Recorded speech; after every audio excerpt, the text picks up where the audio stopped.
Morning.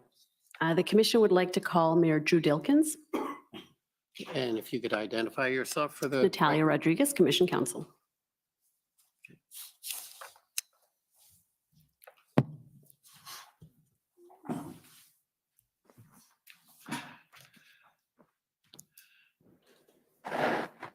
Will you swear on a religious document or do you wish to affirm? The Bible, please.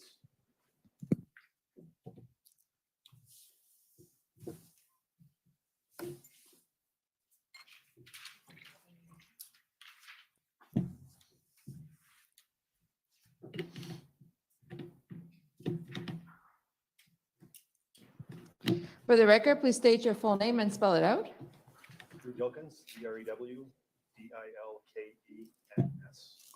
Do you swear that the evidence to be given by you to this commission shall be the truth, the whole truth, and nothing but the truth? So help you God. I do.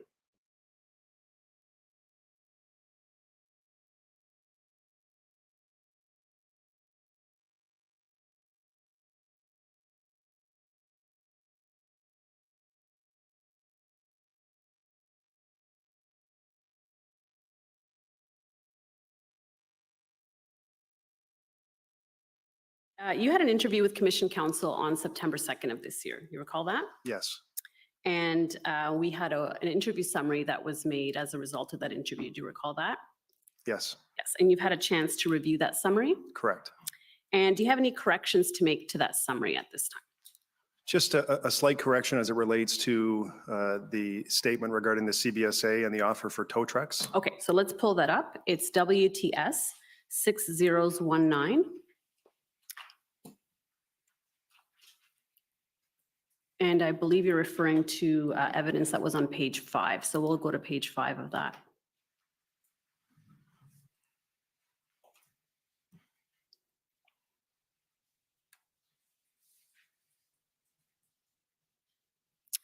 Okay, and it's the paragraph that says towing resources right there. Correct. Okay, so what is it that you would like to change with respect to that paragraph? So the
Okay, and if we can go down a little bit. Okay, and you recognize this as the institutional report for the City of Windsor? Correct. Do you have any corrections to make to this institutional report? I would just make one correction as it relates to, this is probably not material, but for the interest of being correct, there's a mention in there that the city was formed in 1935, and it mentions an amalgamation act. Windsor actually received city status in 1892. Okay, so Windsor has been a city since 1892, but it was amalgamated in 1935. That's correct. Okay, thank you. We'll make that correction and it will be entered into evidence. And then if we can just have the second institutional report, WIN.IR 702. And this, I believe, is a timeline of key events. And you recognize that, correct? Yes, I do. Okay, do you have any changes to make to that institutional report? I do not. Okay, thank you. We'll have those entered into evidence along with your affidavit. So I understand you've been the mayor of Windsor since 2014, is that right? That's correct. And my understanding is you've also been the chair of the Windsor Police Services Board since that time as well. That's correct. And as mayor, you are also part of the Community Control Group, is that right? That's right. And can you explain what the Community Control Group is? The Community Control Group is effectively the members of our corporate leadership team, so the commissioners and the appropriate people needed to deal with certain events. And basically the idea is if we have a significant event, we give information once to the whole group and then provide a response where everyone is on the same page and understands what needs to be done before we adjourn a meeting. And when you say commissioners, those are the kind of leads of the different departments in the city? Yes, it's would be analogous in a corporate setting to the vice president. Right. So it's the senior city leadership team, the city manager, and all of the different department heads for each department. Okay, great. And that includes EMS and the heads of, well, I assume also members of the WPS, or at least one member of the WPS would be there as well? If required, yes. Yes, okay, thank you. And my understanding is the CCG was activated during the blockade in Windsor of this year, is that right? That's correct. And what kind of decisions would be made at the CCG level? Any sort of operational decision that is required from a city perspective, and it could be traffic control measures, it could be the acquisition of public works items, perhaps Jersey barriers, it could be procuring any sort of legal resource that is needed. It really runs the gamut depending on what's required in each situation. And what's an example of the kind of decision that was made for this particular event, which was the blockade? Well, with respect to the blockade, everyone got together. It was very quickly determined that the right incident command for this event was a police response. And so on the back end, we were providing operational support to police. And that was procurement of Jersey barriers, traffic signal control, signage, a whole host of different inputs that would be required to manage what police needed to deal with the event. And was there also an aspect that dealt with maintaining city services and ensuring the impacts to the residents and businesses was as little as possible? That's true. So from a transit perspective, we want to make sure that the transit routes that would have crossed the area in question, that they can continue to be maintained in some order, that people could continue to move throughout the city. And so all of those people were around the table making sure that we were deploying the right response to support police in this endeavor. Okay, thank you. And so you wore three hats in a sense during the event. You were the mayor of the city, you were the chair of the Windsor Police Services Board, and you were a member of the CCG, correct? Correct. And so in your role as CCG, who would have been briefing you? Would that have been Chief LaForet?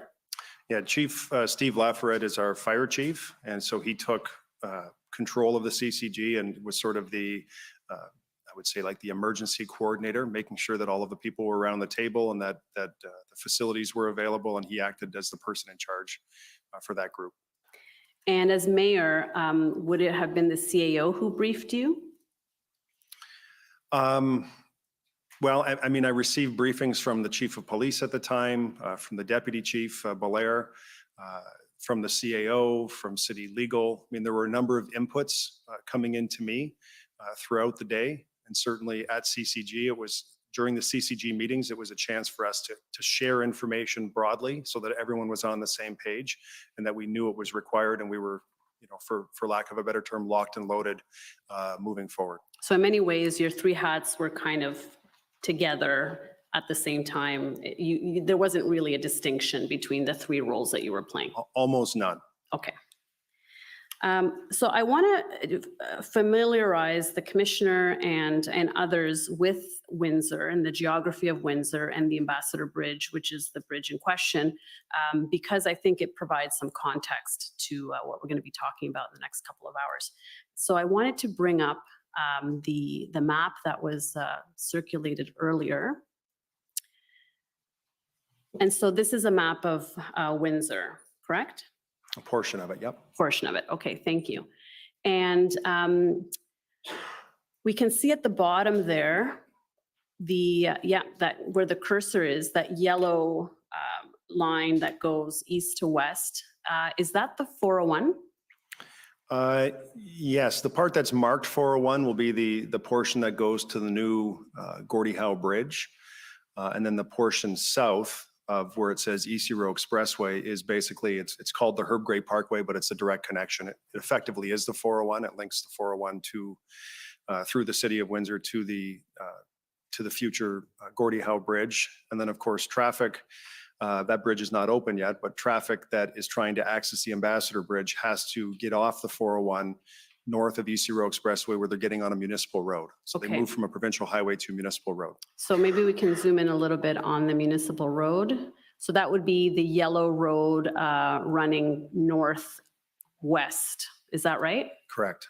Okay, and what's the name of that road? Huron Church Road. Huron Church Road, okay. And so that's a municipal road now within the boundaries of the city, correct? That's correct. Okay, and so to get to the bridge, we're going to zoom in. It's about 5 kilometers is my understanding from the 401 to the bridge on Huron Church Road. Is that right? It might be somewhat less than that, Okay. say between just around a little over 3 kilometers. Okay, fair enough. And so let's zoom in a little bit there. Okay, and so where would the entrance then to the bridge be? So just to the left of where your cursor, your pointer is, Mhm. right there where that green dot is, Yes, traffic would proceed north yeah, and continue to follow the yellow line. Now you're on to basically the entrance, the approach to the bridge. okay. And so that's still within the city. And is that now, is there any federal agencies that are in that area that are in charge of securing that area? Well, the response is a municipal response. So if there was an accident, if there was some form of criminality or something that required police attention, Windsor Police would respond. Okay, But you were actually now getting on privately owned property. The Ambassador Bridge is owned by a private corporation. And so that private corporation is required to follow the provisions of the International Bridges and Tunnels Act, which is federal legislation in Canada, and that the minister responsible for administering that legislation is the Minister of Transportation. okay. And does CBSA have a presence on this portion on the entrance of the bridge? Yes, so CBSA, you see the red, looks like a customs officer, a police officer, that's where CBSA has their staff. Okay, great. And so I wanted to make the map 3D if we can, just to show the elevation, because the bridge actually starts not at the river there, but actually further down in the actual city. So I just wanted to show that. If we can zoom in a little bit. So it looks like the bridge really starts. Well, we can see there now it's going underneath Wyandotte Street. Is that right? It goes over It Wyandotte goes over, Street. yes. Right. And so it looks like part of the bridge is actually going through the city itself, not over water. Is that right? Correct. So And the bridge itself, I mean, people would refer to the bridge as the portion of the structure between the two largest pillars. Everything else is the approach. And so the approach to, you can see the large pillar coming out of the water there. Mhm. Everything leading up to that pillar is the approach, and you can see the rise in elevation as vehicles get on the bridge. And just north of where the pointer is now, that's the University of Windsor campus. It's directly adjacent to the Ambassador Bridge, and they have about 17,500 students that attend that campus. And the other side looks to be quite residential, is that right? That's correct. Okay, so if we can zoom back a little bit, yeah, and just move back. So in order to then enter the bridge, drivers would come north on Huron Church Road, and they would enter what we call, is this called a plaza, this area where vehicles would enter to go through customs and go through the border? So where the pointer is now, you can see if you stayed to the left on that roadway, that would be into the plaza area, past the duty free, and then onto the bridge. And where that pointer was, where the number 3 is, again, if you stayed to the left, you're going to the bridge. To stay to the right, that's how people, a majority of people I would submit, get to the University of Windsor each and every day. So that is one way to get on the Ambassador Bridge. There is a second entrance to the Ambassador Bridge, and that is sort of in the middle of the screen where the yellow dot is right there. There is an entrance point just down, 20 meters or 30 meters. You can turn in and access the bridge that way as well. Okay, thank you. And my understanding is that the blockade occurred at the intersection of Huron Church Road and College Street. Is that correct? That's correct. Okay, so let's go to that area. I believe that's where the green cursor is. Is that right? The Yes. green dot. Okay, thank you. So, so now with that in mind, we can talk a little bit about the blockade and how it occurred, having a better understanding of the layout of the city and where the bridge is in relation to the rest of the city. So thank you for that. So you had mentioned that the Ambassador Bridge is privately owned, and that's on both sides of the border, correct? Correct. And the southern end, the Canadian port of entry is, as we saw, within the city of Windsor. That's right. And my understanding is that there are a few other points of entry, or there are other areas to be able to get to the US side, including a tunnel. Is that right? Yes, the City of Windsor and the City of Detroit, we respectively own our own halves of the Windsor-Detroit Tunnel. We manage them together, but ownership rests with each municipality. And what kind of vehicles pass through the tunnel as opposed to through the bridge? Why would one go over into the tunnel versus the bridge? The tunnel is predominantly just vehicular traffic, passenger cars. Haulers, auto haulers can go in the tunnel, but there are weight and height restrictions. The tunnel's 90 plus years old, so there are height and weight restrictions in the tunnel. So the vast majority of truck traffic uses the Ambassador Bridge. Passenger traffic uses the tunnel. Okay. And my understanding is there's also a ferry between Windsor and Detroit. Is that right? That's correct, and the ferry is used for hazardous goods. They cannot cross through. They cannot cross over the Ambassador Bridge if they're carrying hazardous goods. And does any kind of just regular traffic go also on the ferry, or is that exclusively limited to hazardous goods? It's exclusive to vehicles carrying hazardous goods. Okay. And I understand there's also a rail tunnel that connects Windsor to Detroit. Is that right? There is.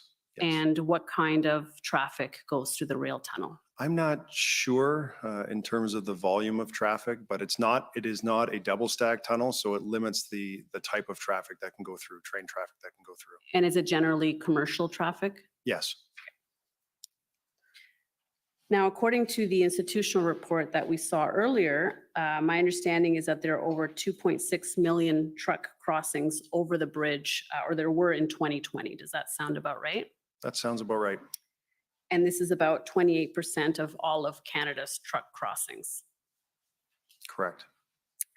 And my understanding also is that the bridge handles over $390 million of trade each day. Does that sound right? Yeah, so the numbers vary and it really, the estimate is between 300 and 450 million, depending on the day, depending on the season.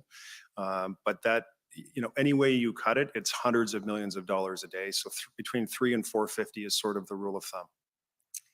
And the bridge also serves as an important corridor for travel for Windsor residents. Is that right? It does. And generally, what kind of day-to-day traffic in terms of residents is going over the bridge?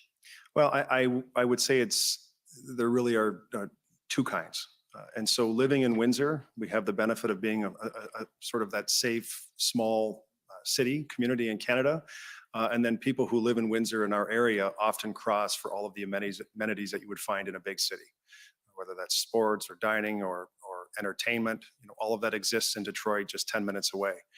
But we also have about 6,000 people who cross to go to work. So people who live in our community and cross to work in the greater Detroit area each and every day. And those are everything from engineers and a whole host of healthcare professionals that continue to cross even during the pandemic. And now you had mentioned that if there was an accident on the bridge, it would be the Windsor Police Service who would respond to that accident, correct? If it's on the Canadian side, yes. Yes. Now, what happens if, for example, someone's trying to cross unlawfully or there's another type of situation that's not, say, an accident? Windsor Police, from my understanding, would be the ones that would receive the first call and provide the first response if there's other criminal type of activity. Does the OPP have any jurisdiction anywhere in Windsor or the bridge, to your knowledge? Not to my knowledge. I would say that the OPP is responsible. When we looked at the map just a few minutes ago, where the 401 meets the EC Row Expressway, the OPP is responsible to patrol effectively the 401, which is in our area as well. Right, but the 401 is outside of the city limits, is my understanding. Is that right? Exactly. Okay. And does the RCMP have any jurisdiction anywhere in Windsor or on the bridge? Not to my knowledge. They have a presence in Windsor. There's a detachment, but I'm not aware that they have any sort of operational dealings with the Ambassador Bridge per se. Okay. Now, just going back to the arrival of the convoy that caused the blockade, and to even go further before that time, my understanding is that there were slow roll protests that happened at the end of January. Is that correct? Correct. And were you aware of those at the time? I really wasn't aware of them at the time. They really had no impact, and the chief of the day hadn't mentioned that to me. And so I wasn't aware at the time. And these were convoys of trucks going up and down Huron Church Road, kind of slowly in a slow manner. Is that your understanding of what that was? Correct. Okay. And as I came to find out, they weren't blocking traffic, so traffic to and from the Ambassador Bridge was still able to move. Okay, thank you.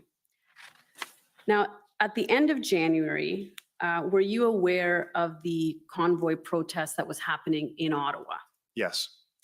And did you have at that time any information to suggest that those protests might impact Windsor? I had no information myself, and nothing was passed to me at the end of January. Okay. So when were you first advised that there was potentially a risk of a blockade to the bridge, or that there was maybe a plan to blockade the bridge? February the 4th. Okay. So I'm going to take you to WIN 6010. And this is an email dated February 4th.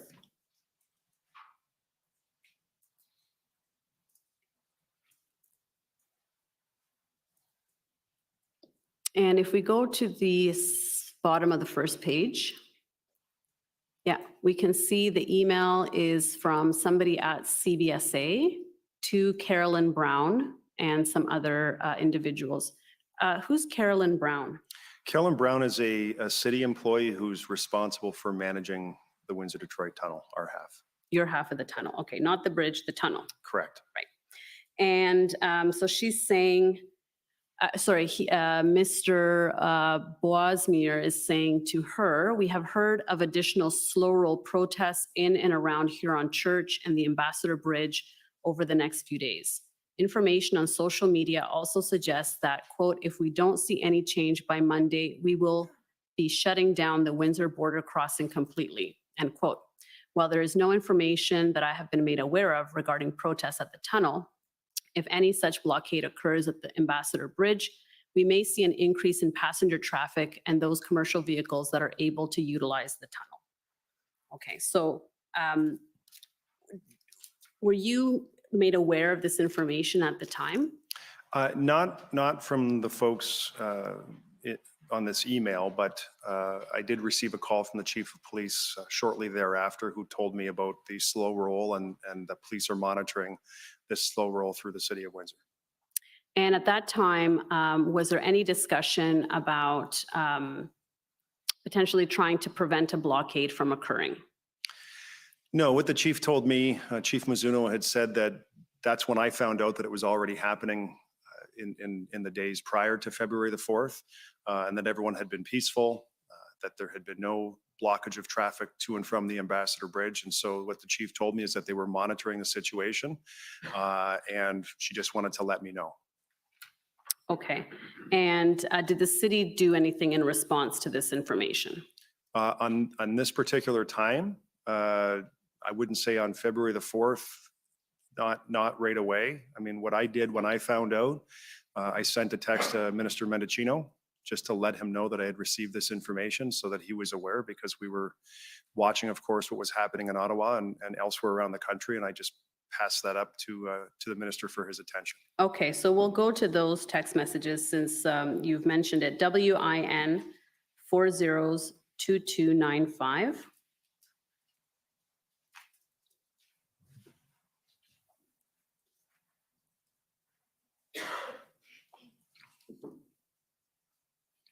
So these are your text messages to Minister Mendicino, is that right? Yes, And so the blue is you, and if we go down, there's some white. The white text is him? that's correct. Okay, and if we just go back up a little bit. Hi, I know things are crazy for you. Wanted you to know that police here are prepping for the potential return of truckers and other malcontents next week. It sounds like they may be attempting to block traffic to the Ambassador Bridge. So that's on February 4th. As you mentioned, when it came to your attention that there was a risk of a blockade, correct? That's correct. And if we go down, he says, thanks, man. Let's try to connect this. Let's go down a little bit more. This weekend, stay safe. Okay, so it sounds like you knew him from before. Is that right? Correct. Okay. It's not the first time you're texting him. No. Okay. And he mentions to connect that weekend. Did you speak to him prior to the blockade taking hold? So this would be Friday the 4th, so either on the 5th or the 6th? I don't recall if we spoke on the weekend. Okay. Now, moving forward to February 6th, my understanding is that there was a risk of a blockade at another location in Sarnia. Is that right? Yes. And were you aware of that at the time? Yes, I was. And can you tell us a little bit about what that was about, where it was and what was the issue? Well, we were watching, and the chief had called me as well, but we were also watching social media and traditional media as well, and saw that there was a threat and then a blockage at or around the Blue Water Bridge. And that's in Sarnia? Yes. And do you know how long that lasted or when it got resolved? I don't recall how long it lasted, but my recollection is it was ended pretty quick. And did that raise any concerns with respect to the Ambassador Bridge and possible blockades there? Yes, it did. So let's move now to February 7th, the day the blockade actually happened. Can you just walk us through that day, what it was like for you, when you found out, and what you did that day? Well, I'll say leading up to the 7th, there was lots of activity over the weekend because you could feel the temperature rising in terms of comments on social media, what was happening in and around Sarnia. We were watching what was happening in Ottawa, and we know Anyone who lives in Windsor knows and appreciates how important the Ambassador Bridge is, not just for our local and regional economies, but also provincially. And so over the weekend, we started making preparations to acquire jersey barriers at the request of police. I had made an effort to secure one of our Transit Windsor buses to put on the, I would say, the other side of customs, on the duty-free side of the tunnel, just in case there was a blockage at the bridge and the tunnel, because there was the thought that you could have the closure of both pieces of infrastructure. And we knew that we had to provide a mechanism to move healthcare workers who lived in Windsor and worked in Detroit. We had to be able to get them through the tunnel, even if their cars could not get through the tunnel. And so we moved a transit bus to the other side, to the duty-free plaza in the tunnel. And then there was work being done to figure out how to move that bus through, because we were still in this COVID restriction period, and there arrived CAN and all sorts of restrictions crossing back and forth through the international border. So work was going on that front as well. And so everyone was working very well together, dealing with whatever information we had, and trying to provide and prepare for the eventuality in the worst case scenario, which would be the closure of Huron Church Road leading to the Ambassador Bridge. And ultimately, the tunnel was not blocked, is that right? Correct. Okay, so the bus did not need to be used. It wasn't used, but we made all preparations just in case, because it was imperative that we had access for healthcare workers to get through to the United States. Okay, so there was a sense that the temperature was increasing, as you say. And then on the 7th, what happened on that day? Well, on the 7th, we opened our emergency operations center. So that is at one of our fire halls. The chief opened the EOC. There was a meeting, say 9 or 10 o'clock in the morning that day at the EOC, or of the CCG, I should say. And everything was sort of laid out. Here's what we have. Police were on that call. Everyone was briefed on the information that was available at the time. And everyone was on the same page. So preparations were being made if it got worse. And was there any discussion about doing any kind of actions to prevent a blockade from taking hold? Because it sounds like there was an anticipation that this could happen. It hadn't yet happened. Was there any discussion about trying to prevent it from happening? There were some efforts by OPP, as I was made aware, up the 401, outside of the boundaries of the city of Windsor, to try and divert truck traffic that may be on the way. But I think it's fair to say that if you know the city of Windsor and anyone who lives in our city, because of the distance from, say, EC Row Expressway, the end of the 401, to the Ambassador Bridge, and we're talking 3 kilometers each way, the number of businesses, the number of homes, the hotels that are built up that require direct access to Huron Church Road, it would be, for all intents and purposes, practically impossible to guarantee with any certainty that you could provide a route for trucks and without having huge disruption to the community, not just the business community, but also the people who live on the west side of the city. Right, because Huron Church Road does serve as an access point between the east side of the city and the west side. It seems to cut right through the city, is that right? It bisects right through. And so you can imagine the Ambassador Bridge, when it was built, 90 years ago, that the road, Huron Church Road, was effectively a road with farms on either side back then. And over time, there are still homes whose driveways require access to Huron Church Road. But over time, that's changed. And so again, you have hotels, many hotels and motels. You have lots of businesses, and you have a whole community. In fact, the western side of Huron Church Road is one of the oldest communities in Ontario, going back to the mid 1700s. It's called Sandwich Town at the time. And so it's a lot of history in that area, and a lot of people live there. Not just students that go to the University of Windsor, but a whole host of folks. I mean, there's probably 25,000 people who live on the other side of Huron Church Road, the west side. Right. And so there was a CCG meeting in the morning, and then what happened after that? Everyone was just making plans, doing the best they could do to support police as they tried to mobilize everything that they required to provide a support. It was very obvious that if something happened here, it was a police response that would be required. And do you know at what point the blockade, the slow roll became a blockade and the blockade took hold? I don't remember the exact time. Okay. I'll take you to an email. It may help.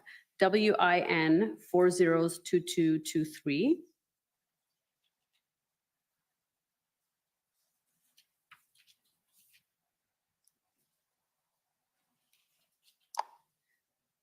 So this is another email.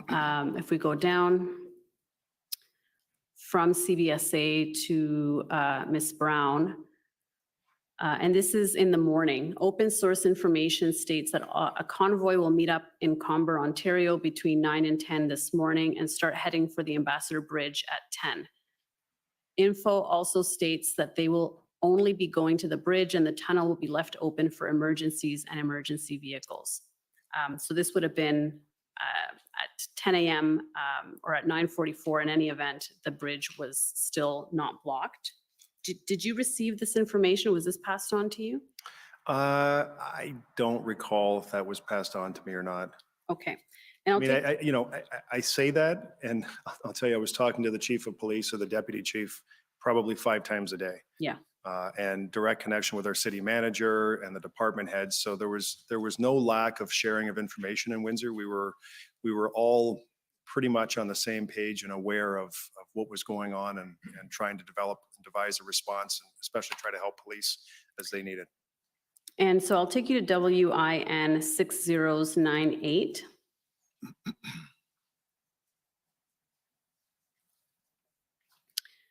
And this is another update from CBSA to Ms. Brown. And if we go down, let's go down. So actually, let's go down all the way. Let's keep going. There it is.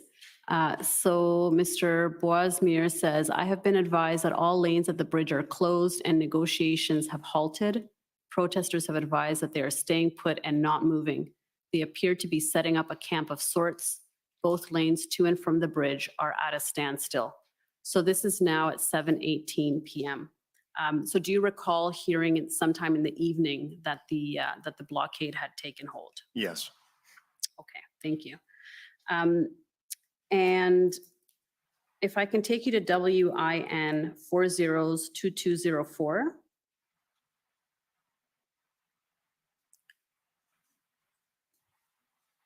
Now, this is the CCG meeting that you had mentioned that had happened on February 7th in the morning.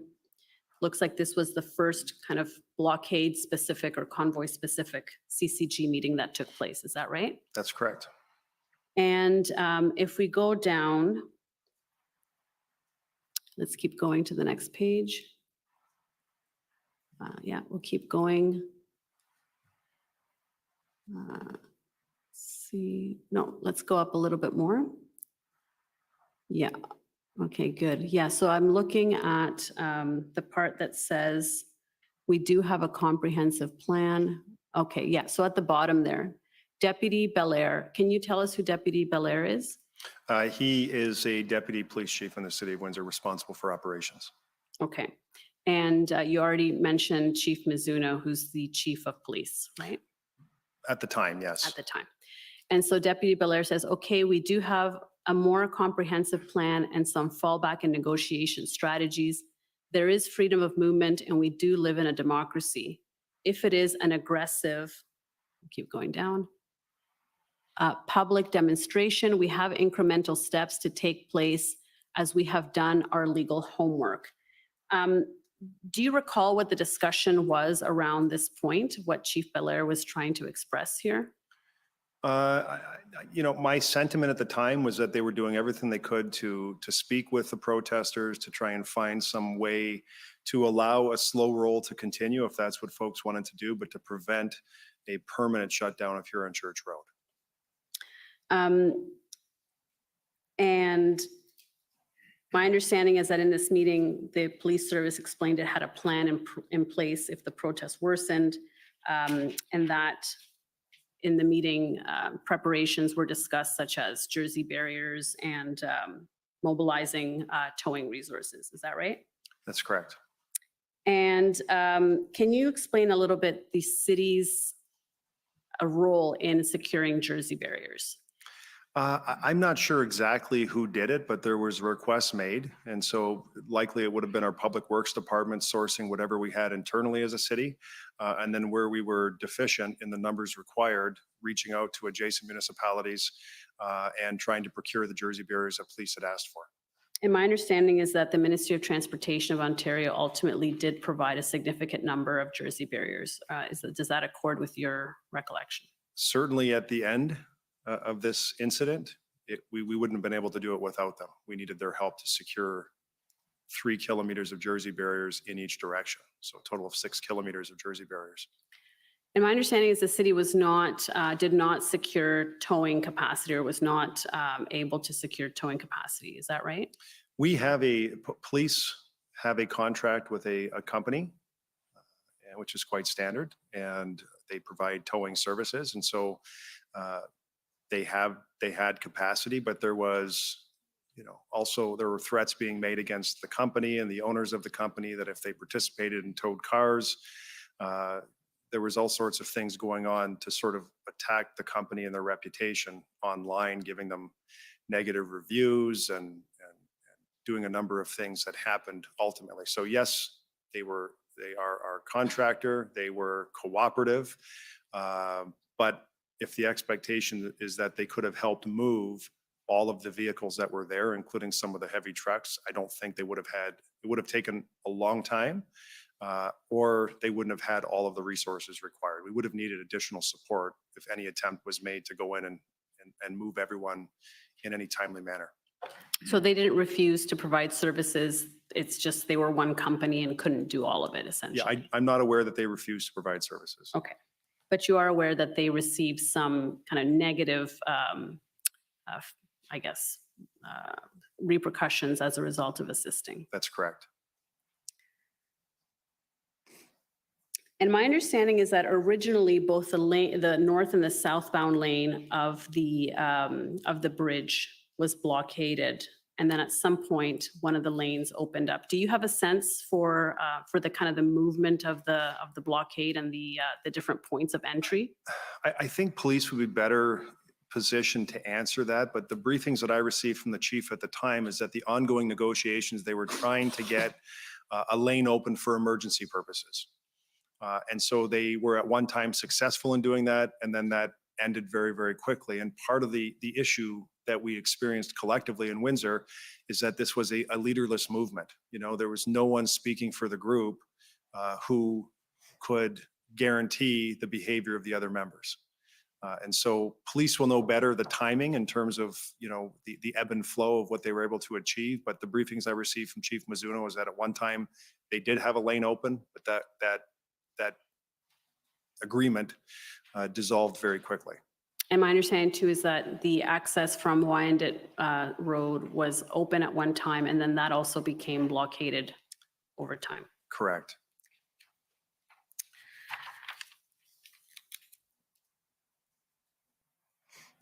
And when you say a leaderless movement, is this information you received from the police, or how did you come to that conclusion? Yes, that's information I received from police. Okay. Now, on the 7th, which is the day of the blockade, I understand you had a discussion with Solicitor General Jones. Is that correct? In or around the 7th, it was the 7th or the 8th. Okay. And she asked what Windsor needed to respond to the blockade? She did. And so obviously the Solicitor General had responsibility for the OPP at the time. And I wanted to make sure that she was informed of what was going on the ground. But my question to the Chief of Police was, Chief, what do you need? How many officers do you need? Because she told me she does not have enough human resources to end the situation that had developed in Windsor. So my question to her was, what do you need? Tell me what you need, and I'll help amplify whatever you need, up the chain with the folks that I speak to. And so she said, I need 100 officers. And so I amplified that with the Solicitor General. I amplified that with the Premier. I amplified that with Minister Mendicino. And then there were conversations later in the evening on the 8th with my Chief of Staff and other chiefs of staff at the, for sure, the federal level. And they asked for that request in writing. And so the chief in her own right was already working through her channels. And so I asked her, I told her that we're getting the request to put this in writing. Can you please do that? And she did that the next day. And so we received the letter on the 9th. And she sent that letter to asking for 100 officers to the commissioner of the OPP and the commissioner of the RCMP. And then we forwarded those letters as well to the folks that we were talking to.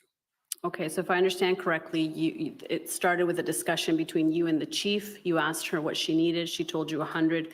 You then went to Solicitor General Jones and to Minister Mendicino and said, we need 100 officers. And they came back and said, please put that in writing. And then you went back to the chief and told her, put it in writing. And on the 9th, these letters went out. Is that a fair summary? Correct. Okay.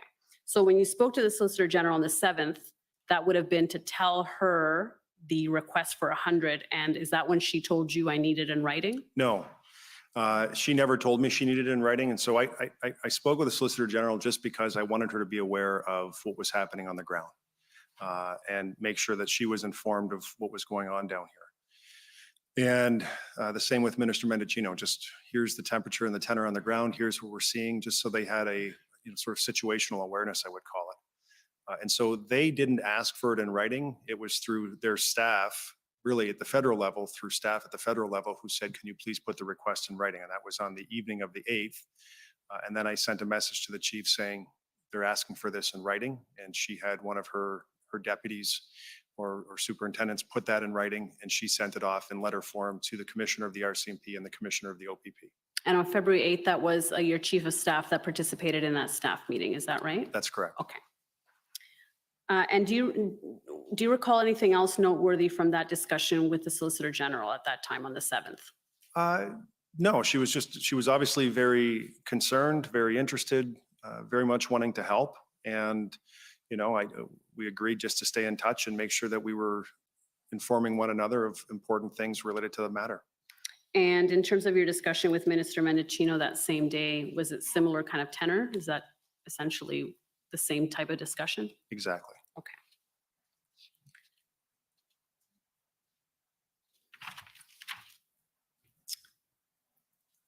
Now, on February 8th, there was also a meeting of the Windsor Police Services Board, correct? That's correct. And that was an in-camera meeting, is my understanding. Do you recall that meeting? Yes. So I'll take you to the minutes of that meeting, WIN 401999.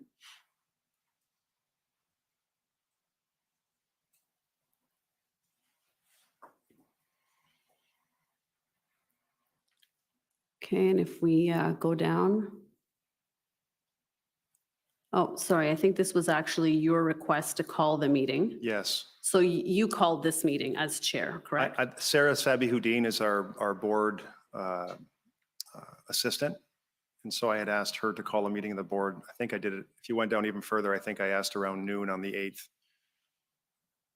So, and the minutes of that meeting are actually at WIN 402174.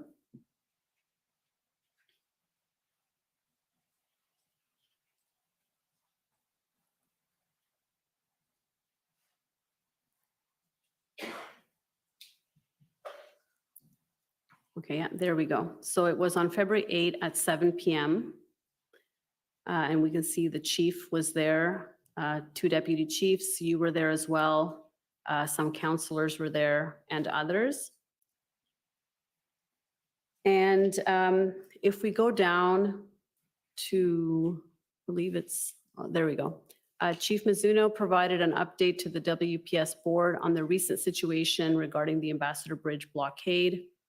WPS was notified last week of the potential for this protest to take place in Windsor. And then if we go to the end of that page, WPS has requested assistance should we need it from Chatham Police and LaSalle Police. Our top concerns are public safety and de-escalation. What was the board's role with respect to securing resources from other local police forces? The board took no role in that directly. The board, and I think you see in the minutes, was Chief, do you have the resources required to deal with the situation? What do you need from us? If you don't have the resources, what do you need us to authorize in terms of budget or whatever was in our purview to assist with the chief providing the response that was required? And did the WPS request any assistance from the board at this meeting? No. Okay. And if we go down, keep going. Chief Mizuno there in the middle says, WPS officers are doing a fantastic job. Lessons have been learned from Ottawa and from our own past experiences, and external assistance has been requested. Do you know what the chief meant from when she says lessons have been learned from Ottawa? Do you know what those lessons are? In my conversations with the chief, the largest lesson learned was not to let this grow. Don't let bouncy castles and hot tubs and sort of those types of amenities come to the streets on Huron Church Road and allow this to grow. So make sure that we're dealing with this, as quickly and swiftly and professionally in a way that, as she said, provides for public safety and de-escalates. But don't, lessons from Ottawa, don't allow this to grow. There may have been others that were on her mind, but that's one that she mentioned to me.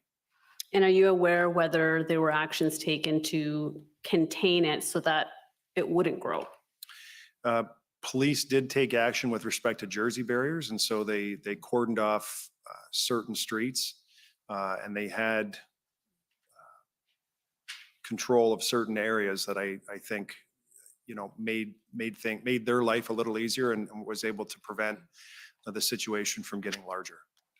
And in terms of the request for 100 officers, do you have a sense, or did the board have a sense for how that number was conceived? No idea. It was simply a request of the chief. What do you need? Recognizing that they had already on the weekend, let's say of the 4th, 5th, 6th leading up to this, already put a request in for some public liaison officers from the OPP. And so she was already doing what was required to ask for resources that we may not have had that would have helped provide for what she's saying here, de-escalation, public safety. It was only when it was finally cemented, the situation finally cemented itself and it became a permanent blockade. She had told me, I don't have everything I need. We won't be able to resolve this with the human resources that we have inside the Windsor Police Service. We're going to need additional help. To which my question was, what do you need? How many officers do you need? You tell me, and I will help amplify that, at the political level so that they are aware of what our request is. And of course, the expectation is that she was going to do what she needed to do through the OPP and the proper channels operationally on her side. Right. And in terms of an operational plan, did the board ever see how those officers were going to be used? No. Okay. Did the board ever request to see an operational plan? No, and I think that would be somewhat unusual for at least for our board. We wouldn't get into that level of detail. And none was presented and none was asked for. Okay. And are you aware whether those resources requested were ultimately provided? I think it's fair to say more than what was requested was actually provided. And so my understanding, at the sort of in the final analysis is that we asked for 100. One may look at the fact that the chief wrote one letter to the RCMP and one letter to the OPP and may say, well, in fact, you asked for 200. Even if you look at 200 as, if you look at it from that perspective and you say we asked for 200, it's my understanding that we had at least 500 officers attend to deal with the situation. And when you say you were amplifying the request politically, what was the response that you were getting from the federal government and from the provincial government? A desire and willingness to help. There were great lines of communication with Sylvia Jones, great lines of communication with the Premier. Minister Mendicino was excellent, and a great phone call with the Prime Minister that I had that, he was very understanding, and of course, living through the situation here in the Ottawa, had a perspective on what we were dealing with and wanted to help. So all lines of communication were open and it was back and forth. So it was very good. And did the board take any specific actions to support the WPS during this time? No, the board asked the chief, what do you need from us? And her comment effectively was, we have everything we need, or it's being worked on at this point. There was no direction required from the board that wasn't already being worked on. So it was the board's understanding on February 8th that the only thing preventing the blockade from being dismantled was the influx of resources. There was a plan in place and it was just, they were just waiting for the resources. Correct. Did the board adopt any policies pursuant to Section 31 of the Police Services Act with respect to either the slow roll or the blockade? No, Did the board ever direct the police chief in any way as contemplated in the Police Services Act? no. And who was advising the board on these issues, on legal issues and interpretations of the act, et cetera? We didn't have legal counsel in these meetings. And so you'll see, we had the entire, in this particular meeting, we had the entire board. We had the chief, Deputy Chief Belair at the time was there. We had our provincial police liaison person from the Solicitor General's office there as well, Dave Tilley. And so it never got to a point where the board felt like or asked a question that couldn't be answered or was unsatisfied in some way. So the board felt satisfied at the end of this meeting that they had asked the appropriate questions of our chief and were supporting her in every way that she asked. Now, are you aware of whether the WPS had any communications with protesters or blockade organizers? The chief did tell me that that police continued to talk to protesters. Again, I go back to, opening one lane for a period of time that was through a negotiation. And every day, the chief told me that they continue to talk, they continue to have discussion and dialogue. It just, ultimately didn't change much. Did you have any discussions with protesters or organizers? No. Do you have a sense for whether the protesters were local to Windsor, whether they were coming from the outside, whether they were coming from Ottawa? Do you have a sense for who these people were? I asked the question because clearly police were gathering intelligence on license plates and, scanning social media and doing the work that they needed to do. And I asked the question on whether or not these were, they generally local folks or were they folks coming, from elsewhere? And there were a fair number of local folks, as I was told, that were part of the demonstrating group. But I was also told by the chief that there were a fair number of folks who weren't even from Essex County that had come in from elsewhere to participate in this. Now, on February 9th, you said to reporters that arresting the demonstrators opposed to pandemic health measures and towing their vehicles could lead to violence. And because you said some of them were willing to die for it. Do you recall saying that? I do. And how did you reach that assessment that they were willing to die for it? Well, there was a TV report that was also reported on the front page of the Windsor Star, and it was very early on in the protests that one of the protesters had said outright that this is a cause that they were willing to die for.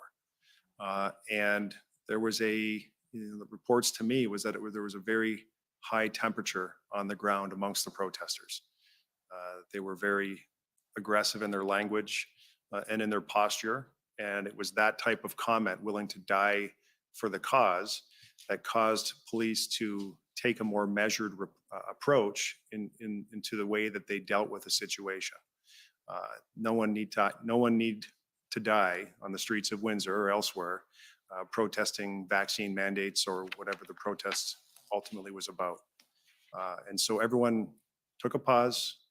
No one wanted to see a repeat. And that was one thing the chief had told me, that there was a concern about what had happened in Toronto at the G20. And so, members of the public in Windsor were saying, why don't you just go in there and end this?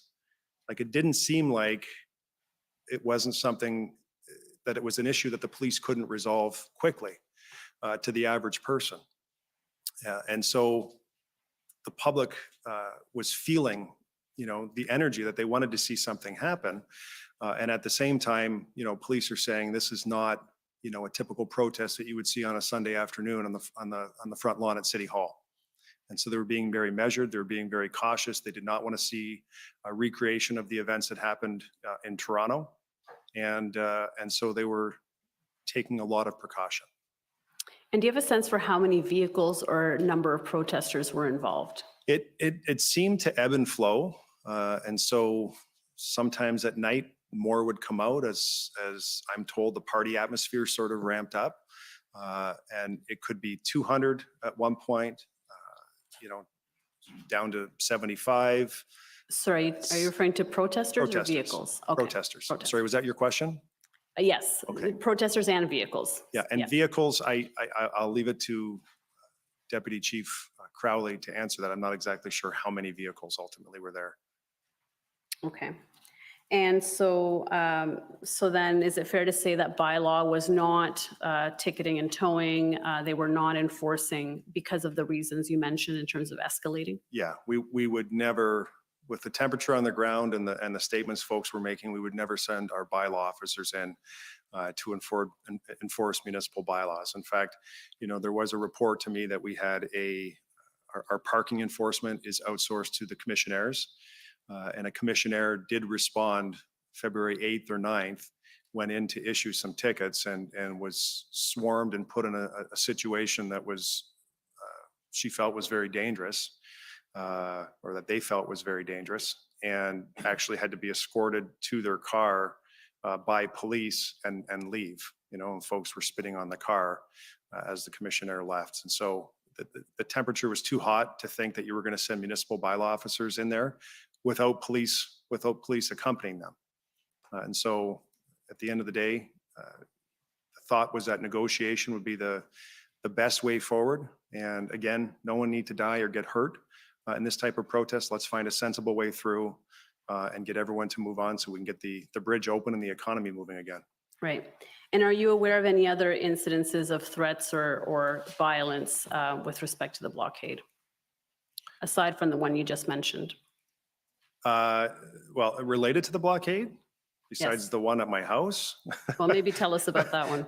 Well, one of the folks involved threatened to, I think it was to bomb my house or do something like that. And so, we woke up and all of a sudden there are 2 or 3 police cars around our house for several weeks because of the temperature on the ground and what people were posting on social media and the comments that were being made became a very direct threat to me and my family. And so that in itself was concerning. But it was the nature and sort of the spirit of the protest. It was unlike anything I've ever seen. I've lived my whole life in the city of Windsor. It's unlike anything I've ever seen during that time.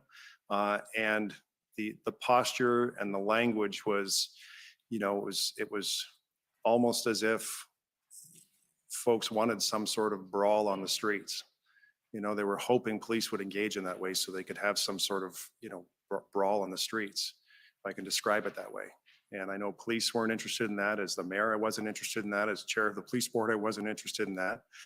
We were interested in finding a way through this that was sensible, that was practical, but ultimately that opened the road leading to the Ambassador Bridge, because it is such a vital economic piece of economic infrastructure, not just for Windsor, Essex County, but for the entire province and respectfully for the nation. We had to get that roadway open. And are you aware of any other individuals who received threats? Anyone within city council, anyone within in any other kind of prominent position? I know Councillor Fabio Costante, who represents the west side of the city, on both sides, frankly, of Huron Church Road.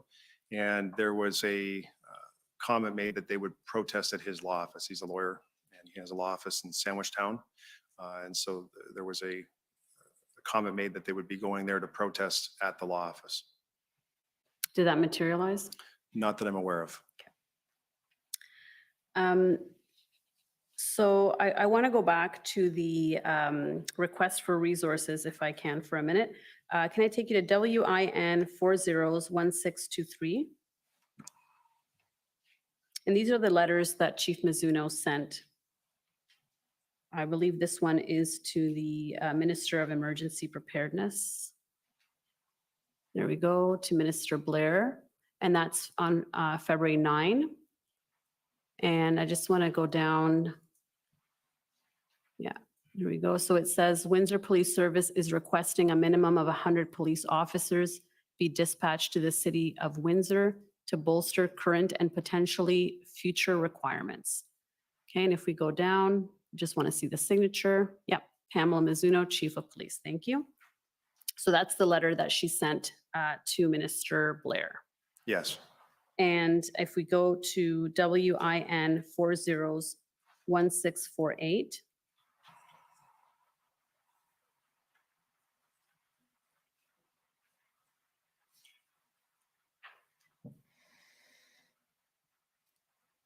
So this is now also dated February 9, addressed to the Honorable Sylvia Jones, Solicitor General. And if we go down, I believe, so this one is also requesting 100 police officers. I believe it's the same letter. The letters were also asking in the second paragraph, marked police vehicles and tow trucks, including heavy tows for large transport vehicles. And if we go down, it's also from Chief Mizuno. Now, you had mentioned that your understanding was that the requests were made to the RCMP and the OPP. Are you aware of other letters that were sent to the commissioners of the OPP and RCMP? No. Okay, so these would be the requests, the letters that were sent. Those are the letters that I'm aware of. Okay. If the chief I know was having conversations with her colleagues that I wasn't, that I wasn't party to. Mhm. But this is what we were asked for, to put it in writing, and that's what she did. And she sent it off from her office to Minister Blair's office and to Minister Jones's office. Okay, and on February 9, that same day, your chief of staff scheduled a meeting between you and the Office of the Solicitor General. Do you recall that? I know we had a discussion on the 7th or the 8th, and now it looks like there's another one on the 9th. What was the purpose of that discussion? It was just an update. And so, I was just trying to keep everyone updated. Was anything requested at that time or offered in terms of assistance? Nothing more than the 100 officers that we had asked for. Okay.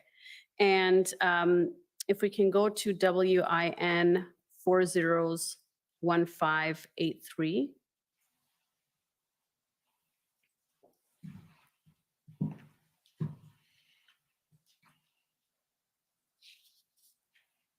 So this is now text messages between you and Premier Doug Ford, is that right? Correct.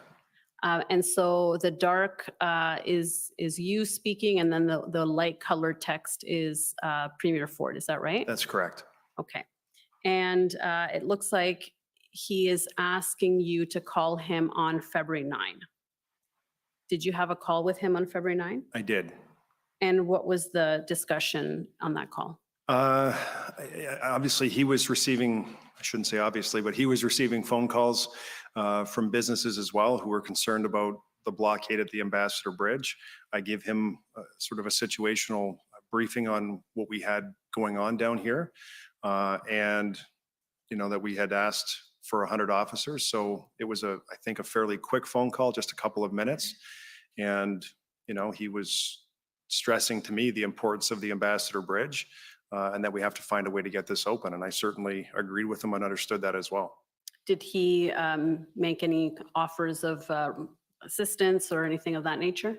No, I had told the Premier that we asked for 100 officers and that OPP already had some resources on the ground, PLT, liaison teams that were already here. Yeah. So I told him that and told him about the 100 officer request. And then he asked for Minister Mendicino's phone number. Which I texted to him. And now this is 2 days before the province declared a provincial state of emergency. Did that come up in your discussions with him? Never, no. So he didn't ask you whether you wanted that or whether you needed that or anything to that effect? No. Okay. What about the Emergencies Act, the Federal Emergencies Act? Was that ever discussed with the Premier? Never. Now, the next day on February 10, you spoke to the media and said that additional resources were being deployed by the OPP and that the Premier and Solicitor General were responding rapidly to your call for support. Was that accurate at the time?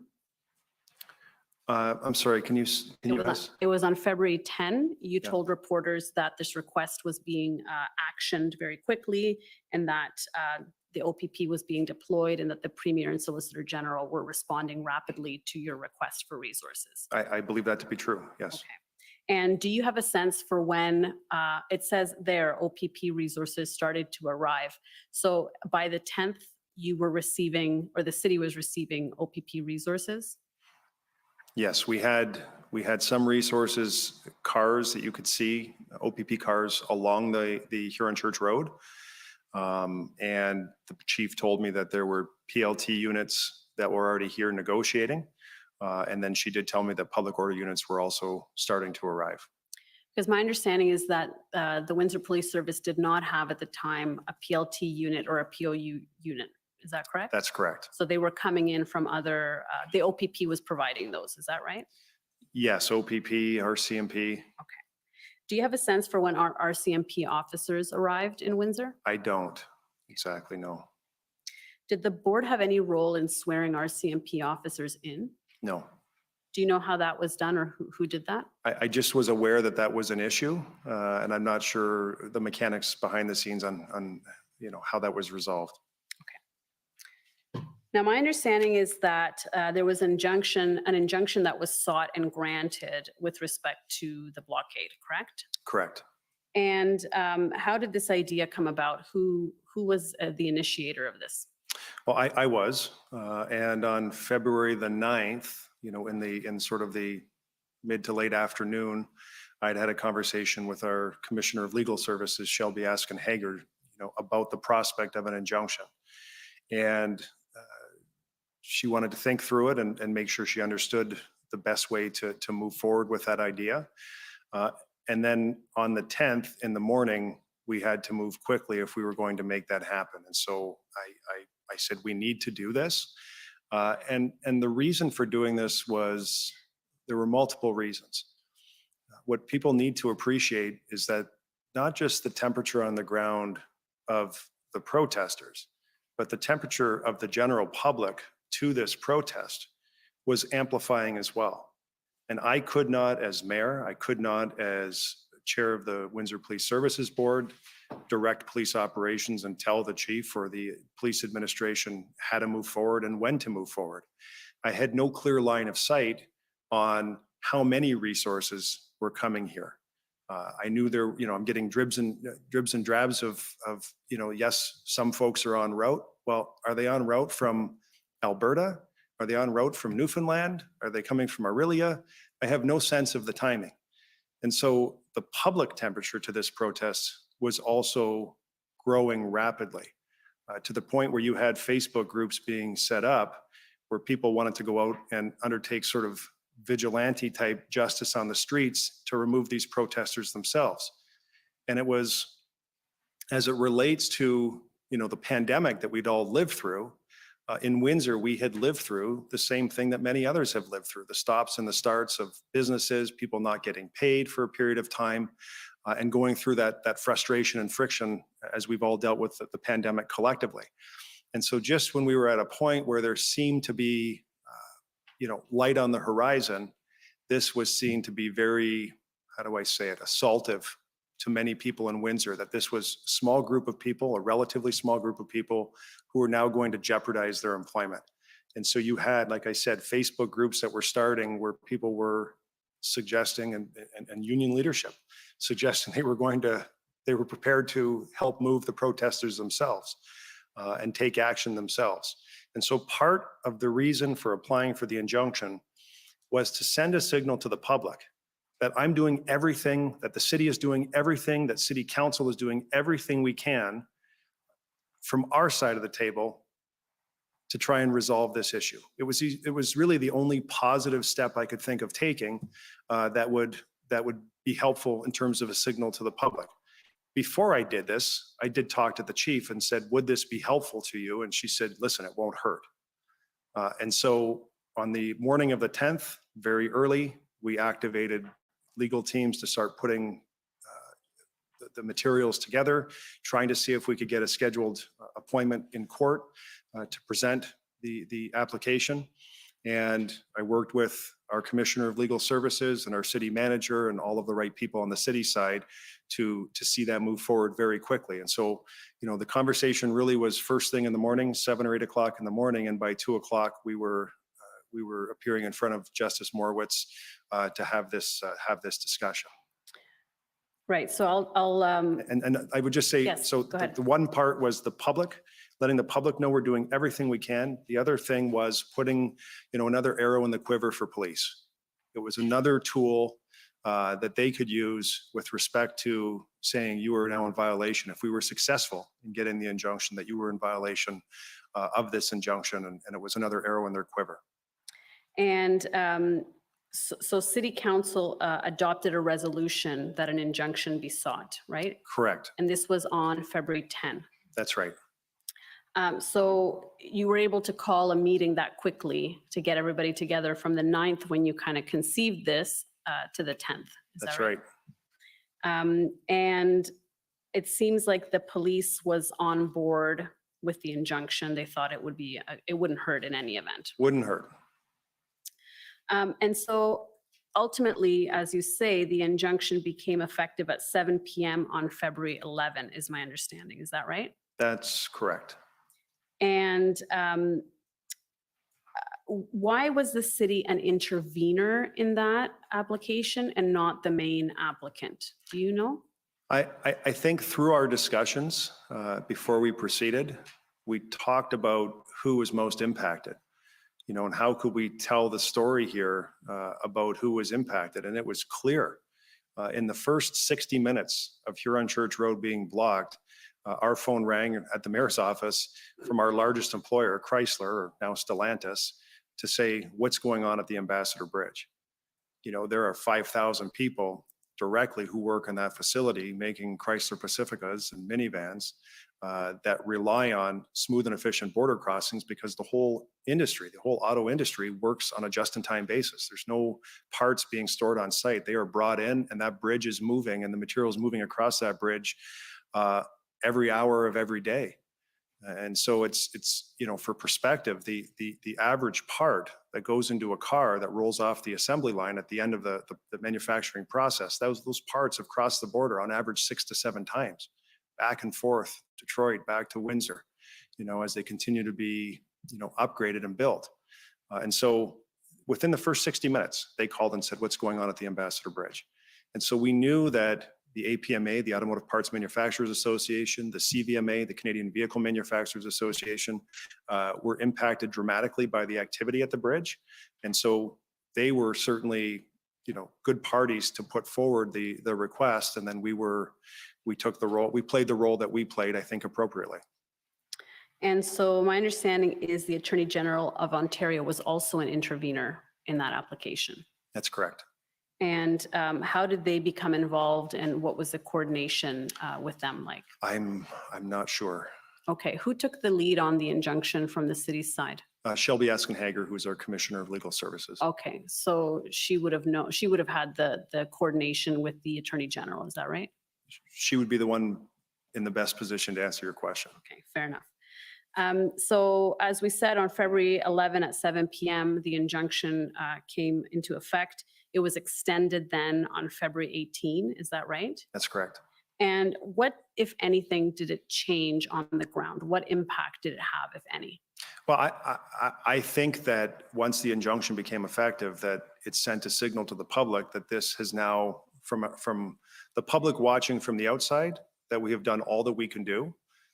And again, it gave another tool to police to go in, and they did. When the police went in and actually had to arrest people, those folks were charged with violating the terms of the injunction.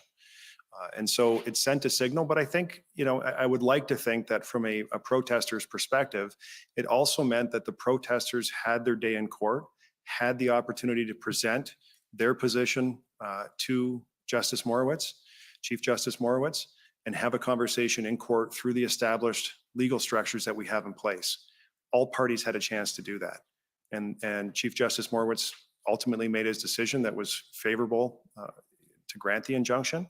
But everybody had an opportunity. In fact, our application on February 10th was delayed and heard on February 11th to ensure that all parties, including the protesters, were given notice so that they could participate. Police went out and plastered every telephone pole, the Jersey barriers with copies of the order. We had to set up a website. We promoted it on social media. Certainly it was amplified in every major media source and through every social media channel that I saw. If you could just slow down a bit Sure. for the interpreters. Thank you. That there were great efforts made to make sure that all parties who had an interest in this application had an opportunity to have their day in court. And the city, in fact, assisted to distribute these pamphlets once the injunction was granted to give notice of the injunction. Is that right? Correct. So would you say there was adequate notice given about the injunction to those in the blockade and in the protest area? Absolutely. Did it have the effect of having people leave? Did anybody leave as a result of the injunction? Or was it simply that then they were charged with violating the injunction once the arrest took place? You know, the reports, I wasn't on the ground, but the reports that came back to me is that many of the protesters were looking at this as, you know, another court order, another law, another thing that just, you know, was dispensable. They could violate it. It was no big deal. It was just words on a paper. And so I'm not sure that it had, on the face of it, I'm not sure that it had the effect of having people say, oh, there's a court order, I'm going to leave now. I think it just, you know, gave them, the protesters, another thing to rally behind, saying nothing's going to make us leave. Now, was there any discussion with the Windsor Police Service about whether they had the resources at that time to enforce the injunction and whether that was a concern at all? Well, I think it's fair to say as we got to, that was the Friday, the 11th, as we got to the Friday, all of the communication from the chief to myself was that we had major resources that were here on the ground, and the plans were devised and being, you know, sorted out with the help of the OPP commander and our own incident commanders. Everyone was working through how to effect a resolution to this blockade. So fair to say that the injunction and the resources were coming at the same time, essentially. Exactly.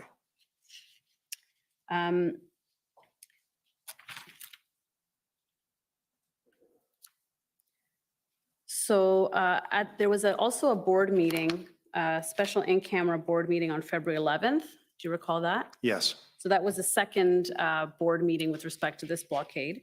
And I'm going to take you to the minutes, WIN 402173.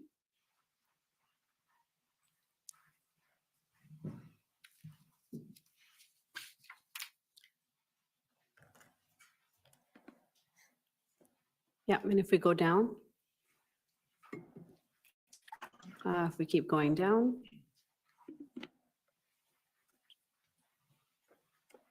Okay, and yeah, keep going down a little bit. There's a part where you ask a question. I'm just trying to find that. Keep going down. Okay, let's go back to the first page. Oh, there it is. Chair, Mayor Dilkins, is there anything required from WPS from the board? Chief Mizuno, no other resources required at this time. We initiated OPP resources Wednesday. Additional resources are flowing in. RCMP have come to town as well and are helping. So this lines up with what you're telling me. By the 11th of February, it sounds like resources have been mobilized, they're starting to come in, and there's no real concern over resources anymore. Is that right? Correct. And if we go down a little bit more. So Chief Mizuno there says, If and when we take action, we will be well positioned with resources to support that. State of emergency does help and gives us additional tools in terms of future protests. Now, this is on February 11. I assume she's referring to the provincial state of emergency, correct? That's correct. And do you have a sense for what those tools were that the provincial state of emergency could assist with? I don't recall the entire list, but I knew that there were significant financial penalties. And the province, through their emergency action, also sent a very strong signal that if you continue to participate in these protests, that at these locations or border crossings, that you could lose, if you were a truck driver, your commercial vehicle operating license. And you could also lose your driving license if you were, just not a truck driver. And so those are pretty significant penalties that I think sent a signal to any reasonable or sensible person to say, we better think long and hard about wanting to continue the protest at this location, because the disincentive is huge. Right, and do you have any sense for whether that provincial state of emergency encouraged protesters to leave the site? I think that provincial emergency, when the police were ready to move, and they did the next day and ultimately cleared it up 2 days after this meeting, that you had compliance when the Jersey barriers were moved, when the police put their line in place and they started moving forward with their line, and they got to the point where their vehicles there, the vast majority of people ultimately left. Now, I want to go back to your discussions with the Minister of Public Safety, Minister Mendicino, at WIN 402295. And these are the text messages that we had seen before.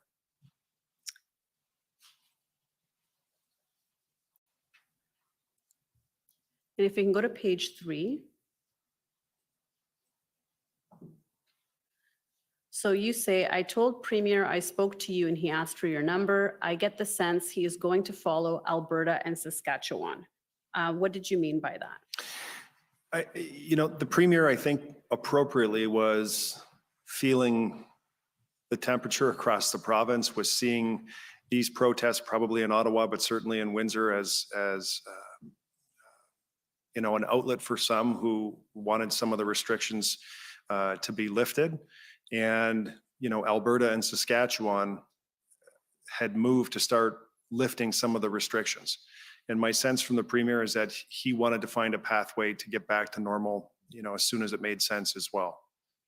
And did you have a sense that that was because of the protests across Ontario? No, not necessarily. I think my sense from the conversation is that, again, he had his finger on the pulse of the people in Ontario and was watching, of course, what was happening across the country as well, and was feeling, some of the frustration that we were all feeling with respect to the lockdowns, recognizing that, it was January of 2022 where we were in a lockdown as well, right. Provincial lockdown. So the Premier sensibly was echoing some of the sentiments and looking at this as, a percentage of the population who was protesting because they felt most aggrieved by this. And if we go to page 9,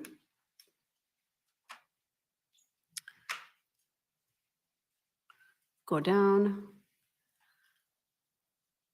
You say, I'm told our police support is going to be good. I think protesters are looking to make show of things. So in terms of the police support going to be good, was that from your discussions with Chief Mizuno? Yes. Okay. Well, I should say Chief Mizuno and Deputy Chief at the time, Belair. Belair, okay, thank you. And my understanding is you texted, once the injunction was granted, you texted the minister as well as Deputy Premier Jones and the Premier to let them know that the injunction had been granted. Correct. Right. Okay. And if we go to page 12 of this document.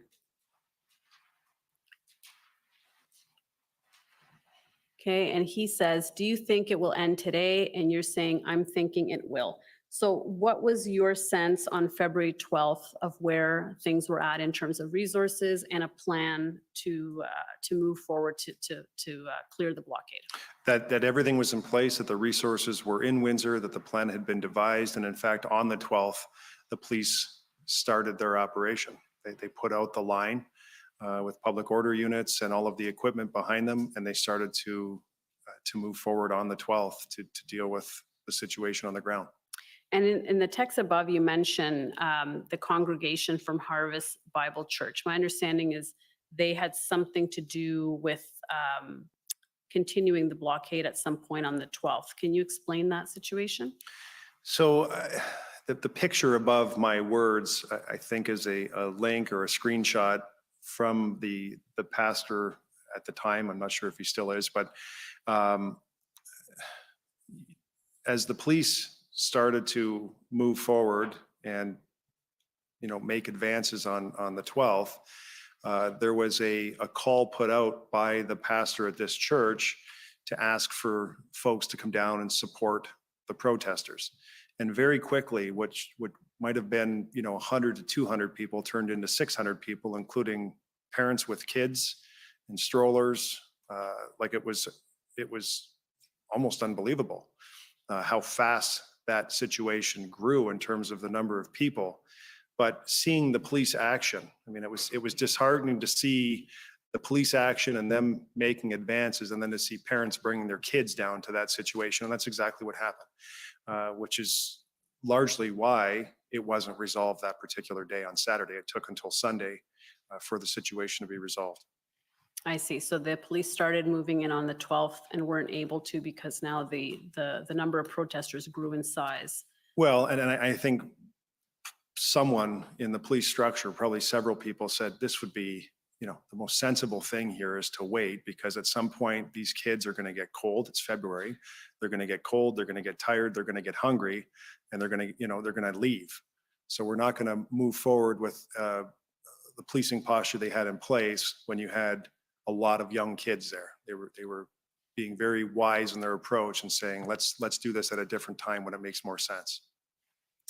And if we go to page 12 of this, we are on page 12. Okay, keep going down, please. Keep going down.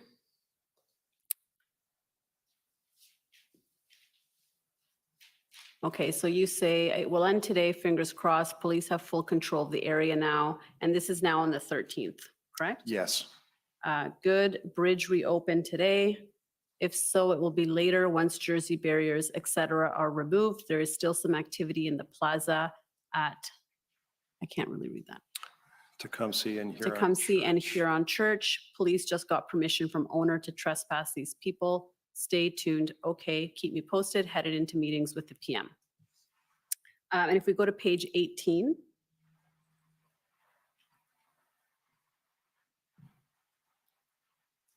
So this is now 3:40 PM on the 13th, and he says about to head into meeting with PM. Any critical updates?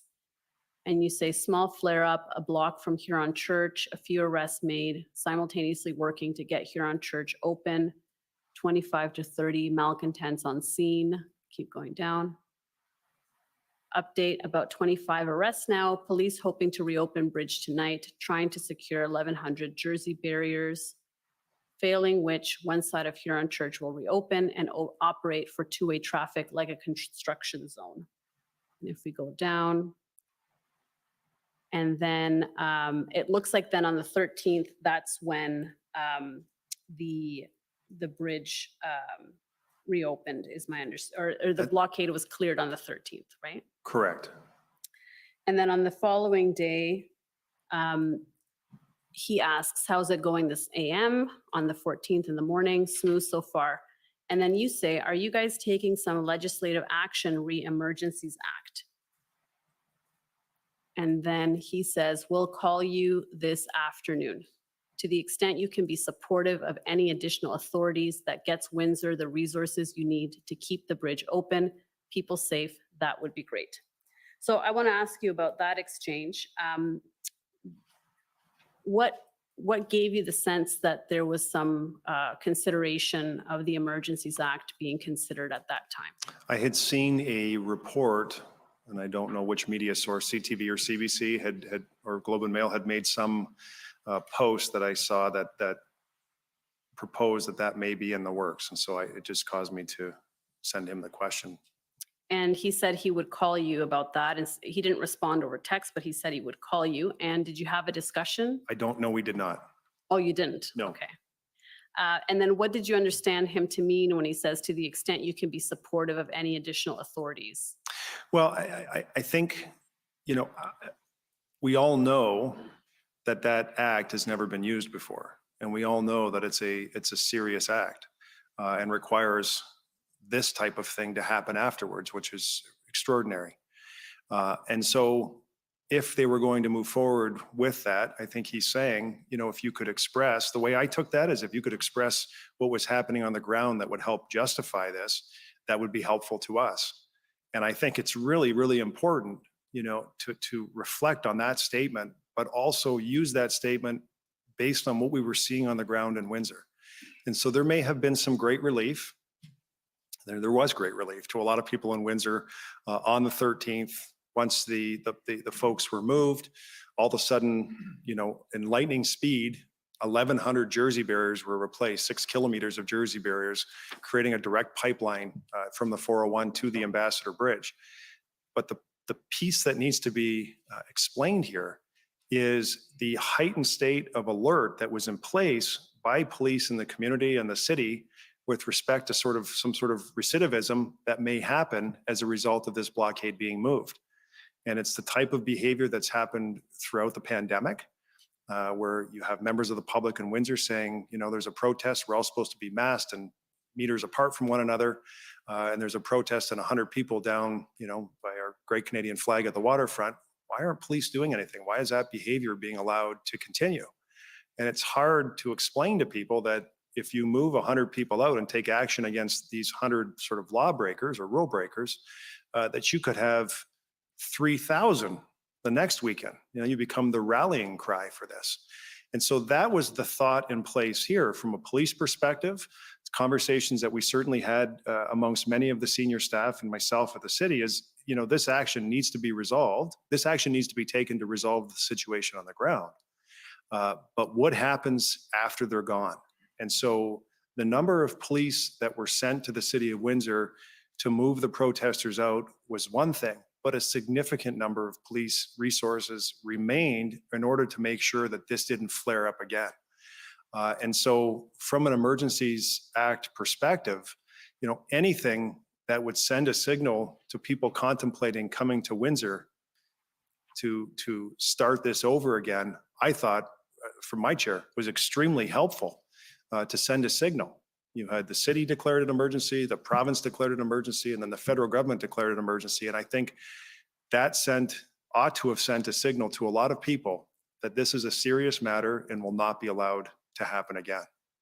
Now, on that point, the city of Windsor actually declared a municipal state of emergency after the province did. Is that right? Correct. And it was on, I believe, on the 14th. Is that right? That's correct. So maybe just explain why the municipal state of emergency was called after the blockade had already been cleared and not prior to that. Yes, thank you for asking that question. And so what happened is we had a council meeting prior to me signing off on the declaration of emergency on the 14th. One of the concerns that council had generally was there was a portion of the resolution in front of council that provided wide latitude to the city manager to do a number of things that council didn't feel comfortable giving sort of carte blanche to the city manager at that particular time. And we're talking about acquiring resources, moving transit routes, like the city operational type stuff. That I said, well, don't worry. If you have a concern with that, let's not get held up with that. I'll declare the emergency, which then would wrap that authority up to me, and anything that's required with respect to dealing with this direct pipeline that's been created, I'll have the ability to deal with. And so I signed it on the 14th, and I ended 10 days later. And Right. so that allowed us and I don't even think there was much that came out of that in terms of, needing to be dealt with operationally. Everyone just sort of figured it out, and we did what we had to do. I think I may have given free transit to people who started on the west side of Huron Church to be able to get to the other side because the disruption was big. There were a few things like that, but nothing material, I would say, was done by me with respect to that emergency power. Right. And as you had mentioned, the injunction was really a signal to the public that the city was doing everything it could. Why couldn't the state of emergency also be a signal, even if measures wouldn't necessarily be used or there wasn't much additional powers that could be gained from it? Wouldn't it be a signal to the public that the city was doing everything it could? Do you mean why didn't I sign a declaration of emergency prior to the 14th? Yes. Well, I felt like that wasn't going to provide anything new that I needed at the time. So we didn't have, police were telling me what they needed. I was trying to amplify their requests from a city perspective with respect to public works and Jersey barriers and all the things that we had to mobilize. No one came to me saying, we can't do this, or they're charging us 10 times the amount. Nothing would have benefited. I can't see the situation becoming better because I signed it at that particular time. What happened on the 14th, though, when everyone woke up and they saw this tunnel from the 401 to the Ambassador Bridge in both directions, if you live in Windsor, you know that was like a major thing. All cross traffic was blocked. Bus routes were rerouted. There were going to be impacts on business. Many businesses, over 200 businesses that were, impacted as a result of that particular action. And again, that wasn't something that was my decision. That was a police decision to put these Jersey barriers in place and create a safe pipeline to and from the bridge. And so I anticipated that there would be some requirement to deal very, very quickly on the municipal side with the stuff that we deal with operationally, that tool would have given me the benefit of acting quickly. And so that's why I did it on the 14th as opposed to doing it earlier, because I didn't see the need to do it earlier. And so the purpose then was to get some sort of financial compensation for the businesses that were prevented from getting business because of the Jersey barriers that were blocking east-west traffic? I just knew, not necessarily. I knew that what had been done was going to have some form of material impact on a variety of different operations and businesses, a material impact on the way people live their lives on either side of Huron Church Road. And what I wanted, it wasn't so much at that time sending a signal to the public, it was just saying, okay, council, if you feel uncomfortable giving the city manager that authority, I'll take that authority under the Emergencies Act and be able to deal with anything very, very quickly. And again, in 10 days, once the situation stabilized and normalized, I signed off and said there's no longer a municipal emergency. And how long were those Jersey barriers in place along Huron Church Road? Weeks, several weeks. I can't remember the exact date when they were finally removed. There was an incremental, for a couple of weeks they were there, and it was a direct pipeline, and you had hundreds of police on duty making sure that if trucks stopped, that they were acting very quickly to have folks move on. But incrementally and over time, you saw certain Jersey barriers removed at certain intersections so people could cross here on Church Road. And then police maintained I would say a heightened state of readiness at those locations, just in case there was a flare-up. And what was your understanding of the potential of another blockade taking hold after the original one was cleared?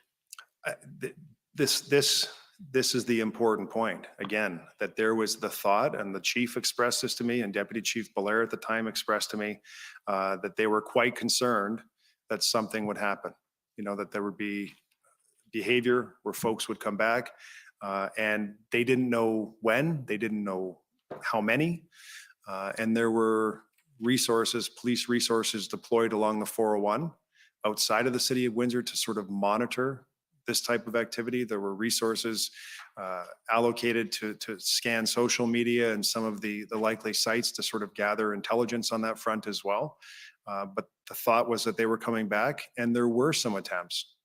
There were some attempts that police intercepted, as I'm aware of. And my understanding is that there was also the concern that once Ottawa was cleared, that those protesters would come to Windsor. Correct. And what can you tell us about that? Again, just monitoring what was happening up in Ottawa, knowing that there was a high level of frustration amongst that protester group, that, you know, if they were looking to continue that type of protesting activity, it's one thing to do it in Ottawa at the seat of the federal government. It's another thing to do it at the busiest border crossing between our two countries that has a significant impact on the lives of tens of thousands of Canadians, not just people in my community, people all across this province that rely on smooth and efficient border crossings for their livelihoods, who've been impacted, you know, over a couple of years with the pandemic. And so, you know, I think we all knew that if you wanted to have the biggest impact economically would be in Windsor, leading up to the Ambassador Bridge. And if I can take you to WIN 50972.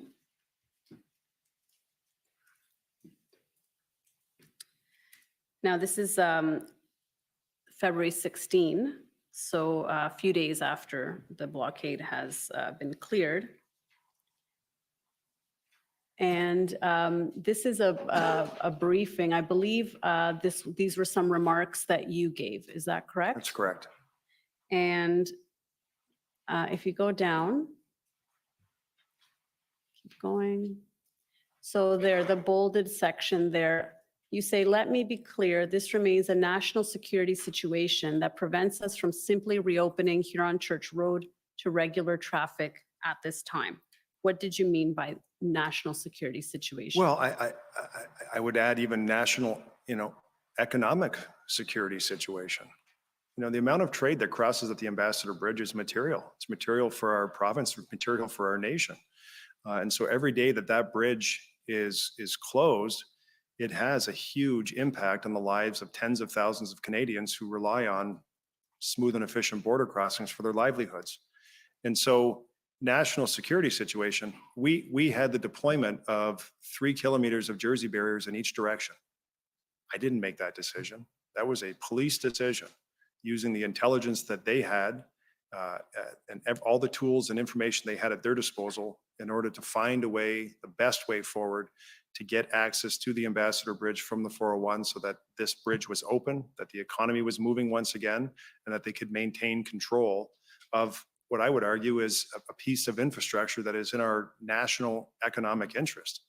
It is a very material, critical piece of national infrastructure that just doesn't happen to be, that happens to be owned by a private interest. Did you have any discussions with Minister Mendicino or anybody else at the federal government about the risk of another blockade after the one on the 14th was cleared? I probably did. You know, there were check-ins. Minister Mendicino was very good at checking in, saying, how are things going today? He did that many days in a row. And to the extent I had information from police where there was something worth reporting, I sent that back to him so that he had situational awareness of what we were dealing with on the ground. Minister Mendicino is someone who he lived in Windsor. He went to law school at the University of Windsor, so he also knows the area.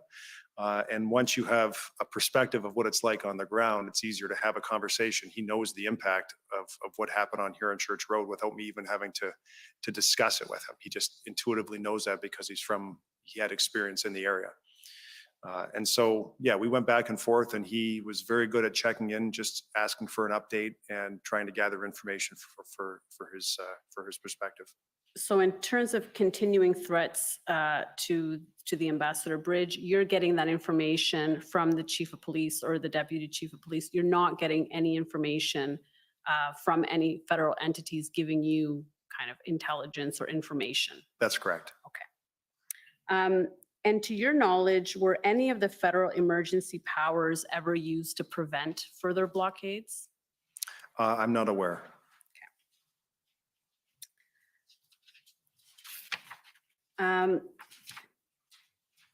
Now, on March 17, you wrote to Ministers Mendicino and Blair and to the Solicitor General explaining some issues that you believed had been brought to light by these blockades. Do you recall that? Was this the letter asking to have a sit down and try and figure out the path forward? Yes. Yes. And so what were some of those concerns that you had at the time? Well, the Ambassador Bridge in the city of Windsor is a unique circumstance. So you have, as I said, the Ambassador Bridge, the busiest commercial border crossing between the United States and Canada, which is privately owned, that sits at one end of a municipal roadway, and 3 kilometers on the other end is a provincial highway. And so, the 401 is a roadway where there are no traffic lights. It's sort of barrier free. But as soon as you get off onto Huron Church Road, you're on that municipal road, which falls under the responsibility and authority of the city of Windsor and the Windsor Police Service. You have 6 or 7 traffic lights. So trucks, as they make their way from the 401 to the Ambassador Bridge, have to go through those series of municipal traffic lights. And it is a unique situation that you have, a provincial highway at one end, a municipal roadway linking what I would suggest is sort of important federal infrastructure. And so my request to them, to the other levels of government, was we need to sit down and figure this out. We need to figure out, in the event that something like this were to happen again, how do we respond and sort of pull the template off the shelf, that the response is seamless, that it's not, a day or two here trying to figure out how many folks we need and who's going to do what and who should take the lead, and then ultimately who's paying for it. So the city of Windsor has carried all of the water. We're paying all of the bills, $5.3 million for the execution of this particular police action, which was absolutely necessary. But I would submit is completely unfair that the city of Windsor is shouldering those costs. It was not a typical municipal policing matter. In fact, it was a national economic emergency. And we responded appropriately. The Windsor Police did a great job.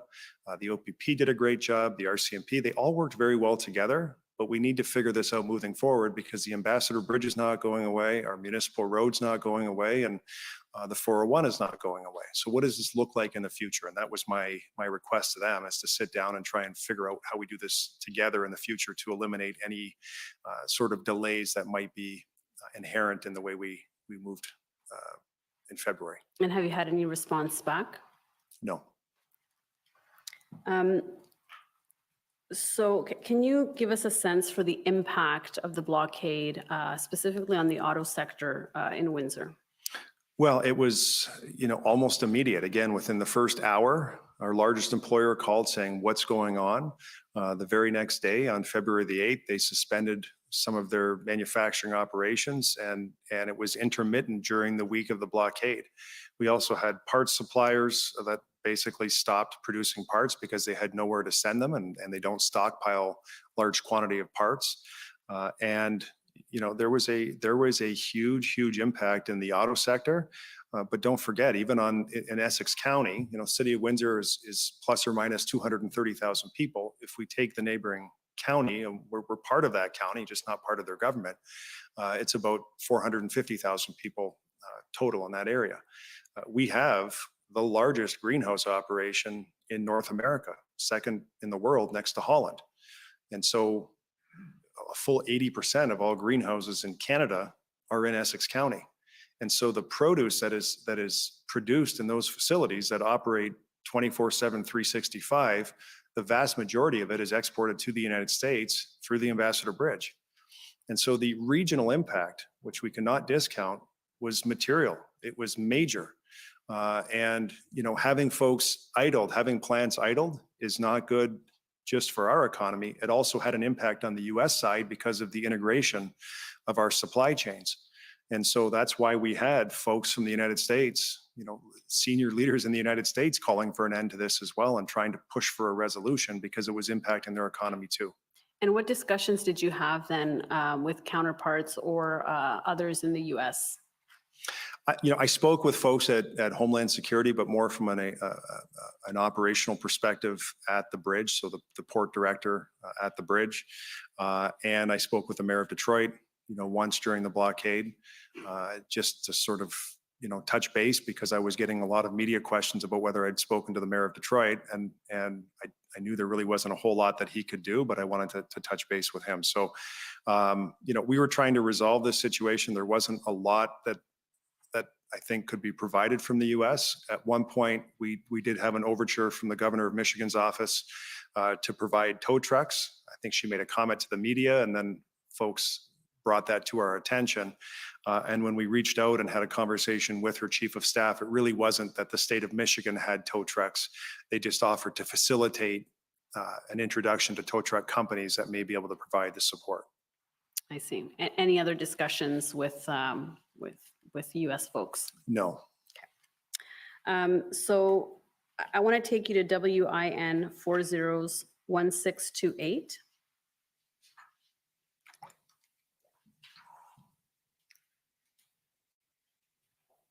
And these are remarks that you gave. Now we're going back in time on February 9. But you said at the bottom of, the top of page 2, you said, if Canada becomes known as a difficult jurisdiction to do business with, to move goods in and out, for example, then supply chains will evolve and reconfigure to remove this element of risk and avoid Windsor-Essex. What were you basing that information on? Well, I think everyone is aware now, so I can contextualize this a little differently than I could at the time. Everyone is aware now that the city of Windsor was successful in landing a $5 billion investment from LG, a joint venture from LG and Stellantis. And so they're building the first Canadian electric vehicle battery manufacturing facility in the city of Windsor. All of that discussion, all of that work, and the pre-planning was well underway during the protest in February. It just hadn't been announced publicly. And so, in fact, the CEO of Stellantis Global went to Canada during this time to have a meeting with senior officials.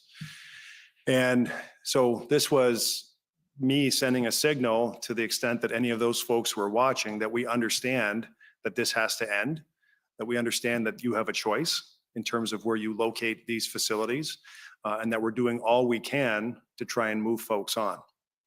And that sort of plays into the whole injunction piece as well, that it's the public facing part of it that was important, as was it important to make sure police had another tool that they could use. But I wanted to make sure that with respect to the folks, early on here, we're in the very early part of sort of rolling out all of the pieces back in February for this major investment. I wanted to make sure that they knew very clearly that we were taking this situation very seriously and applying all resources that we could from a municipal perspective to get this situation resolved, reflecting on the fact that, did I think that the first Ford factory in Canada, 1904, I didn't think a 100-year, 120-year relationship was going to be eviscerated because of a 7-day event. But at this particular time, it was critical that I sent that signal and had them have me acknowledge that this is an important issue that needs to be resolved because they were asking. Right. And so were you concerned to some extent that the image or the viability of Windsor as a city to invest in might be compromised by this? 100%, because this investment that I'm talking about, we are fortunate and we worked very hard to get this investment. But there were options up the 401 in Ontario, and there were lots of options across the border in the state of Michigan, Ohio, Indiana, and Kentucky. And so I was determined on behalf of the city to make sure that that landed here. And we were at a very fragile point in the process that this could have been derailed. This, if they had looked at this and taken a perspective that we don't want this hassle, it's just easier to do business in the United States. This is the type of event that could have derailed this major investment for Canada, for Ontario, and certainly for the city of Windsor. And in terms of impacts on residents, what impacts did the blockade have on the cities, on city services, social services, medical services, transportation? What can you give us a sense? Well, major. And so let me mention several. When this all started, EMS had to move an ambulance to the other side of Huron Church. They had to make sure that they could cover that part of the city. Our fire chief moved and deployed fire resources. There's a fire station literally 100 meters from where the protesters were protesting, but it's on the east side of Huron Church. They moved a truck to the west side to make sure that they could get there and provide service to the west side of the city. The transit routes were disrupted. The natural flow of people back and forth and having Huron Church Road closed was significant, because there are no grocery stores on on the west side of Huron Church. They're all on the east side. And a lot of folks have to take the bus. They don't have their own car on the other side of the west side of Huron Church. And so they require the city system to be able to move around and live their daily lives. The University of Windsor. The University of Windsor is directly adjacent to Huron Church, directly adjacent to the Ambassador Bridge. The primary route that people in the city of Windsor would use to get to the University of Windsor is Huron Church Road. So 17,500 students that attend the University of Windsor. You have a high school that was actually in the protest zone, Assumption High School. It's been there for probably 100 years. And so that school was directly impacted by the protest activity. And I mean, those are several, but the impact was material during the protest, and then even after the protest, because of the deployment of the Jersey barriers along Huron Church Road, had a direct impact to the hotels, the motels, the businesses, the small businesses, large businesses, grocery stores, you name it. They were impacted, including the high school, including the University of Windsor, because everyone had to find another way around. And you had mentioned that the cost to the city was over $5 million, correct? Correct. And most of that, I understand, was for the Windsor Police Service. Is that right? It really is a mix, and we certainly have welcomed any audit of those expenses. Some police services sent us a bill. Some police services didn't, but we had to pay for the Jersey barriers. We had to pay for overtime. There was a whole list of expenses that made up the $5.3 million that, we are carrying that cost at this particular time. Right, because in addition to OPP and RCMP, there were several local police forces that came to assist, correct? Correct. And so public order units, I know some were deployed from other parts of Ontario, but we contracted directly with the City of London. They have trained resources. They have a standard contract that they sent to us. I signed immediately. But the provision of that service was $200,000 plus or minus. We had to feed people. But the chief asked for 100 officers. I'm told that 500 showed up. Well, they may not have charged us. Some of the services may not have charged us for the salary and benefit costs, but we still had to put some of those folks up in hotels. We still had to feed them. We had to move them around. There were direct costs, which we would welcome any other level of government to audit. But at the end of the day, it's the residents in the city of Windsor who have carried the full share of those costs to date. And just to be clear, the blockade was cleared and the bridge reopened before the Emergencies Act was invoked. Is that right?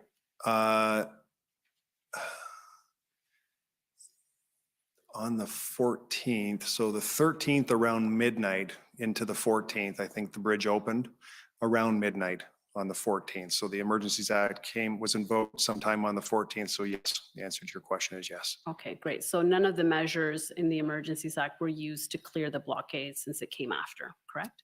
Correct. Okay, thank you. Those are my questions for you. Thanks. Okay, so I think this is probably a good time for the morning break. So we'll take 15 minutes and then come back to continue. The commission is in recess for 15 minutes. La commission levée pour 15 minutes.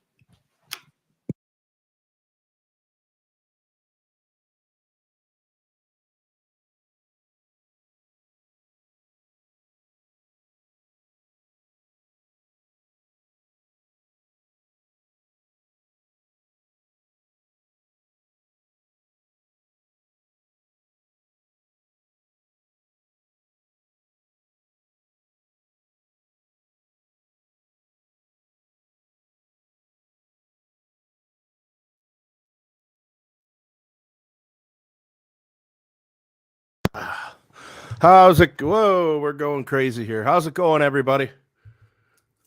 Sorry, I'm not really set up right now. I I've been busy. There's been a lot of things going on today, and as you guys know, I'm always trying to keep on top of everything. So yeah, some things have been coming out this morning as this is going on. Originally, I didn't think this would be that interesting to hear from the mayor of Windsor. However, now I've been hearing bits and pieces in the background. Once again, I've been just streaming this to make sure you guys can all watch this, and there's a cool chat going that everyone can engage in and talk. But yeah, it looks like this is a little more interesting than I thought. So I'm going to tune in from going forward. I'm looking forward to the cross-examination of the mayor, and I am looking forward to hearing Freedom Corp, the JCCF, and others question this witness. It's very interesting that he had a direct connection with Public Safety Minister Marco Mendicino.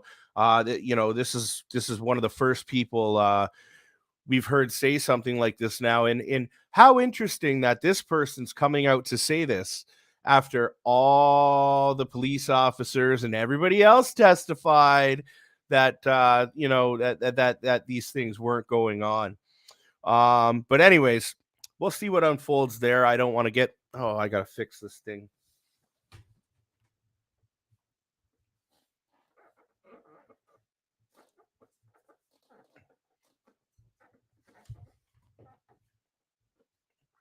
Playing tricks on us. I'll fix it after the break.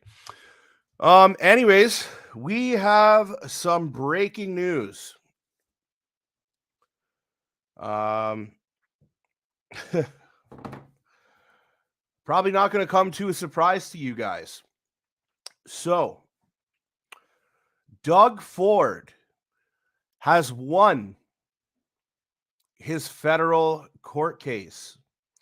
Doug Ford will not be testifying at this public order emergency commission. And I wish that I could say I was surprised, but I'm not. Now, Doug Ford is the premier of Ontario in the Conservative Party, the party of law and order. The party of law and order. We're at a public inquiry right now where our charter rights have been absolutely violated and crushed. We're trying to get to the bottom of this right now. Your party, the Conservatives, have shown up all of a sudden out of nowhere, and now they care about our charter rights and freedoms. And you filed a motion forward to the federal courts so you couldn't go there and provide the people of Canada with truth and transparency? Are you kidding me? Are you kidding me? Unbelievable. That in itself should tell you who the Conservative Party is. And I would encourage every single person to put pressure on every single member of parliament in the Conservative Party right now, whether it's through a status, whether it's through an email, whether it's through however. Why do they not want to speak at this? Sylvia Jones said that this will cause irreparable damage.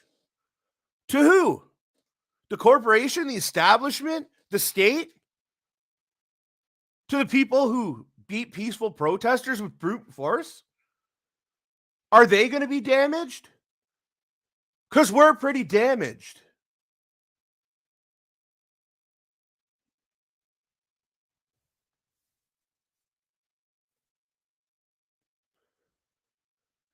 The system that is in place has been screwing the little guy, little girl, for way too long now.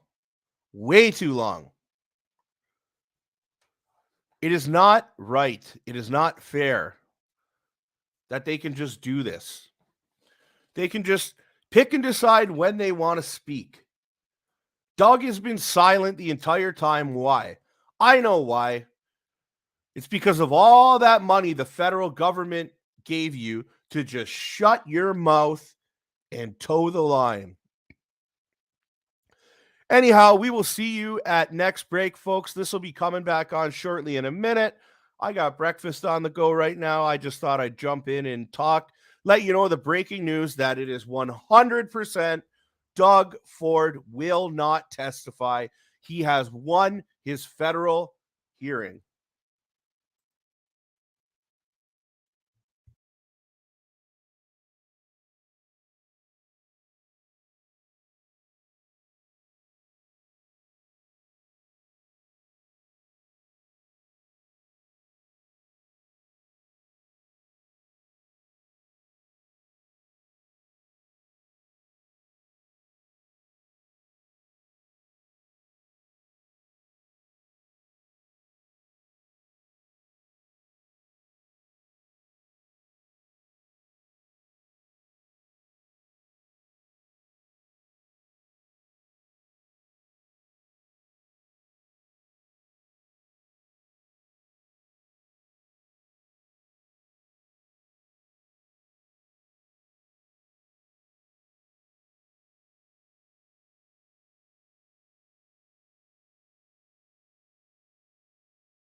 Order à l'autre.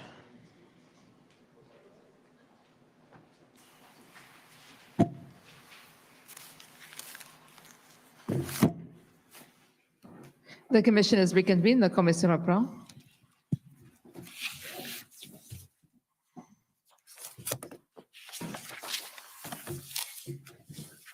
Ready to go? Yes, sir. Okay, so now if I could call on the Democracy Fund to go first.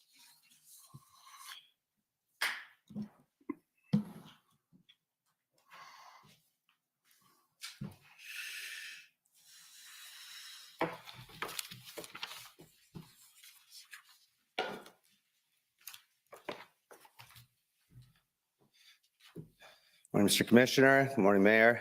My name is Antoine Dailly. I'm Counsel to Citizens for Freedom, group representing the peaceful protesters in Windsor, Ontario.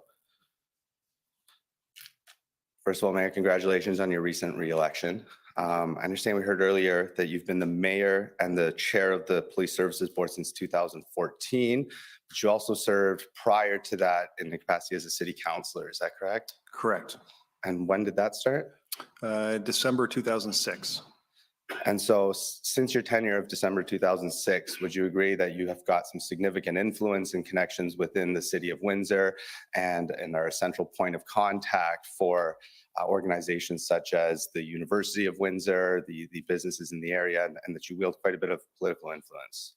I would say that as mayor, certainly you're in touch with a lot of different people in the community, businesses, residents, and institutions as well. And so just in terms of the division of the powers, because I understand you do wear several hats, one being, again, the chair of the Police Services Board. In your capacity as chair, you said that it is not the board's responsibility to direct the activities of the police. Is that correct? Correct. We don't direct police operations. Would you say that you influence what tactics and methods they may use? No. And when it comes to requests for resources, is that usually something that comes from the police and that request is made to the Police Services Board, or is the Police Services Board itself making requests for resources and things like that from the city? We go through an annual budgeting exercise. So the chief presents a budget to the board. We go back and forth until we land on something that ultimately gets approved by the board, which is then sent to city council. I'll speak slower. A budget approved by the Windsor Police Services Board is then sent to Windsor City Council for approval. And the chief would lay out in the budget document what is needed for each department. If something extraordinary happens, if there's an expenditure or a request outside of the normal budgeting process, the chief would then make a request to the Windsor Police Services Board, and the board would make whatever decision they felt appropriate. Understood. And in your capacity as mayor as well, I presume that you also had regular communication over the last couple of years leading up to the to the protests with the Windsor Essex County Health Unit and the Chief Medical Officers of Health of the region. Is that correct? Frequent, yes, not daily, but there has been more contact during the pandemic between my office and the health unit than any other time that I can recall. And would you say that over the last 2 years that there was in that increased communication, is it typically the city seeking guidance from the Windsor Essex County Health Unit, or is it that these decisions are being made together in a collaborative fashion? What's that relationship between you and the Chief Medical Officer of Health of the area? They have very distinct roles as spelled out in legislation. And so there are oftentimes, because none of us have ever lived through a pandemic before, or at least most of us haven't, there are times where during the pandemic, we've tried to sort out a course of action with the health unit to have a better understanding of where the medical officer of health may land on a certain topic. But ultimately, my experience with the medical officer of health is they may give you an impression or some guidance or some, opinion, but ultimately they left it to the city to make every decision. And so would it be fair then to say that typically the recommendations, because we saw a number of Section 22 orders issued by the health unit that were the subject of some of the protests that led up to the demonstration at the bridge, would it be fair to say that the recommendations of the medical officers is the medical advice, and that the actions of the city council in terms of the bylaws and the orders that are being passed are more of the political aspect of that? Well, the medical officer of health independently makes any orders that he makes. It's not dependent on us in any way. And then, of course, city council passes bylaws, resolution, and policy, which is our normal governance role. Understood. And just in terms of that community control group, so am I correct that this is a community control or corporate control group? Community control. And the community control group, they met during the week of February 11th on a daily basis, 9:30 every morning. Is that correct? I don't know if it was every day, but we met very frequently. And did you attend all of those meetings personally, whether remotely or in person, or did you rely on others to communicate and relay to you the information that was discussed during those meetings? I'd have to look at the minutes themselves for each day. I attended several, but there may have been a time where I didn't attend. And if I didn't attend, my chief of staff, Andrew Teleszewski, would have attended. And so I presume then that the days that you did not attend those briefings about the bridge, you had other priorities to attend to at the time. Correct. And I guess you had an understanding that, whether it's your chief of staff or the police services or whoever else attending those meetings was in control of that situation, and that your immediate attention on that was not required. Is that correct? Well, the CCG does a good job at providing one source of information to multiple people, so we're on the same page, but it's not exclusive. And so I may have had on any given day, probably more than 5 conversations every day with the chief of police about the activity that was happening in Windsor related to the Freedom Convoy. And so it didn't mean if I wasn't in that particular meeting that there was an absence of information, because there was great communication throughout the city, great communication intergovernmentally at the time and for the duration of the protest. Okay. And when you speak of the duration of the protests, is it fair to say that as mayor of Windsor, part of your role and responsibility is not only to represent the majority of citizens that elect you, but also the minority opinion? I represent consider it. the city of Windsor. And so certainly I absolutely represent the people in the city of Windsor. And so would it be fair to say that part of your role and responsibility then is to attend to those minority opinions and views, or at least to take them under consideration, particularly when there's active protests in the city? Of course, you would consider what's being said on social media. You would try to understand the perspective, and as we did here, trying to find a resolution, trying to get this thing over with so we could open the route to the border crossing. Right. And I understand that you testified earlier that you at no point in time actually went down and spoke with the protesters at the Ambassador Bridge protest. Is that correct? Correct. In terms of the leadership, were you aware that many of those attendees had also been protesting on almost a weekly basis since 2020 down at the Great Canadian Flag? No. You were not.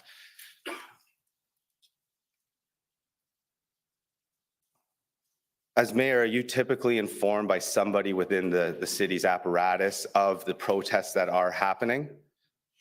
Only if it was exceptional. So for example, if there was a protest on the lawn of City Hall today between 4 and 5, I may never be given notice of that. I may walk out and see the protest, but it's not normal that for sort of a general protest, which probably happens every week in some form, that the mayor's office would get notice of that. Okay. So you say that you didn't receive notice of, the anywhere between 25 to 50 people that gathered almost on a regular basis every weekend down at the flag. You say you were not aware of those. Oh, I was notified of frequent protests at the flag, but I think your question was I aware that people who were at the protest at the flag were also part of the protest of the Freedom Convoy? I can't create that connection. Okay. And And in the information that you received about those weekly protests leading up to the Ambassador Bridge, were you able to identify any of the organizers or the leaders of those protests? Yes. And did you at any point communicate the names or identities of those leaders to the Windsor Police Service or anybody else within the city? I didn't have to because the police were attending those functions independently. And so you saw the interaction with the protesters, or at least the leaders of those protests, as more of a policing matter than a political matter. Well, and I don't know if it was weekly. I don't think it was weekly protests at the flag. But, you know, going back to when they started the protests at the flag with respect to COVID restrictions, there were points where the gatherings were illegal. They were contrary to provincial legislation at a minimum. And so police were there because you again had illegal activity, but you also had members of the public who were saying, why aren't you guys doing anything about that? Why are you letting this illegal activity happen when we have to follow the rules? We are following the rules, and clearly this behavior is not following the rules. It's illegal. Why are you not taking action? Right. Would you agree with me that over the course of the 2 years those protests were building, there were many changes to the legislation, and there was different times where perhaps the number of people allowed at one of those protests was within the bounds of law, and other times, you know, that there could be further restrictions in terms of the number of people that could gather, and that was a fluid situation, and that not all of those protests were legal? I don't know because I wasn't receiving a debrief after every time folks gathered at the flag to protest COVID restrictions. So I can't help you with an answer there because I just don't know. Okay. Is it fair to say that in the protests leading up to the Ambassador Bridge, there were multiple occasions where there was a far bigger turnout of protesters and demonstrators than ever appeared at the bridge? I'm aware of, I forget the fella's name, but he had some notoriety online and came to Windsor a couple of times. And that seemed to generate more activity at the flag when he came. Chris somebody, I think, but I can't remember his full name. But anyway, this person, when he came to Windsor, and there was at least two occasions that I'm aware of, more people seemed to gather on those 2 occasions over 2 years. And did I hear you correctly earlier that your understanding of the composition of the protesters is that many of those at the bridge were locals, and it was not all from out of towners, and to the extent there were people from out of town, a lot of them were coming from Toronto and other places in southwestern Ontario rather than Ottawa? Yeah, so my understanding was it was about 50-50 from the chief. Okay. And so then, as your role as part of the CCG, would you say that part of your responsibility was communicating with the other branches of government, whether it was, I think we saw some text messages earlier with Minister Mendicino, with the Solicitor General in the province. So one of your key responsibilities was being that spoke on the wheel to these other government agencies. Is that correct? And our local members as well, members of provincial parliament and parliament. And so can you just explain who is Brian Massey? He's the NDP member of parliament for Windsor West, which is the area where Huron Church Road and the Ambassador Bridge is located. And did you have much correspondence or communications with him during the ambassador, well, during the time leading up to the ambassador protest? Leading up, I mean, I'm in frequent contact with him about that particular issue. I don't recall any conversations specifically about the protests that were going on. But when it happened, I did have communication with him once it set hold in Windsor. Okay. Can we just pull up a document here? Win 401659.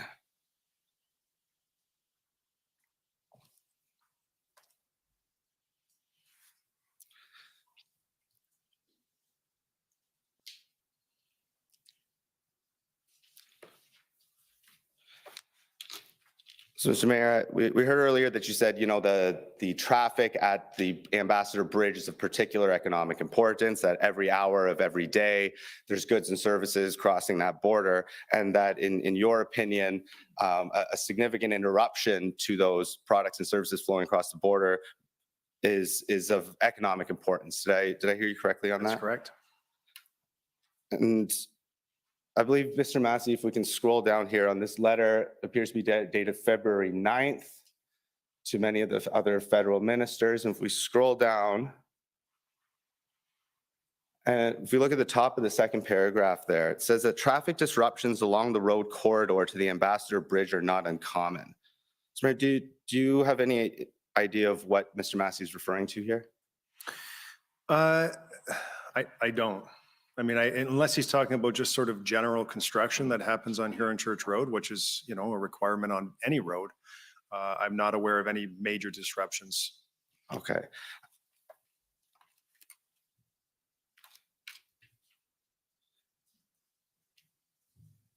So I understand that in your capacity as mayor, you may not hear about every protest that's going on in Windsor, but do you recall a protest in March 20th of 2019? I think this was during your tenure, where a gentleman named Eddie Haddad, is that name familiar to you? Yes. And who is Eddie? Eddie is a Windsor resident, recently ran for city council and has run several times in the past. And do you share my understanding that he's also currently the chair of the Liberal Party of Canada in the Southwest Division? I don't know if he holds that position. And did you ever receive any indication that he was also the chair of the Essex Federal Liberal Riding Association? I have no idea if he is or not. Do you recall hearing a statement from him on March 20th of 2019 in relation to a protest dealing with funding for the university that apparently led to a temporary blockage of the Ambassador Bridge in Windsor?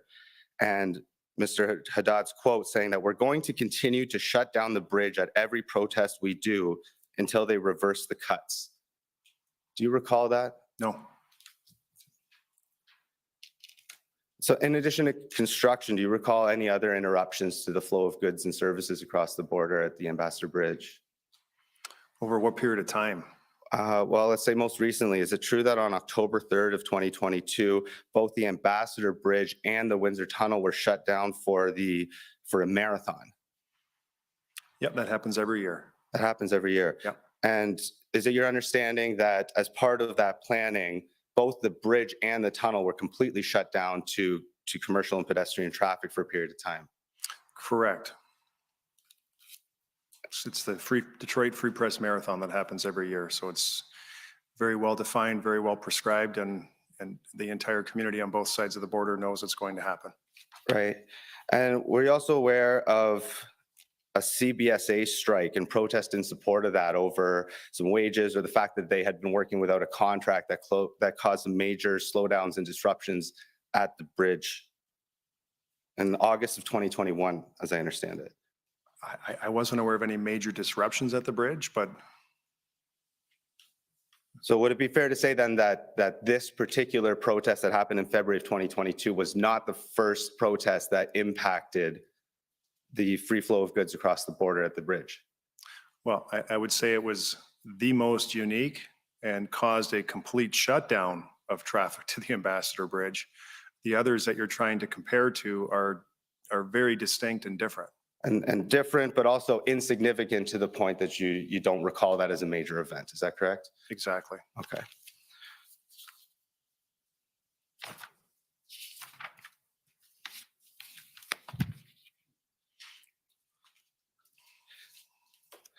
Now, you'd indicated that, for example, the Detroit Marathon that happens every year, it's well planned, it's well thought out, so all parties kind of have noticed that this is happening. Would you agree with me that the primary concern, perhaps from the city's perspective as to this particular protest in February of 2022 was the uncertainty in terms of how long it might last and, you know, whether or not the city or the province or even the federal government had the resources to handle that type of demonstration? Yeah, we didn't know whether the slow roll was ever going to become permanent. We weren't certain on that. And how long was it going to last? It was a complete closure. The other ones were very time limited for very discrete events. And this was something that, you know, there was no known end date. And when you say it was a complete closure, are you aware of briefings through that CCG group where at various times there was certainly at least one lane open or two lane open to allow traffic and at least emergency vehicle access? Well, again, I think I mentioned that this morning that there were times when the chief told me that they've regained control of one lane and they thought they were talking to someone who had authority as a group leader to make sure that they could have emergency access through one lane. But then that quickly did not last because one party was never empowered to speak for the other parties, and they decided to sort of block that lane. And that was part of the problem here, that this was in many ways a leaderless movement where, there was no one specific to talk to and no one responsible for the outcome of the entire group. Understand. And you spoke earlier too about, constructions and other delays and the importance of the just-in-time delivery system for many of the auto parts manufacturers locally. Would you agree with me that a slowdown or a significant slowdown, whether to construction or otherwise, would also have an impact, albeit not as severe, but it certainly has an economic impact on the auto parts manufacturers? Not necessarily. And so as long as one lane is open in each direction and vehicles can move, that works. I mean, we could work with that over a short period of time to continue commerce back and forth and let healthcare workers get to work. That can continue as long as one lane was open. And that is what police were trying to do from the very beginning, was find a way to keep one lane open, allowing the protests to continue, the slow roll protests to continue, but allowing one lane in each direction to be open so commerce could continue. Right. And so the traffic disruptions, but the border's still open. May we pull up POE.CFF? I believe it's 701.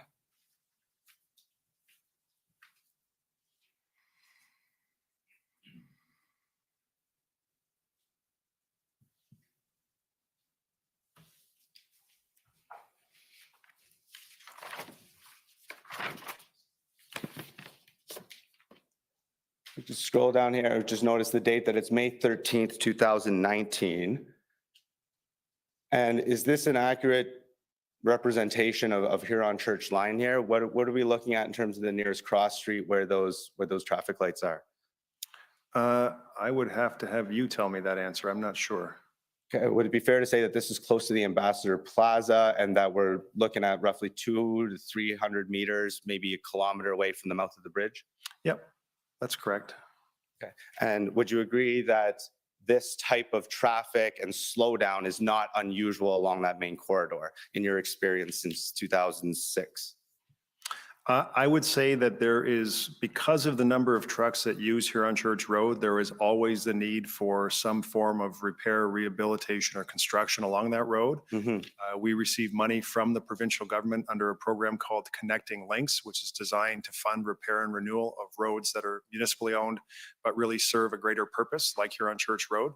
And so this is an example of construction where traffic is continuing to move in both directions. And there's construction happening today on that road that would look much the same, where it's disruptive, but it does not stop international trade. And so you would agree with me then that this picture here in terms of the delays in the traffic is also emblematic and similar to the current state of the bridge since, let's say, the beginning of this summer? Yeah, there is ongoing construction on another portion of Huron Church Road, which would look similar to this as well. I understood.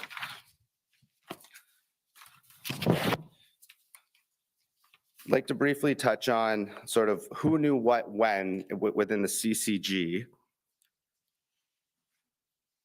You had indicated earlier that you were made aware of some demonstrations in Sarnia and that there were the slow rolls happening in Windsor. But am I correct in saying that Chief Mizuno was not terribly worried about the slow rolls that were happening at the end of January? That was no particular cause for concern. Yeah, she expressed to me that those were peaceful, that the vehicles continued to move and international trade continued to move as well. All right, and were you also made aware that the OPP had shut down the highway junction at Highway 402 in an attempt to block either the west or eastbound traffic and to control that situation on or about February 6th?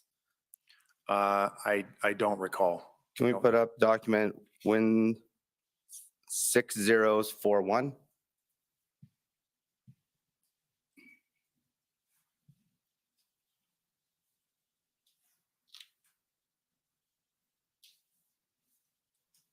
And if we can scroll down. And so this email, I understand, came from Joe DeDeckert. Do you know who he is? No. But would you agree with me that if we scroll up here, that this was sent to a City of Windsor employee, Carolyn Brown? Looks that way, yes.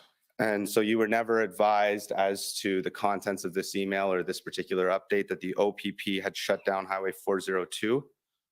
Yeah, I don't recall seeing that email.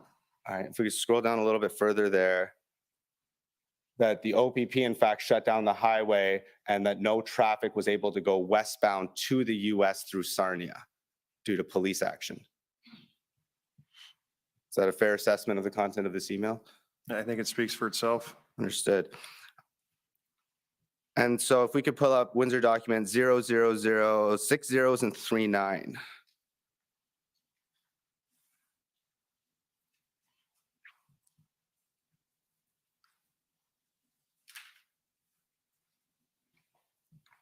And who is Andrew Ray? That's me.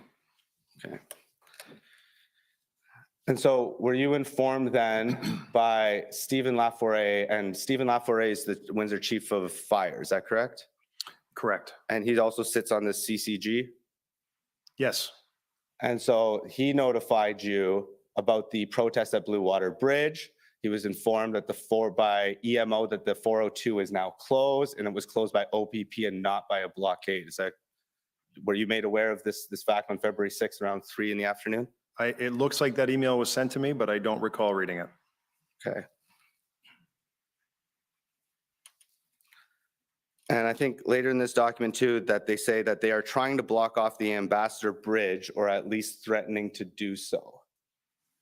Is that further down in this email? Oh, we can scroll up a little bit. There's concern based on some limited intelligence the convoy will be or is heading to Windsor today. Earlier intel indicated that the bridge was going to be targeted on Monday.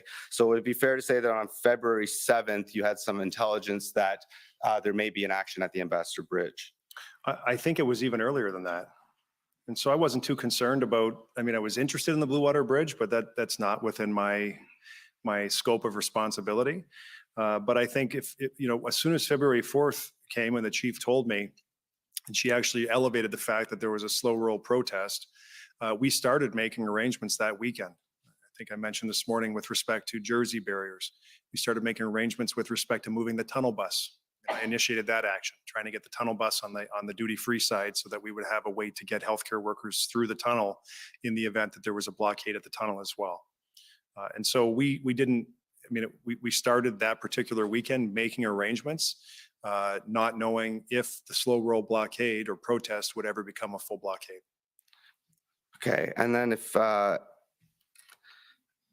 so after you were made aware of the potential action in Windsor, you basically left it to the Windsor Police Service to implement the plan and to deal with the possibility of a blockade, is that correct? Well, again, they had a role to play with respect to actions at the Ambassador Bridge. I was looking at other things as well. Again, the tunnel bus issue, and making sure that, the chief had the resources she needed as things developed, making sure that they could respond very quickly, because we were watching what was happening in Ottawa. We were watching what was happening across the country.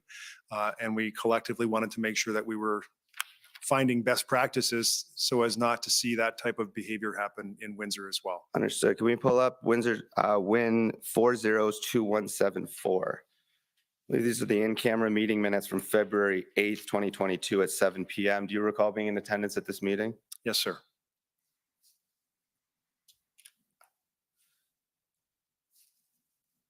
And if we scroll down here, I believe it's on page 2.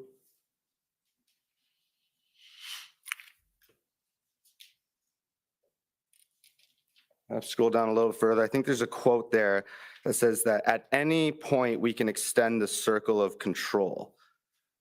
Do we see that here?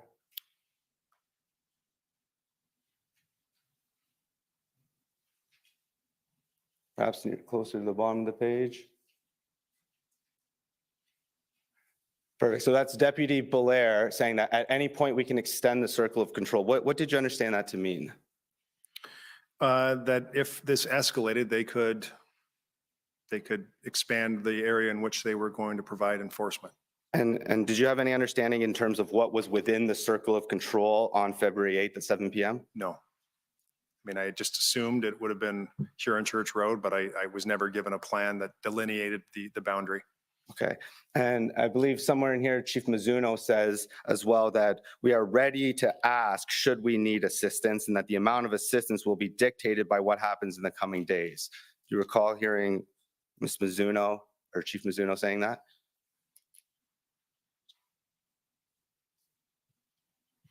Yep, I believe that to be accurate. Perfect. And if we could just pull up your witness statement. You said earlier, no changes needed to be made. I believe this is WTS 5019.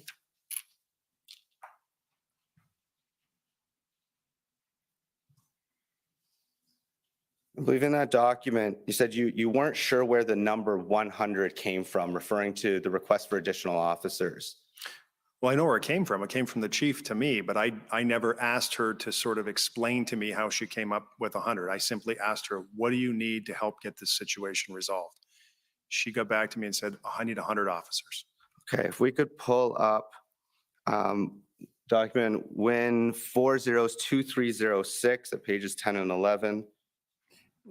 I've been fairly liberal, but you're now well over your time, so you're going to have to I wrap. thought we had 45 minutes here today. No, you have 25 minutes. I'll pick things up then. Thank- Okay, if we look at page 10. And we scroll down. On the right side, is the text messages that are darker, is that you to the chief? That's correct. And is it there that you indicate that we need to make an official request to the province and feds for the 100 officers? That's correct. So could you help me reconcile that? Was the request for 100 officers or the estimate of 100 officers, did that come from you or did that come from the chief? 100% it came from the chief. Is that February the 8th? If we can Did you see the scroll date? up. I believe, yeah, if we go up a little Okay, looks further, I like think the- there's a timestamp Yep, on it. there So we go, that's February February 8th in the evening, right? So February the 8th, that's correct. And so February the 8th, the chief had told me she needed 100 officers, which I amplified up to the provincial and federal governments. What happened in the evening of February the 8th, my chief of staff, Andrew Teleszewski, had a meeting with chiefs of staff at the federal level of government who asked that we put the request in writing.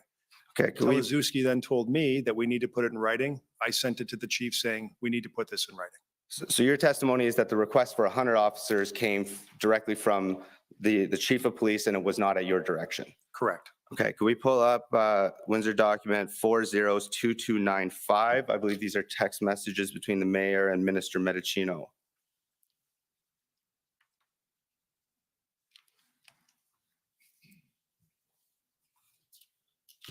So if I've got the timeline correct here, so February 8th at 7 p.m. during the in-camera meeting, Chief Mizuno says, we are ready to ask for assistance should we need it. Then later in that evening, you text her, and it appears to say probably about 100 officers.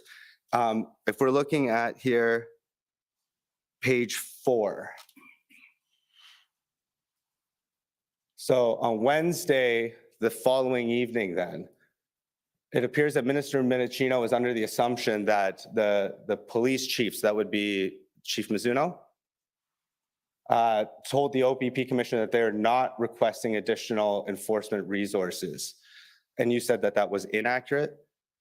I said wrong, because that's completely contrary to the conversation that I had had with the chief and that we had discussed with the board. And if we scroll down a little further here.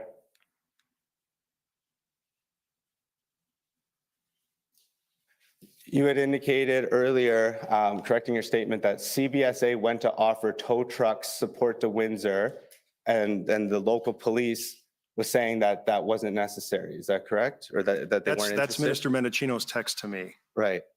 And so what I said was that we were offered tow truck support, but it was, and what CBSA offered to do is to find the pathway to allow tow trucks and tow truck drivers into Canada, which may not normally be admissible, sort of as a matter of right. They agreed to work with us if we needed to bring in US-based tow trucks to find the pathway to get them through the border so that they could be of assistance. Okay. And so would it be fair to say then that the two parts of this conversation we saw you having with Minister Mendicino, Minister Mendicino was incorrect about whether or not the Chief Mizuno had requested resources, and was also incorrect as to the type of assistance that was offered by CBSA?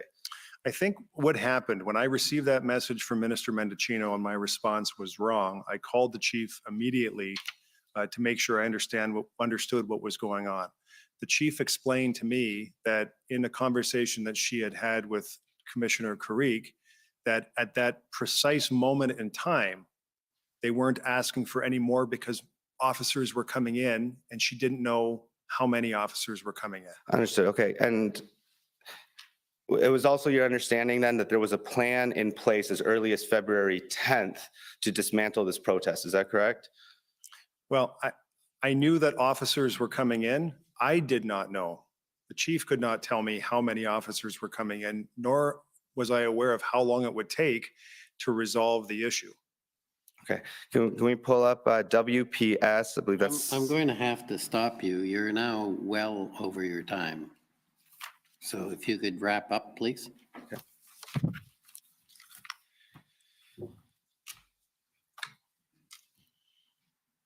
There's some latitude just to show a couple pictures here to make sure we're on the same page in terms of what the enforcement action did look like on the February 13th. If we could pull up CFF 609.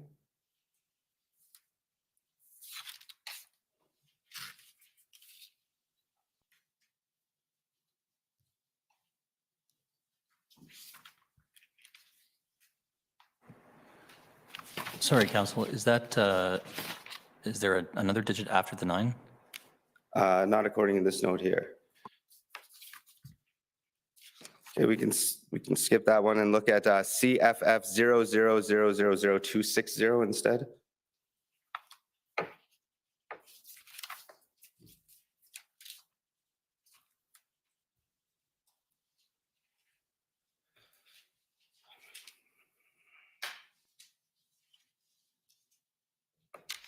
And so those officers there, you're saying those are Windsor police officers or are those OPP? I can't tell from the flash on their arm. Does not look like a Windsor flash, though.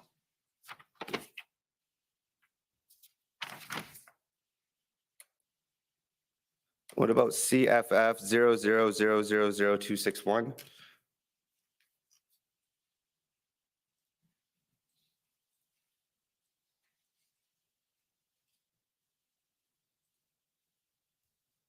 Those appear to be officers on the roof. Do you know if those are Windsor police or is that OPP? I can't tell. Okay. And you indicate that you weren't sure exactly what time on either the 13th or the 14th that the bridge had been cleared completely.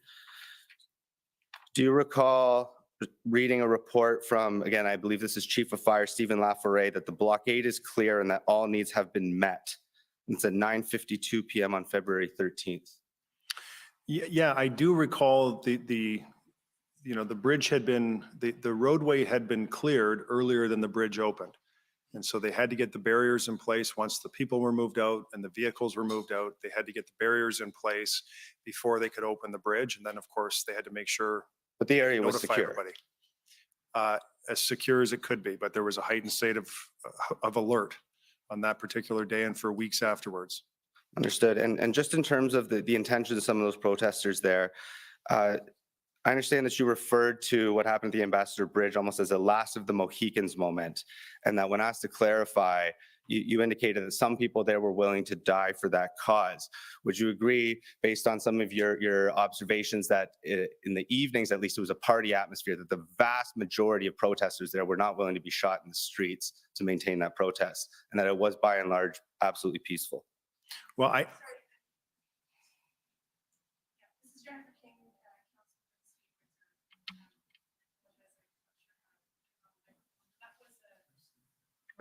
But thank you. That was a compound question that my friend has asked. I think it's an unfair question to the mayor, and he hasn't provided any of these statements for him to see. I object to that question. Okay, I'll move on there. And just to clarify, so Chief Pam Mizuno, she is no longer the chief of police in Windsor. She announced her sudden retirement on March 22nd. Is that correct? She has retired, yes. Okay, I asked you And to lastly, wrap up I think I can 5 wrap it up minutes there. ago. No more questions just for this witnesses. Thank you. Okay, thank you. Next is the Government of Canada.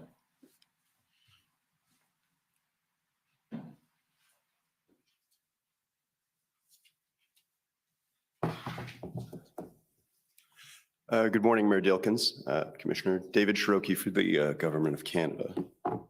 So in your evidence in chief through the Commission Council, you'd indicated the city had supported an interim injunction that was granted on the 11th of February. I'd like to pull up the reasons for that interim injunction, which I think can be found in a number of places, but OTT 407333.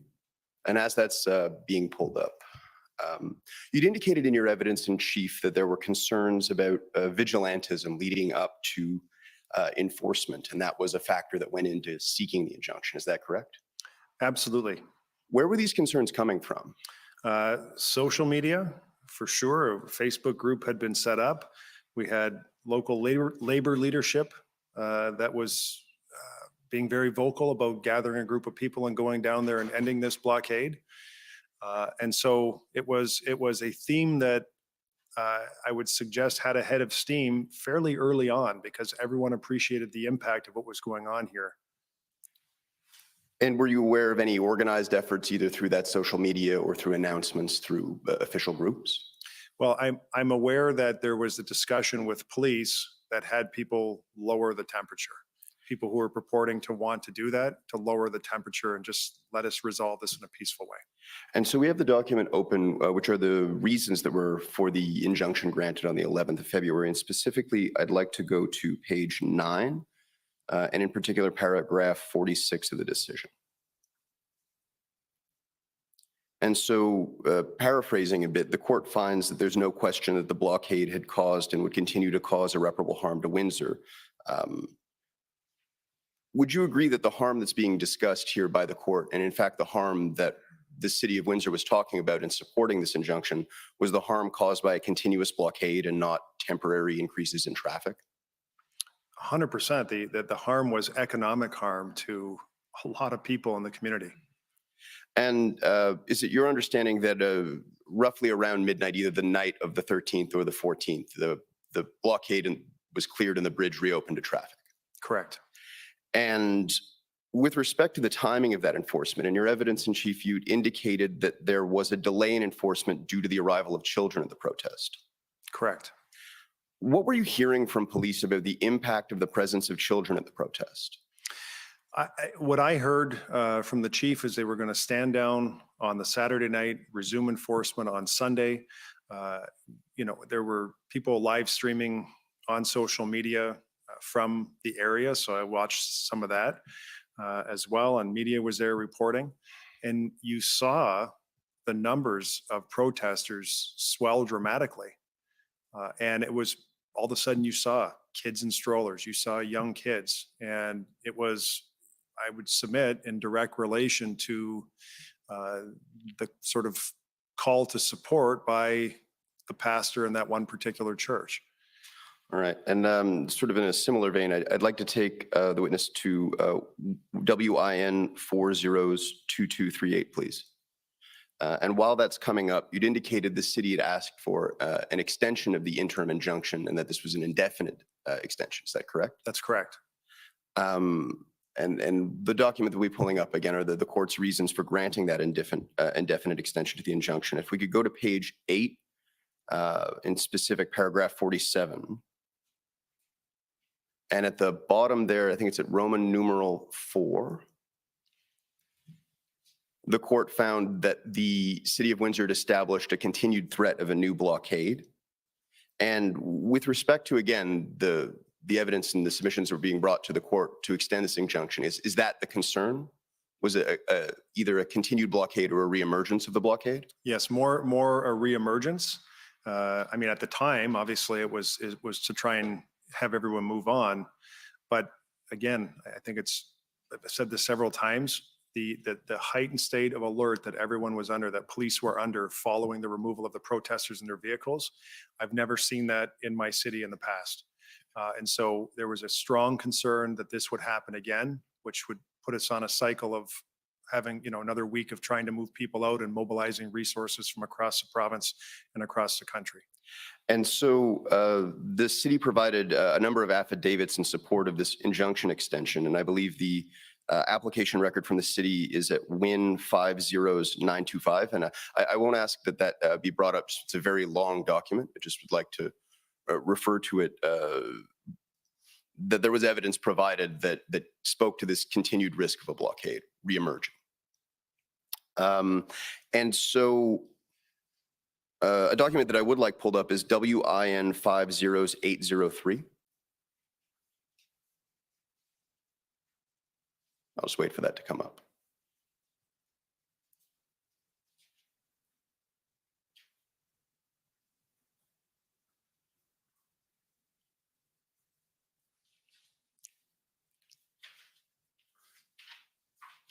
Mr. Mayor, what are we looking at here in terms of geographically within Windsor?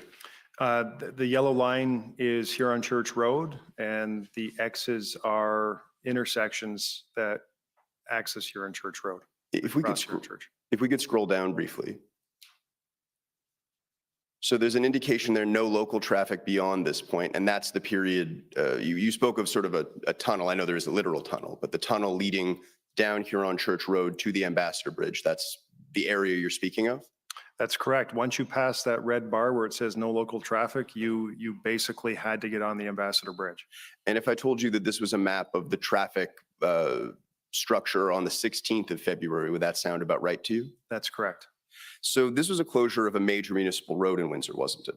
Yes, And it impacted residents in nearby homes and neighborhoods. massively. And you'd indicated the specific neighborhood of Sandwich Town as being to the west of Huron Church Road. That's correct. And there were no access to groceries for the residents of Sandwich Town as a result of the blockade and then the subsequent closure of the road. They had to take a very long route to get to the same grocery store that they would normally get to. And so the city had to provide alternative bus services to those residents so that they could go about their lives. And we did, yes. And you would agree with me that the city and the police would not choose to continue to limit access by residents to Huron Church Road unless it believed there was a real risk that a demonstration could return. Correct. And I know you said that you were uncertain on the date at which point these traffic closures stopped, but you would agree with me that the measures to prevent the reestablishment of a blockade remained in place after the 23rd of February? Yes. So Commission Council took you to WIN 50972. And I'd actually like that to be brought up, please. And I'll take you to a similar portion where you refer to it remaining a national security situation. If we could scroll down, there's bolded text. There it is. And so this is the situation that, again, it says here, prevented reopening Huron Church Road. And that's the closure we were just looking at on that map. Yes. If we could go to page 3. And so it says here, we cannot ignore these ongoing threats because of the inconvenience that's being caused along Huron Church Road. With respect to these ongoing threats, can you speak a little bit about, I know you said the information was coming from police, but what were you hearing during that time period? There were, for several weeks, immediately, once the Jersey barriers were put in and access to the bridge was made available, there was a high state of alert for police. There was still a huge police presence along Huron Church Road. And there was a strong concern expressed to me by Chief Mizuno that there was a concern that this could flare up again. And that lasted for several weeks. It lasted, in fact, until the situation was dealt with in Ottawa. And the thought was that when Ottawa, the protest in Ottawa was disbanded, that folks would get in their trucks and come back to Windsor. So this lasted for quite some time. And so you referred in the statement to it being a national security situation. Did you see the events in Windsor as being connected ideologically or otherwise to other events happening nationally? Yeah, certainly, watching what happened in the U.S., where there were freedom convoys in the U.S., and that happened in several cities. That was concerning. Seeing what happened in Ottawa, that was concerning. knowing the money that was being reported with respect to flows from those, the Give, Send, Go, or whatever it's called, GoFundMe, that was concerning. And so there was no shortage of concern. And this was, in my mind, and will remain until I'm long gone, a national economic emergency. And that is there is a direct correlation to a national economic emergency, and I would submit to a national security issue. This is exactly what this was. And with respect to the specific topic of security, were you aware of the arrests that took place in Coutts, Alberta on the 14th of February? Yes, sir. How did you become aware of those? Through traditional media, And what's your understanding of those events? that police were able to intercept a group of people who had weapons that intended to do harm to others. And they were part of the protest in Coutts, Alberta. And acknowledging, of course, that Coutts is quite geographically distant from Windsor, Ontario.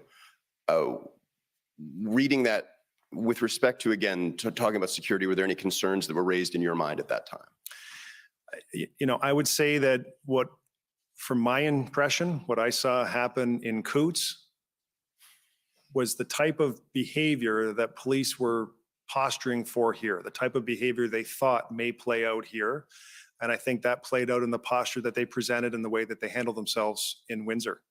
And so the Coutts situation happened after the fact, but there was that level of temperature on the ground where police in Windsor were quite concerned and did not want to inflame the situation. They were taking every opportunity to de-escalate a highly charged situation. And so you said both in your evidence in chief and in your witness statement, your understanding or belief that the invocation of the Emergencies Act sent a signal that the federal government was taking the blockade situation seriously. I agree with that. And that it may have discouraged the reestablishment of the blockades, particularly with respect to the Ambassador Bridge. I agree with that fully. Is that still your view? Yes, sir. Moving on to economic issues. I'd like to take the witness to SSM.CAN 50/495_REL, and in particular, page 2. And while that's coming up, actually, we'll start on page 1 just so we can identify the document. Now, this is likely not something you've seen. This is a backgrounder report with respect to the impact of the road blockade on the Ambassador Bridge that I believe was prepared by Finance Canada. So if we move to page 2, the reason I'm bringing this up, if we scroll down,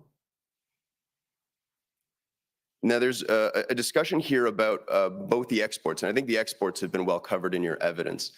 What's your understanding about the items or goods that are imported from the United States into Windsor? I don't know that I have I don't know that I have discrete knowledge on the imports versus the exports. And I would just say that with respect to the trade that we see regionally in our community, or at least locally in my city, I go back to the parts that cross the border 6 to 7 times before they're put into a vehicle that rolls off the assembly line. It speaks to the tightly integrated supply chains that we have in Windsor and Detroit, which are respectively our own auto capitals of our countries. And so going back to the report in the last paragraph that's on the screen there, it speaks to Canada importing $4 billion worth of pharmaceutical products and $2.4 billion in medical equipment that go through the Ambassador Bridge, and that was in 2021. Is that a figure that would be surprising to you? No, I believe that. You also mentioned the bridge's impact regionally. Would you agree with me that the imports that come in through the bridge don't stay in Ontario in their entirety? In their entirety, no. And that it's part of a national supply chain? 100% agree with that statement. I'd like to now take the witness to WIN 401628.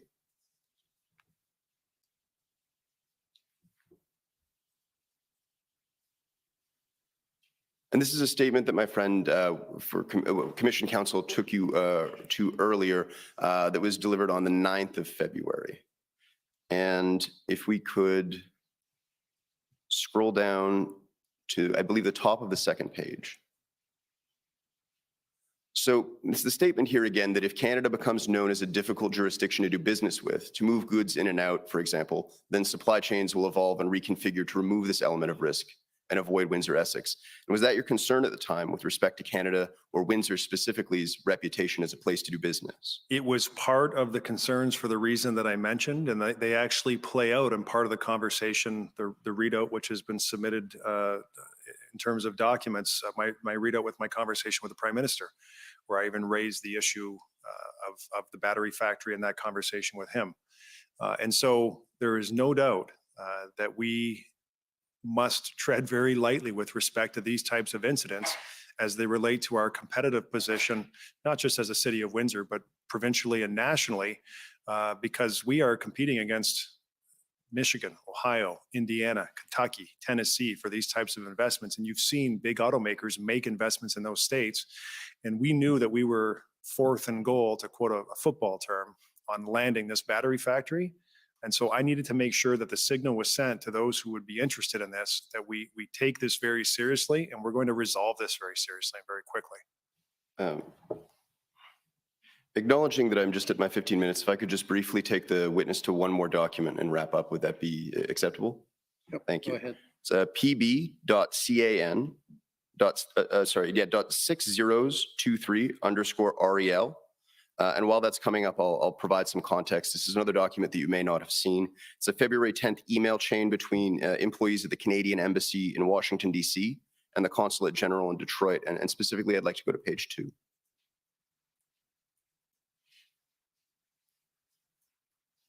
These are a series of tweets from a U.S. representative, Slotkin, who I understand is the 8th Congressional District Representative in Michigan. And if the Commissioner will allow, I'd like to give the witness some time to read. There's a series of tweets that go down the page. So if you could take a look and let the clerk know when you can scroll a bit further. You can keep scrolling. It's the upside of a tweet is at least they can be read quick. Yeah.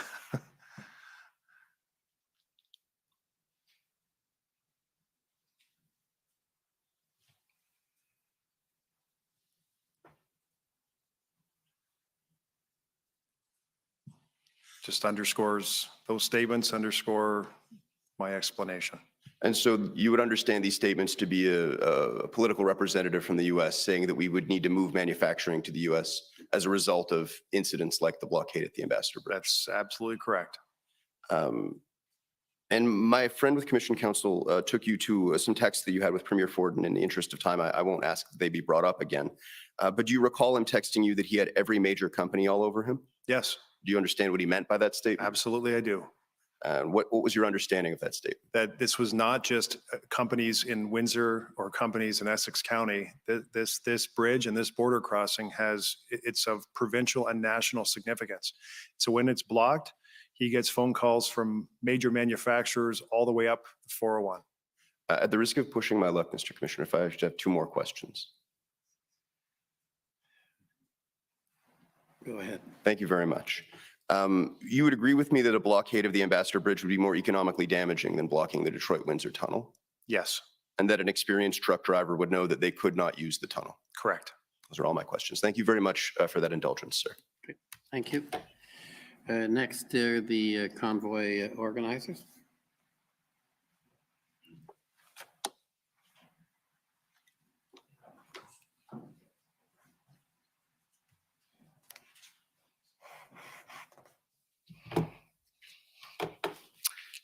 Good afternoon. Good afternoon. For the record, Brendan Miller, I appear as counsel for Freedom Corp, which represents the protesters that were in Ottawa in January and February of 2022. Good afternoon, sir, again, and thank you for appearing here today. My first question is prior to you taking on your current office or former office, what did you do as a job prior? I'm a lawyer as well. You're a lawyer as well. Yes, sir. And I take it you didn't ever work in national security law, did you? No, sir. All right. And so it's fair to say you're not a national security expert and you don't have background on what constitutes a national security emergency. Is that fair? I would say that I've never practiced national security law, but there are some things on the face of it that present themselves and I think would be obvious to everyone could be related to national security. Right. And when it comes to national security, I take it you rely a lot on law enforcement. Is that correct with respect to providing you information? Correct. Right.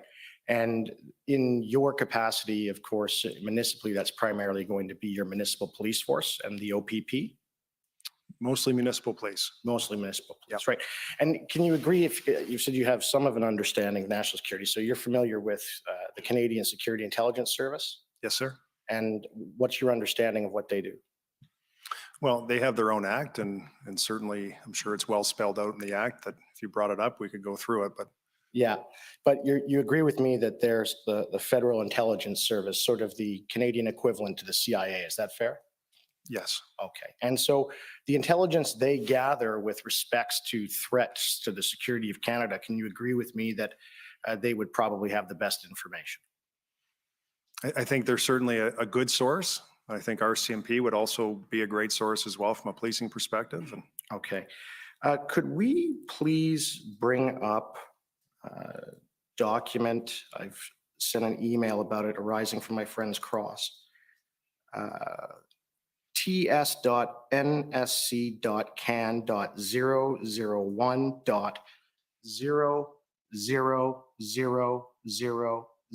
ts.nsc.can.001.000000206 underscore rel underscore 0001.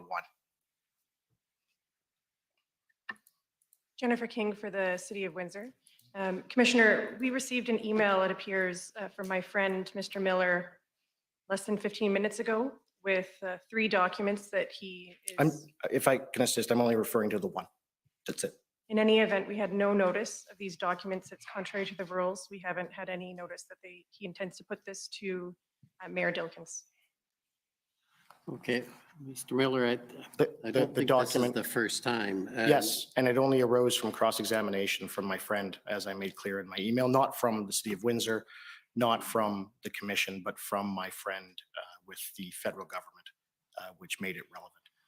Okay, well, let's see what the document is, and if there's a problem, either if the witness needs time or if counsel for Windsor has Right. an objection, we can deal with it. Now, sir, this is a document from the Canadian Security Intelligence Service summarizing what it is they discussed with Cabinet regarding threats to national security. And if we could just scroll down to page 5, please.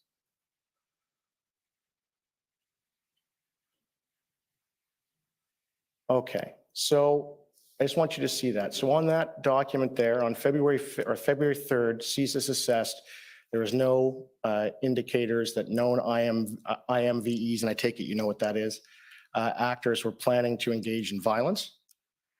And then if you scroll down to the other bullet points, it states on February 13th, CSIS advised that the implementation of the EA would likely galvanize the anti-government narrative within the convoy and further radicalize of some towards violence, referring to the increase in violent rhetoric following the declaration of the state of emergency in the province of Ontario. Furthermore, CSIS advised the Slow down Yep, for- thank you. Furthermore, CSIS advised that the invocation of the EA by the federal government would likely lead to the dispersing of the convoy within Ottawa, but would likely increase the number of Canadians who hold extreme anti-government views and push some towards the belief that violence is the only solution to what they perceived as a broken system and government. Following the invocation of the EA, CSIS briefed Cabinet and reiterated the potential for the EA to increase anti-government views and violent ideologies, including in those not yet radicalized. Now, can you agree with me that you would never want to do anything that could create further radicalization of extremists within the city of Windsor? Is that fair? Yeah, I I'm going to object to this question on this document. Withdrawn. And object to this document being Yeah. put to the With- mayor. Withdrawn, I'm done. Thank you, sir. Okay.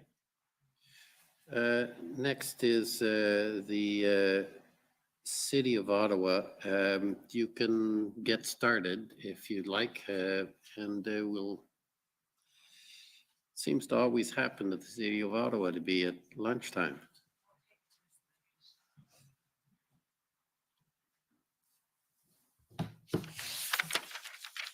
Good afternoon, Mayor. My name is Ann Tardif. I'm one of the lawyers for the City of Ottawa. You mentioned in your testimony, and I think in your witness summary, that you had calls with both the Solicitor General Sylvia Jones for Ontario and the Federal Minister of Public Safety, Minister Mendicino, correct? Correct. And you were requesting additional police sources, and I should say that you were amplifying the request that your chief had alerted you to. Fair? That's correct. Thank you. And you mentioned that the federal government in particular was very supportive. So is Minister Jones. Both Yep. were very supportive, Both were fair great. enough. And I take it that staff, if I understood you correctly, staff at the federal level asked that your request or the request for additional resources be put in writing. Is that correct? That's correct. And we saw the letters that Chief Mizuno sent further to that request to both the provincial and the federal government, right? That's right. And I take it they were sent more or less at the same time, fair? That's true. And it's fair to say then that no one at the federal government said to you, you've got to go to the province first, you're not following proper protocol or anything of that nature. Well, they didn't say, don't send me the letter, but, there was a conversation that the order of operations is municipal to provincial, provincial to federal. But, the nature of what was happening here and the nature of what was going on across the country, we knew, I think a sensible person would know that there's limited resources and they're being drawn to assist in different areas that from my chair and my perspective, and I think it's fair to say from Chief Mizuno's perspective, we didn't care whether it was the OPP or the RCMP that arrived. We just needed more boots on the ground to help resolve the issue. Perfect. Thanks very much. If I could bring up WIN 50410. And while this is coming up, Mayor, it's an email exchange between Jason Raynar, am I pronouncing that correctly? Yes, you are. Thank you. At the City of Windsor, and Chief Laforêt, who I understand is the fire chief in Windsor and was also the chair, if I understood correctly, of the CCG. That's true. And if we scroll down to the bottom, there's the email from Mr. Raynar to the entire corporate leadership team, including, of course, Chief Laforêt. And he's advising that the injunction has been granted and will come into effect at 7 p.m. tonight, which is Friday, February 11th, correct? That's correct. And if we could scroll down, Mr. Clerk. He says, but these advances may have the effect of, quote, unquote, ratcheting up the protesters and their supporters. We will be watching closely to see what developments happen over the next 24 hours, and it goes on from there. So this concern about ratcheting up the protesters with the issuance of an injunction was something I take it that the city was aware of on the 11th. Well, the city was, but the chief, when I asked her, we're going to apply for an injunction, do you think this would be helpful? That was never a conversation or a concern that she expressed to me from a policing perspective. So our fire chief saying that, I'm not sure where he put that, where he got that from to think of putting that in an email. But clearly, we weren't looking to ratchet things up. We were looking to resolve things in a sensible way. And I take it then your chief reassured you that that was not a concern or not one that she had at heart. She never expressed to me a concern about and drew a correlation between an injunction and the thought that we would be ratcheting up or escalating the situation. Okay, thanks very much. I understand, and we've heard already in your testimony that there was an original an injunction, time limited for 10 days, obtained on February 11th, and that the city then moved to obtain an indefinite extension of that injunction, correct? That's correct. And this will be the last document I'll ask Mr. Clerk to put up, and it is WIN 50921. Mayor, this is the factum or the legal argument, well, you're a lawyer, the factum, because I can use that word, that the City of Ottawa, if we scroll down just a little bit, City of Windsor, pardon me, filed in support of the order, seeking the order for an indefinite extension of the injunction. If we just scroll down, you'll see it there. Factum of the intervening party, the corporation of the City of Windsor. And if we could go to paragraph 2, Mr. Clerk.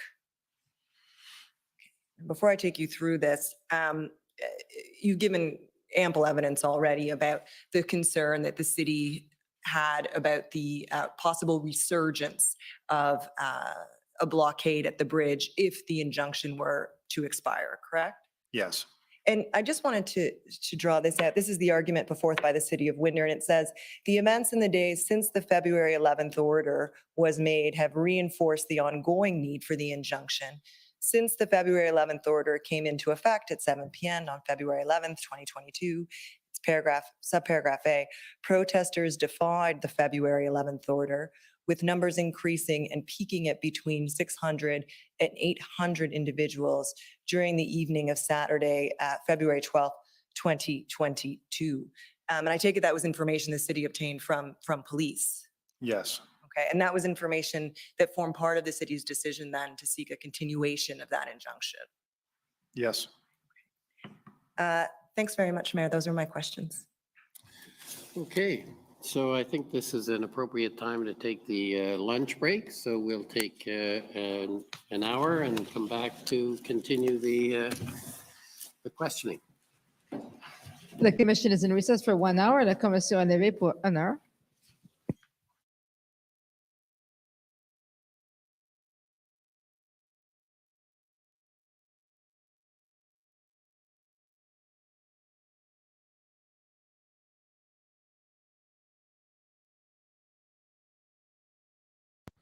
All right, guys, I got a bunch of stuff going on today, unfortunately, so I'm not going to stick around for the break, but we'll tune back in here in about an hour's time from now, and we'll see what happens from there.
Order allowed.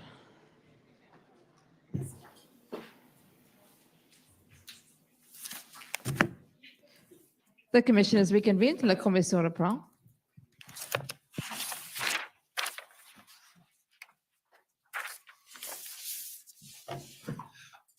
Okay, next up, I believe, is the Windsor Police Service.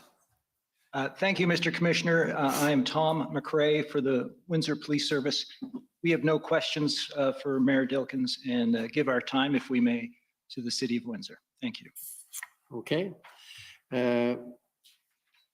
Former Chief Slowly.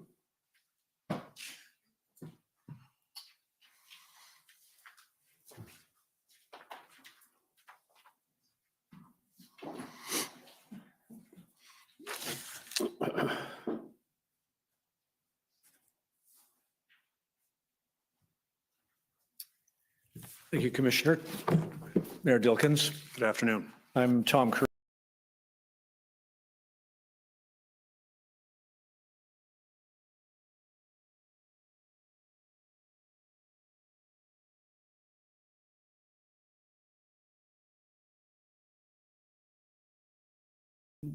Unprecedented in your experience, both in politics and as a resident of Windsor.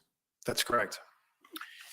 And I think you told the commissioner it was unlike anything you have ever seen in the roles that you've played, including as the chair of the Police Services Board. That is correct. All the way down to the death threats against you and presumably other members of your council or the administration of the city. Is that true? There were threats to firebomb my house. Some of the folks put my home address online. People were driving by my house and the police were there. So, you know, there was that threat directly. The other threats were to protest and I'm not aware of any other death threats to members of council. Right. And that's an unpleasant first for you as well. Yeah, I think it's, you know, I live with my wife and 2 kids, so it's unpleasant to have someone threaten to come and firebomb my house. Chief Slowly has told the commissioner that the events in Ottawa represented a paradigm shift in protest as we have understood it in Canada. Do you share that view? Well, I can speak just from my perspective in the city of Windsor. And again, I would reiterate that this was different than almost anything else I can recall seeing in my entire time in the city, certainly my entire time as an elected official in the city of Windsor. And it was the temperature and the tenor and the aggressive nature of the actors that certainly caused everyone to respond in a different way and be far more calculated and concerned about the approach. And I believe it's also true that this is the first time that the Ambassador Bridge or other critical infrastructure in Canada, I suppose, has been used by protesters. The first time it's ever been closed by protest, first of all. Is that true? That is not true. There was a protest back in the early 90s, but there was an injunction granted very, very quickly to reestablish the route to the Ambassador Bridge. So it did not last for a very long time. Okay, got it. Yeah, first time, I suppose, also as the chair of the Police Services Board, that you have seen the Windsor Police Service unable to mount a police response with their own resources. Correct. And that led you to, as you have told us, that led you to engage with your provincial and federal and municipal partners, along with Chief Mizuno, to get the resources that you needed, right? That's right. And I think you also told the commissioner that there were no impediments raised by the provincial or federal, your provincial and federal counterparts at the political level to the obtaining of those resources. You put your hand up and said, we need help, and they came to your aid. Is that fair? Yeah, that's fair. I think they were responding to the best of their ability. Chief Mizuno did tell me that someone in the mechanism or in the group of folks she was working with, the mechanism of the police order, that they had to figure out how to allocate resources in Ontario because we were not the only place experiencing a protest like this. At the time of the protest in Windsor, the blockage on the 7th of February, of course, Ottawa had by then been, choose the word, but I'll use the Occupy language. It had been occupied by protesters for several days by that time. You knew that. That's correct. And were you told, or do you recall being told by the minister, I'm now referring to the Solicitor General, or the federal minister, that Windsor was the provincial and federal priority for the OPP and RCMP? No. All right. You did not know that Windsor by the 7th or soon after the 7th was identified by those partners as their priority? No one said that to me, but because of the significant economic damage that was being caused, a reasonable person would say they need to fix this quick. Understood. And you told us, I think you told the commissioner, that these events in Windsor affected tens of thousands of Canadians. It would not be an exaggeration to say it affected many more than that, given the economics that you described. Is that fair? It's probably hundreds of thousands, if we're being completely honest. You, as the chair of the Police Services Board, just a couple of questions about that. You, whether as the chair of the Police Services Board or as mayor, am I right that you made public statements to provide information to the residents in Windsor and to the wider audience about the need for resources that you had requested? Not specifically. We did not go out and say we need 100 officers, but we did amplify the police request for additional officers so that the public knew that the city, that police, that we were in harmony, working together, and we needed additional support. Right. Tell me if my memory is right, but I thought I saw that in one of no doubt many interviews that you were giving at the time, I think it was to a CTV reporter, that you did identify the number that had been requested at the earliest date, I think being 100. Is it possible you mentioned that? If I made that mistake, it was corrected very quickly and it was not made twice. Okay, understood. And as well, am I right from the record that you decided as the chair of the Police Services Board to maintain those meetings that you had with Chief Mizuno and her staff in camera? The police board meetings? Yes. That's correct. Okay. Now, can I just ask you, please, to look with us at one of those Police Services Board meetings that you showed my colleagues. And that is for the registrar, Windsor, WIN 2173. These are minutes, I think, Mayor, of the Police Services Board meeting. Just while that's coming up, can I just ask you also, it seemed, both listening to you and looking at the record, that you made a conscious effort to have your council and the Police Services Board speaking with one voice. Very early on, my Chief of Staff, Andrew Teleszewski, sent a message to City Council asking that any requests for media interviews, any public comments, any desire to post on social media, that we really speak with a unified voice so that there was clarity and no confusion. And I must give City Council immense credit for doing that. We worked very well in harmony together. And am I right, and again, for the commissioner's purposes, as he considers recommendations, you faced enormous public pressure, didn't you? Yes. To act. And the police service experienced enormous public pressure to act. That's true. And do you agree with me that it was important, and it would be important in the future, for municipal leaders like you and Police Service Board chairs like you to be disciplined about speaking with one voice and to have matters dealt with in camera? That was extremely helpful. It was extremely helpful with communication to the public, that they had one source of contact, that we weren't stepping on each other in terms of messaging. And as a city councilor, there's a great desire to respond to every complaint that's coming in from residents, and we were all receiving them.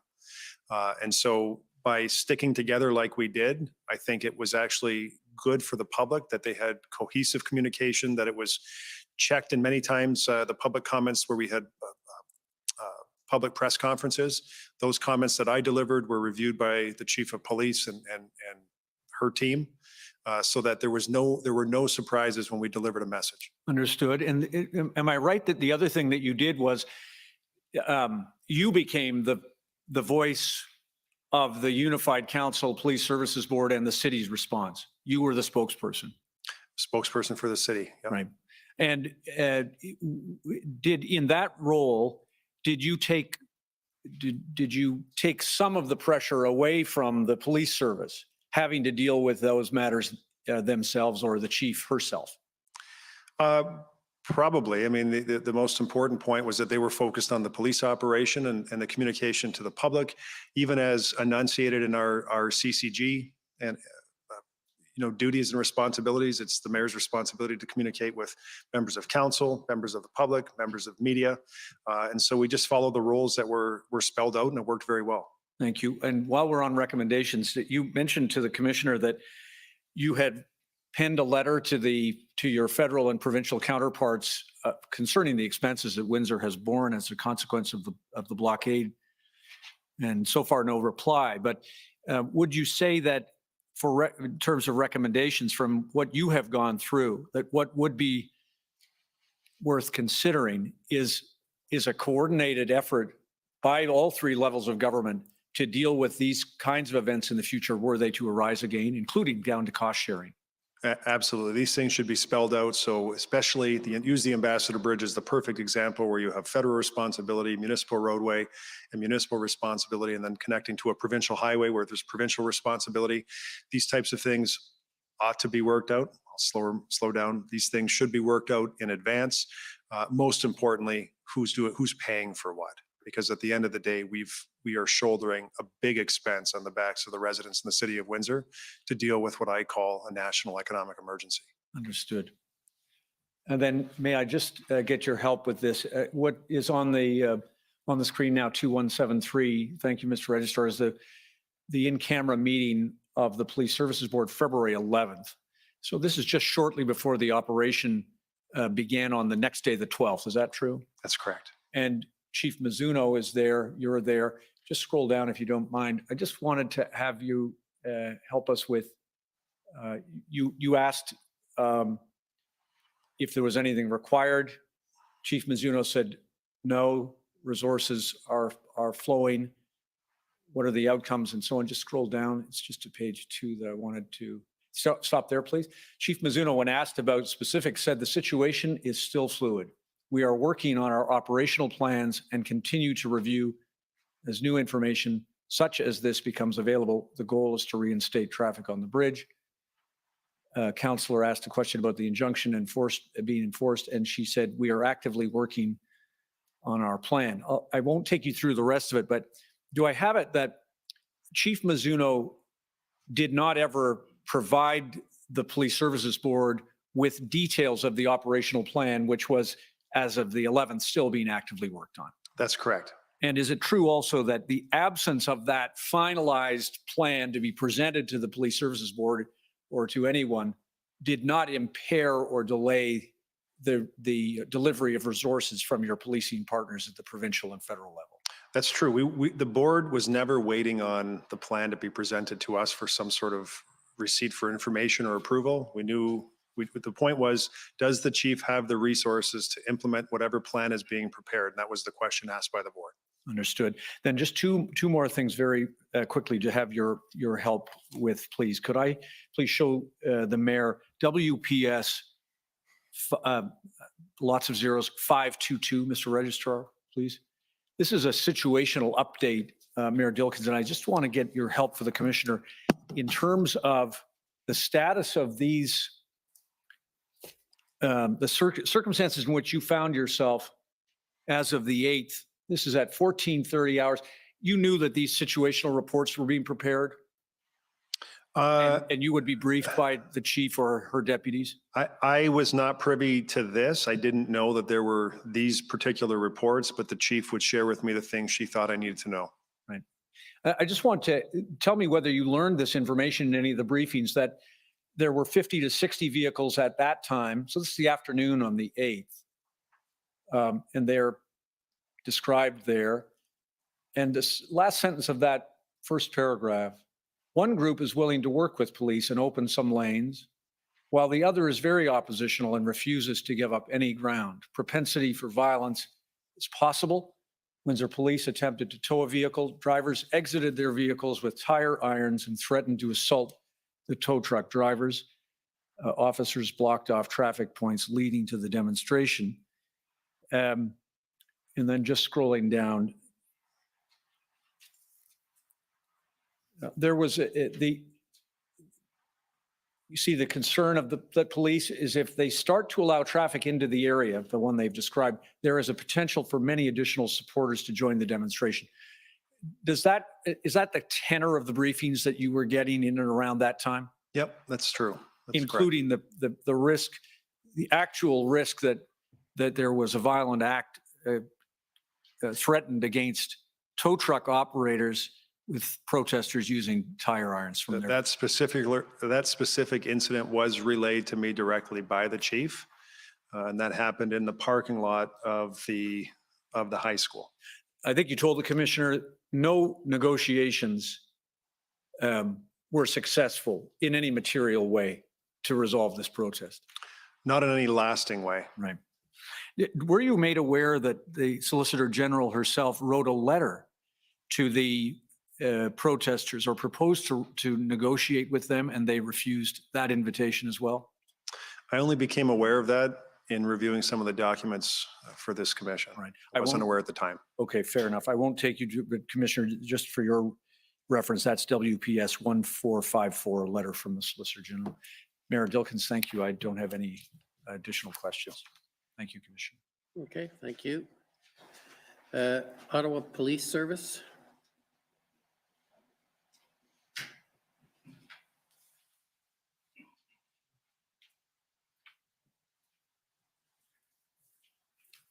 Good afternoon, Mayor Dilkens. My name is David Michikowski, and I'm counsel for the Ottawa Police Service. Good afternoon. The protest in Windsor began, or the blockade, I should say, began on February 7th and was cleared on February 13th. Is that correct? That's correct. And geographically, the area where the blockade was, I understand, was a significantly smaller footprint than in Ottawa. Is that fair? From my understanding, that's true. And so the total number of trucks when at its highest was, I think you said 200? I would rely on Deputy Chief Crowley for that information. I know the number of protesters ebbed and flowed, and there were 200 at one time. But in terms of the number of trucks, I'd hate to hazard a guess because the police were tracking that with more precision. Sure. I seem to recall that it was about 100 or so, but we can verify that with the Deputy Chief.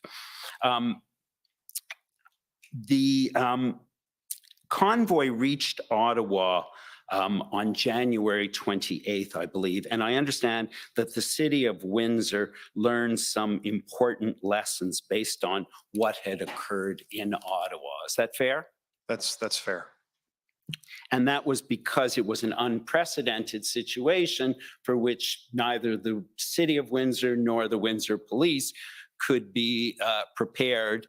But given what they learned in Ottawa, there were some things that they thought they could adapt. Is that right? It's true that there were lessons learned that they were trying to employ in Windsor that were happening in Ottawa. Sure. And so one of them was, and you mentioned it to my friend, Mr. Curry, if we could just pull up WIN 400152.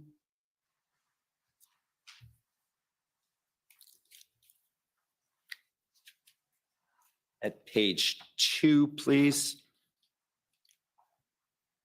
There's an email from Andrew at 18, further down, please. You'll see the Councillor Costante, Councillor Costante is a municipal councillor. And actually, if you scroll down a little bit further, you'll see the beginning of the chain. And so what I take, and you can scroll through this if you need to, what I take from this is the point that you made with Mr. Curry is that it was important that the city be united with the police in terms of their response, correct? Absolutely.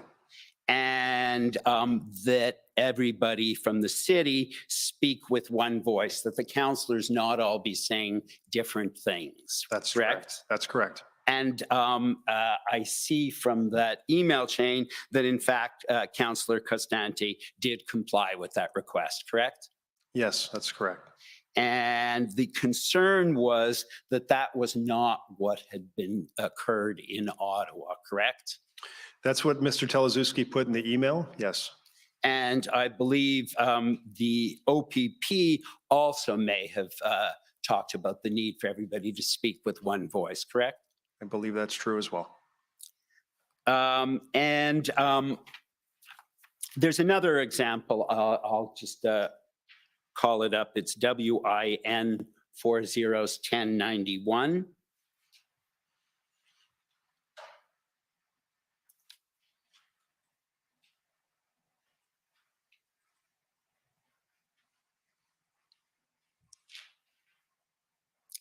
And so if you scroll down to the bottom of it, you'll see that a constituent, if you just scroll, it was a constituent writing to, and if you could scroll up, please, a constituent writing to the councillors and complaining that Windsor Police were doing the same as Ottawa and surrendering control to the protesters. And you'll see the response above that was really twofold, which was firstly, council can't direct the police. And the second point was to tell the constituents that they're misinformed when they think that the police are not doing anything, correct? That's correct. And it's important for the city to be supporting the police, and because sometimes the public doesn't see what the police is doing and why they are doing or not doing, taking certain enforcement actions. Is that your understanding? That's true. And another useful lesson you indicated you learned from Ottawa was not to publicly announce the number of officers requested. And I believe, as I understand it, had Ottawa not happened first, you might not have realized that. Is that fair? Well, I think that may have come out very quickly to the extent that it was mentioned to a member of the media. The course was corrected very quickly thereafter. And so we obviously don't want to, and certainly as the chair of the police board, did not want to do anything that would jeopardize the police operation or tip our hand in terms of what additional resources might be needed specifically. Right. And that was something I think the OPP conveyed to you as a result of lessons learned from Ottawa. Is that right? Yes. And another thing I know, and we don't need to turn it up unless you want to see it, is I think another message that was repeated by the city was for councillors not to go on social media, to be very careful what they put on social media, correct? Correct.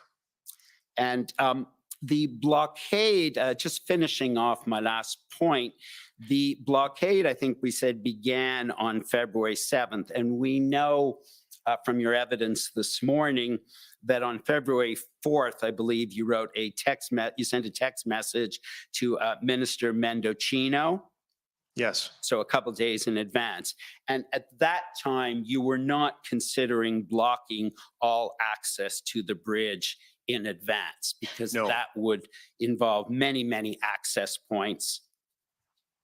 It would have been such a dramatic action to take that step in advance of a full blockade that, I mean, no one would have understood that. Right. And it would require many more resources, obviously, than would be available. Absolutely true. And I guess finally, blocking all access would disrupt residents and businesses, obviously. But it could also mean that if you did that, the trucks would spread out over a larger part of Windsor as well. Is that fair? That was a concern, especially as it related to the Windsor-Detroit Tunnel. And that would disrupt even more people. Absolutely true. Thank you very much. I have no additional questions. Okay, thank you. Ontario Provincial Police. Thank you, Commissioner. This is Janine Cabersi. I'm here for the Ontario Provincial Police, and I have no questions. Thanks. Okay, thank you. Next are the Ottawa Residents Coalition. Thank you, Commissioner. Christine Johnson for the Ottawa Residents and Businesses Coalition. We also have no questions for this witness. National Police Federation. This is Lauren Pierce coming in via Zoom. We also have no questions for this witness. Thank you. Okay, City of Windsor.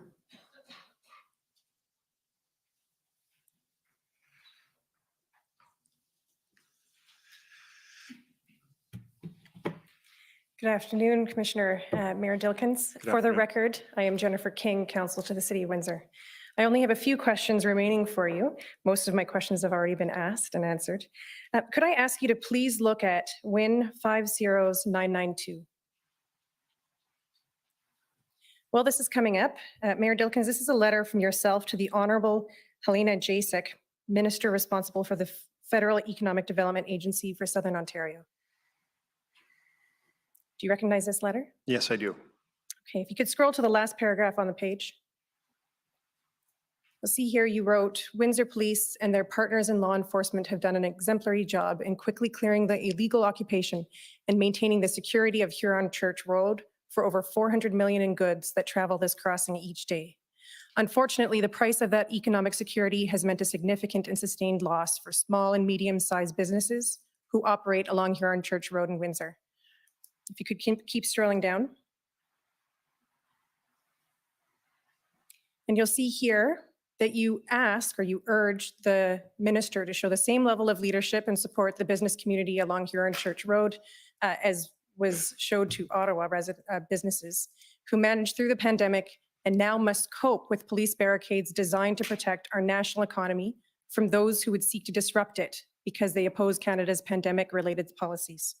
Did you receive a response to this letter and request? Yes, I received a phone call from the minister, and then the federal government provided funding and business support for the businesses affected by the blockade. Okay, and just to confirm, was it the federal government or was the FedDev program?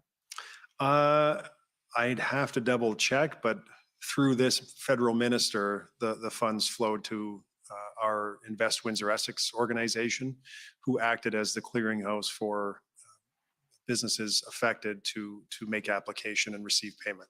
Okay, and they received those funds? Yes. I just have a question. If you could pull up, please, the clerk, bring up WIN 402240. And while this is coming up, Mayor Dilkens, it'll take a moment. My friend Commission Counsel asked you questions, if you'll recall, about your March letters to Minister Freeland and some others, and then also a second letter to former Solicitor General Jones. And what you see here, is this your letter from dated March 17th to Minister Jones, Minister Mendicino, and Minister Blair? Yes. Okay. And if you could just go to the second page, second to last paragraph, please. All right, you'll see here, Mayor, that you wrote that the recent blockade incident at the Ambassador Bridge highlighted a vulnerability in our governance model. Can I just ask you to go slowly when you're reading for the interpreters? Thank you for the reminder. The City of Windsor is certainly responsible for local infrastructure, and the Windsor Police Service is capable of providing adequate and effective law enforcement for our community. That said, the need for broader collaboration and support from provincial and federal governments to bolster the safety and security of our borders appears obvious. Can you tell the Commissioner and give us some of your thoughts about what role you think each of the three levels of government, federal, provincial, and municipal, should play in protecting the Ambassador Bridge? Well, because of the construct of the roadways and the infrastructure that exists going back 90 years, it really is imperative that we have a three-pronged approach here. Every level of government has a role to play. The city has to be an equal partner, and the city respectfully plays a disproportionate role in trying to resolve some of these issues, like the issue we're talking about in February, that we need to have these things coordinated in advance, have the conversation worked out in advance so we know who's doing what and who's responsible to fund some of these costs. And so after the fact, trying to get payment of over $5 million it's frustrating, to be honest, but we need to have these things worked out. And the response that we provided during the, let's say, the week of the primary week of activity, all we did is respond. We responded. If Jersey barriers, someone said they're $1.3 million, how fast can you get them here was the answer. We wanted to be as responsive as possible. But, from a city perspective, there is a disproportionate burden. And so hosting an international crossing like this presents some opportunities for the city from an economic development perspective.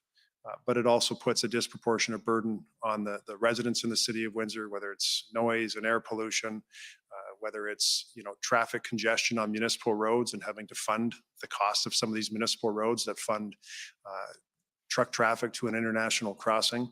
All of these things, we really need to sit down, and the point of this letter was, let's sit down in advance. This may happen again. It may not happen again, but it's probably worth a few hours of discussion to figure out how we're going to do this moving forward so that it is pull from the shelf and implement as opposed to trying to figure it out in real time. Thank you. Those are all my questions. Thank you. Any re-examination? Yes, just very briefly. Natalia Rodriguez for the commission. Mayor Dilkins, my friend for JCCF had asked about an annual marathon, I believe, that takes place that closes the bridge in its entirety. Is that right? That's correct. And I just wanted to better understand how the closure of the bridge for that purpose affects the just-in-time delivery that you had spoken about in your earlier testimony. I would submit that it really has no impact because this event has been happening for decades. It happens on a Sunday morning, I believe, generally, and the closure is very early in the morning, say 7 o'clock, for a defined period of time. And so runners will start the race in Detroit, run across the Ambassador Bridge, run down municipal streets in the city of Windsor, run back through the Windsor-Detroit Tunnel back to the United States. And so everything is planned, coordinated, organized, and it's very time limited.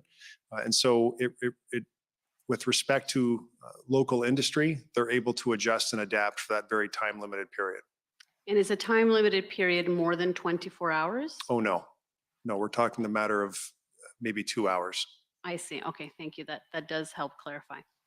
And I just wanted to also clarify the communications that you had with the Premier and Solicitor General Jones over this period of time.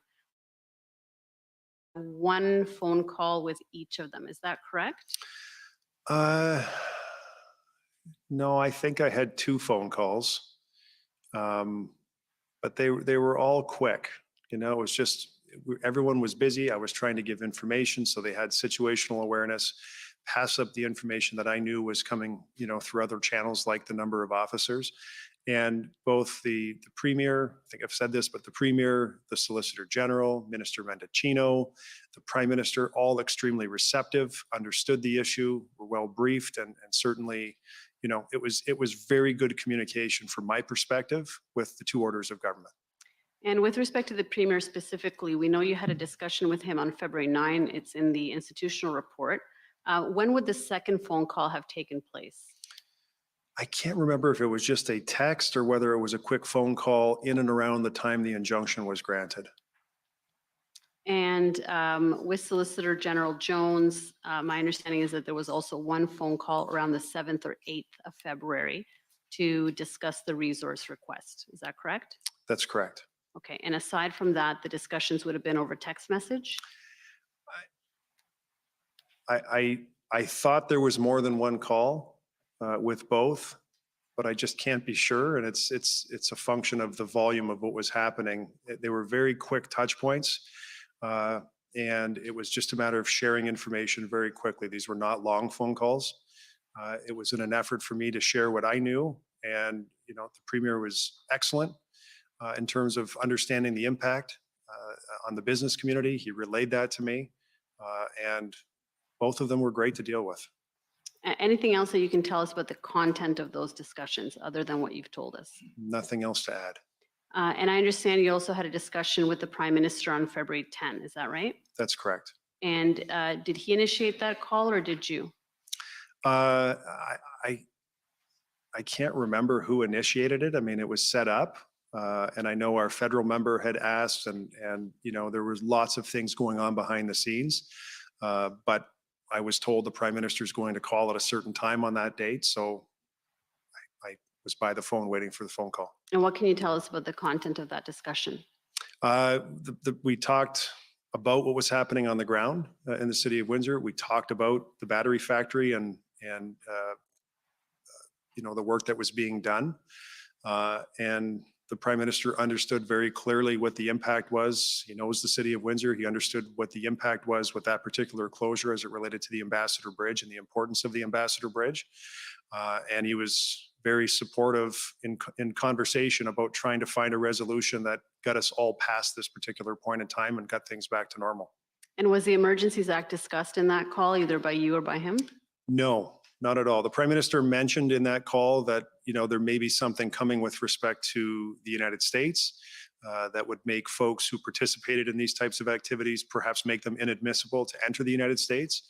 And I think that was enunciated in the readout of the call, but no discussion, nor was the Emergencies Act ever mentioned in that call. Okay, thank you. Now, with respect to my friend from the city of Ottawa, you told her that at some point somebody did indicate to you that the normal order of operations would be to go to the OPP or the province for resources first and then to the RCMP or the federal government. Can you tell us who indicated that to you and at what point in time in terms of the resource request? It came up in a conversation with Minister Mendicino, but I didn't, you know, I mean, I knew that was the order of operations. He knew that was the order of operations. So we had a quick discussion about that. And I relayed to him that my primary concern was getting the resources here on the ground so the response could be provided. I never felt like the federal government was sitting on their hands and not wanting to act in any way. I always got the sense that they were very receptive and trying to be a partner and trying to solve the situation and to find resources that would be helpful. So there was no sense that RCMP resources could be delayed as a result of having gone to the OPP first, for example? I never felt that way. No one ever enunciated that. And I don't believe that to be true. Okay, thank you. And finally, my friend I believe former Chief Slowly, spoke to you about the in-camera board meetings that you had. I want to clarify, who requested that these meetings be held in camera? I did. You did? I did. And why was that? Because I anticipated that police would feel more comfortable to share operational details that we would not want to be in the public forum. And I also wanted the board members to feel comfortable to ask any question of the chief or the administration that they felt needed to be asked. And so in camera was the best place to do that. And I thought it was right then, and I think it's right now. Thank you very much. Those are my questions. Okay, well, Mayor Dilkens, thank you very much for your testimony. You're free to go, and Thank you, sir. Very appreciated. Thank you. Okay, next witness. I think you have a procedural matter to deal with first. Yes, Commissioner Eric Brusso, Commission Counsel for the record. Before we call the next witness, I just want to formally table the bulk entry list from last week, which some may have noticed was not tabled. The list being entered today was first circulated on October 24th. We asked parties for their objections by 5 p.m. on November 1st. Commission Counsel received those objections, removed those doc IDs from the list, and the final list consists of 250 documents identified by Commission Council working on the police aspect of the Commission's mandate, as with the prior lists, emails, plans, a number of documents which we did not have time to put to the witnesses. And as well, there were 92 documents identified by Commission Council working on the protester aspect of the Commission's mandate, largely documents produced by the convoy organizers group, but other Commission documents, OPS, JCF, and a few other parties. So those now will be sort of formally tagged and marked as exhibits. And I also just want to speak very briefly about the process for resolving the objections, which the parties were advised of this morning. Going forward, Commission Council will be using a revised template to send out the doc IDs each week. We will continue to give a week's sort of notice and opportunity to review the documents. By 5 p.m. the following Monday, we will ask for the parties to put their objections in writing within that Excel spreadsheet. We will, as Commission Council, put them together and then try to deal with them directly with the party who has objected. And if not, Commission Council will embed their responses within that sheet, which will then be up to you, Commissioner, to sort of make a decision on the admissibility. The default will be that it will be done in writing, so parties are being encouraged to put their submissions as fulsomely as they'd like in that Excel. Oral hearings will be sort of exceptional, subject to your discretion. This is the process which we will use starting today for this week's bulk entry. And at some point, we will communicate a timeline for dealing with all of the objections which have accrued to date. So I just wanted to put that on the record. And now I'd like to call the Commission's next witness, which is Deputy Chief Crowley of the Windsor Police Service.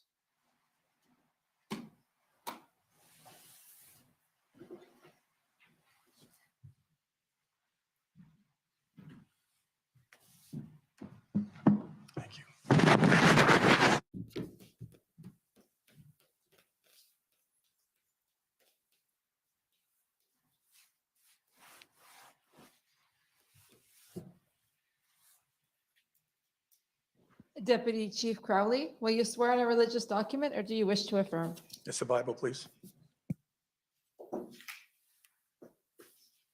Thank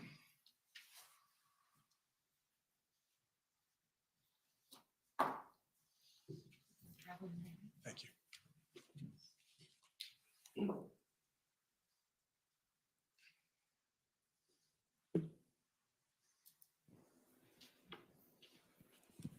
For the record, please state your full name and spell it out. Jason Crowley, JASON CROWLEY. Do you swear that the evidence to be given by you to this commission shall be the truth, the whole truth, and nothing but the truth, so help you God? I do so swear. Thank you.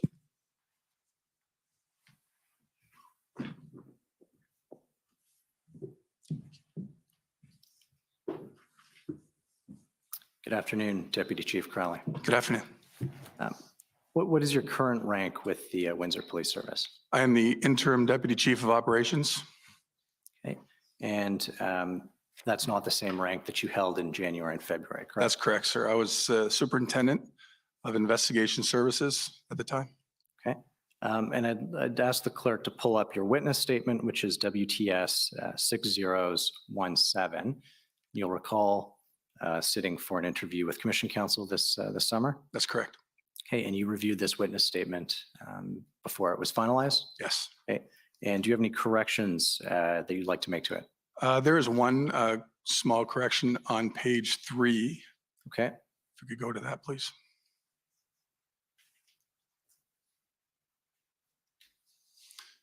I think it's near the bottom.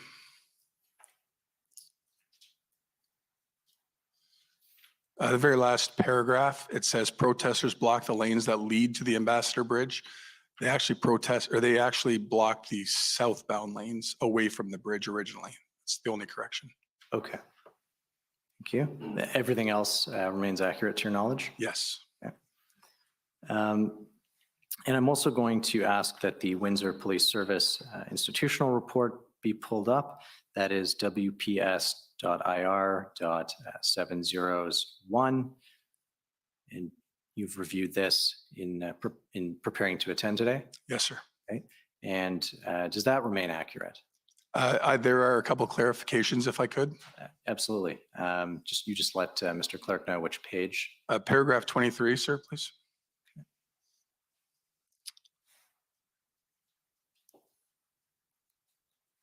More of a clarification, it says the public order units were from the OPP and Waterloo service started to arrive on the 9th, I believe. Can you scroll down just a little bit, please? Yes, on the 9th. Yeah. So they did, it was like a slowly through the night. They weren't deployed that night. They were just slowly arriving amongst other agencies as well. But that was just a clarification. They all didn't show up on the 9th. Okay. The other clarification is paragraph 58.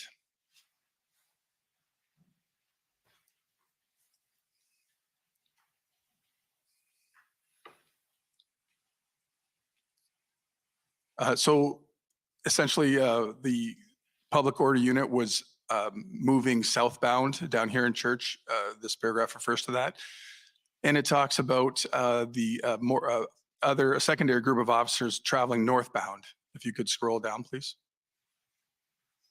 To the southbound, in the southbound lanes of Huron Church to move the crowd eastbound onto Tecumseh Road. So that was the eventual movement. Once they hit Tecumseh Road, was the movement towards on Tecumseh Road towards the east. Those two roads intersect, as we know. So I just wanted to clarify that. That's all. Okay, thank you. And that is it. And the rest remains accurate? That's correct. Okay. Now, so in your role at the time as Superintendent of Investigation Services, what did that entail?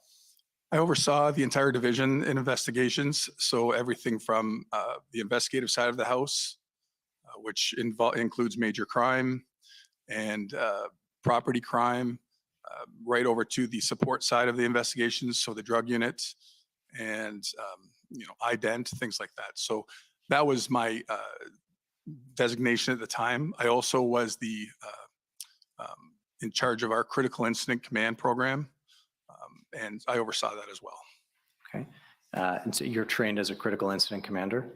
Yes, I am. And, I understand you were appointed as one of the two critical incident commanders from WPS for this incident. That's correct.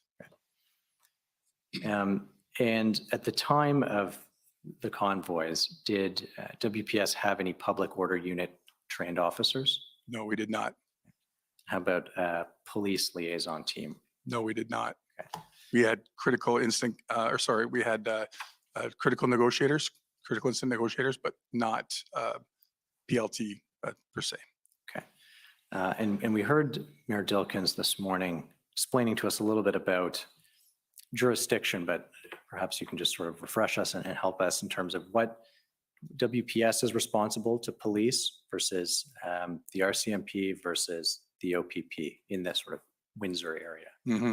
So the Windsor Police would be responsible for municipal policing within the boundaries of Windsor. There is an OPP presence on the provincial highways that lead into Windsor, which I believe now includes the Herb Gray Parkway, which is the extension of the 401 to the new bridge.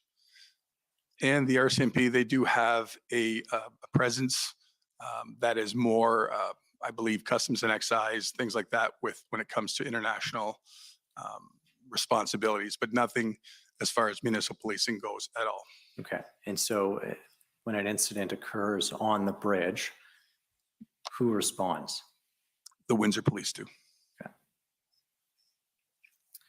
I want to ask you a little bit about the intelligence leading up to the blockade.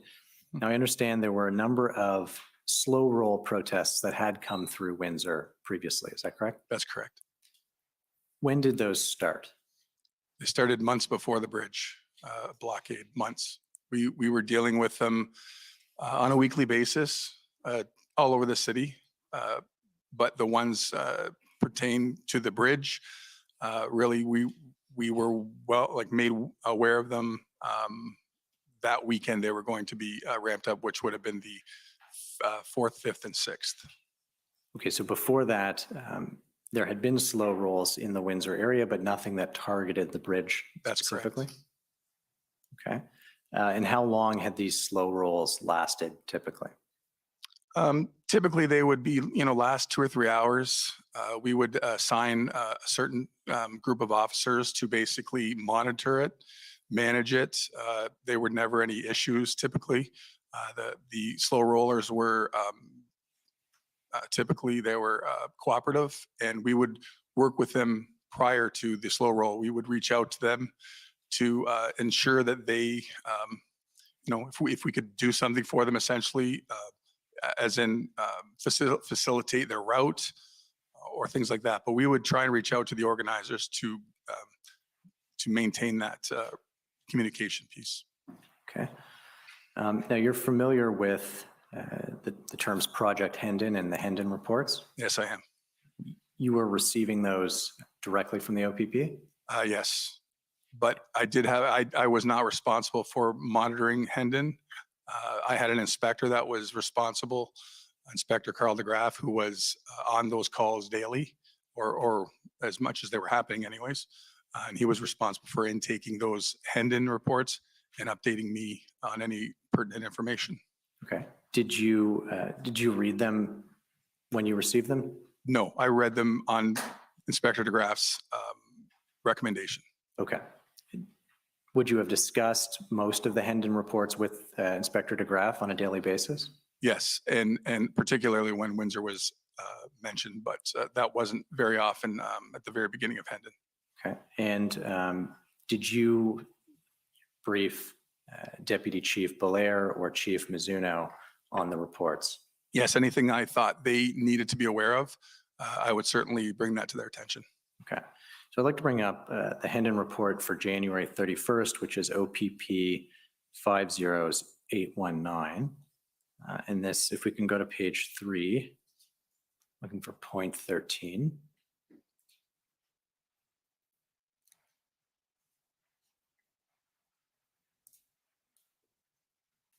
This is, again, like I said, from the 31st.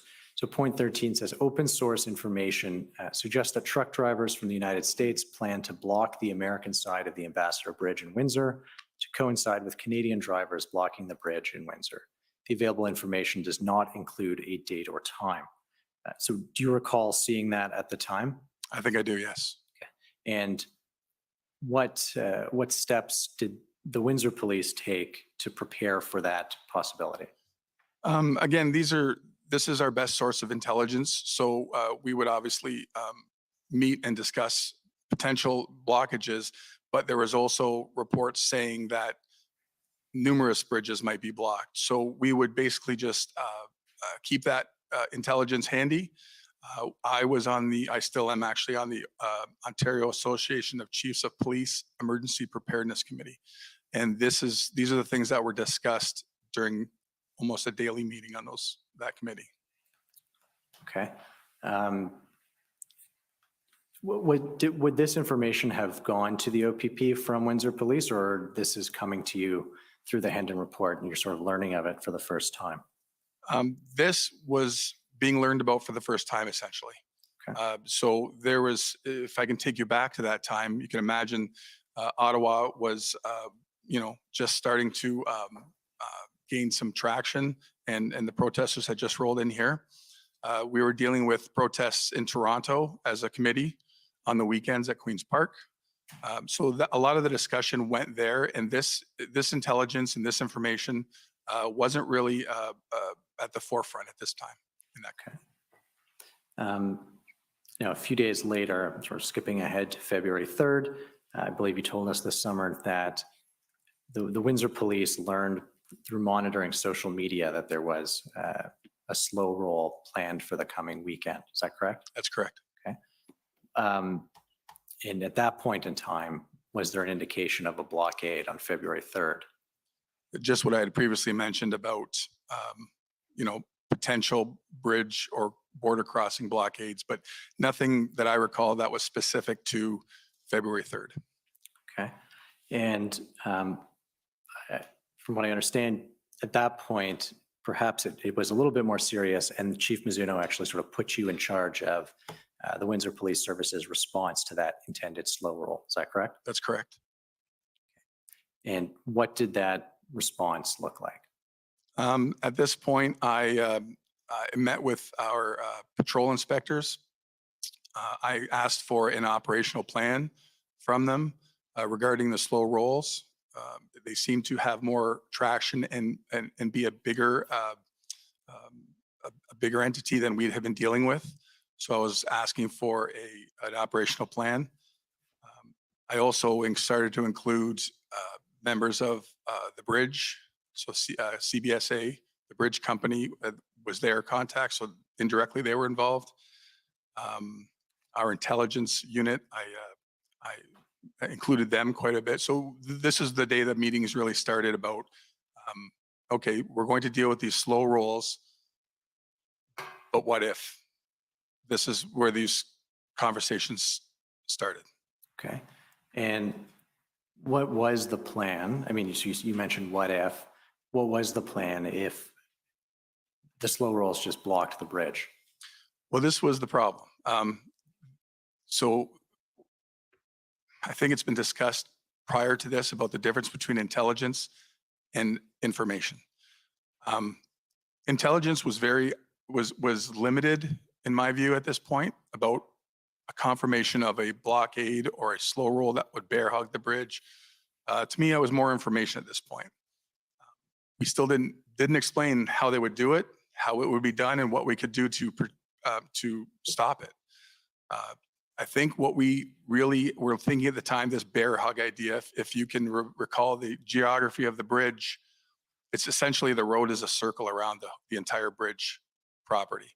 And they talked about the bear hug, and if vehicles went around the bridge and stopped, that would essentially shut down the bridge. So that's kind of where we were thinking that might happen. So we tried to put some mitigating plans in place there for that. Okay. And if I could just stop you there for a second, because we've talked about slow rolls and how the Windsor Police Service took steps to facilitate those in the weeks leading up to it.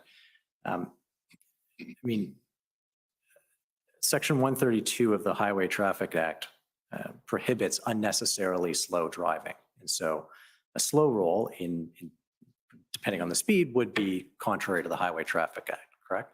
Correct. And so why was it that the Windsor Police Service was, to use your words, sort of facilitating those protests? So we were of the mindset, amongst other police services in the province, we were trying to find that balance of people's ability and right under the charter to protest. We felt it was better to work with the protesters to facilitate their slow rolls. It maintained public safety, which is what we were concerned about. And we did not certainly want to escalate any situation. And it was in the model of the way slow rolls were being policed throughout the province. If we could pull up OPP 50825, I'm taking you to the Hendon report dated February 4th. And Mr. Clerk, if we go to page 6, there's a section entitled Ontario Open Source Information, Media and Social Media. And so this right there, the second point, commercial truck drivers and supporters may conduct slow rolls on roadways near the Ambassador Bridge over the next 3 days and may attempt to block the bridge on February 7th. I think this is the first time that there's actually a kind of specific date to a potential blockade. Is that right? That's correct. Okay. And in light of this information in this Hendon report, what steps were taken to prepare? So not undifferent to other slow rolls, we were in communication with the organizer. Very cooperative, worked with the police, supportive of our involvement. We had no issues with this slow roll group for that weekend. But as the weekend progressed, this intelligence became a little bit more solid, I would say. And that's when, by the Sunday, which would have been the 6th, we started to gain more information about this date being legitimate of blocking the bridge. Again, the problem we ran into was how? How are they going to block the bridge? We had no intelligence. Again, the geography of the bridge is very porous as critical infrastructure in the middle of our west end with side streets and access to the bridge, exits to the bridge. It's not as easy as a one way in, one way out. So we were trying to make considerations for numerous plans, but nothing was in stone because we didn't know what we didn't know. Fair enough. I'd like to take you to the operational plan for dealing with the slow roll now, which is WPS 401883, although it might actually be 5 zeros. I think WPS has used 9 digits.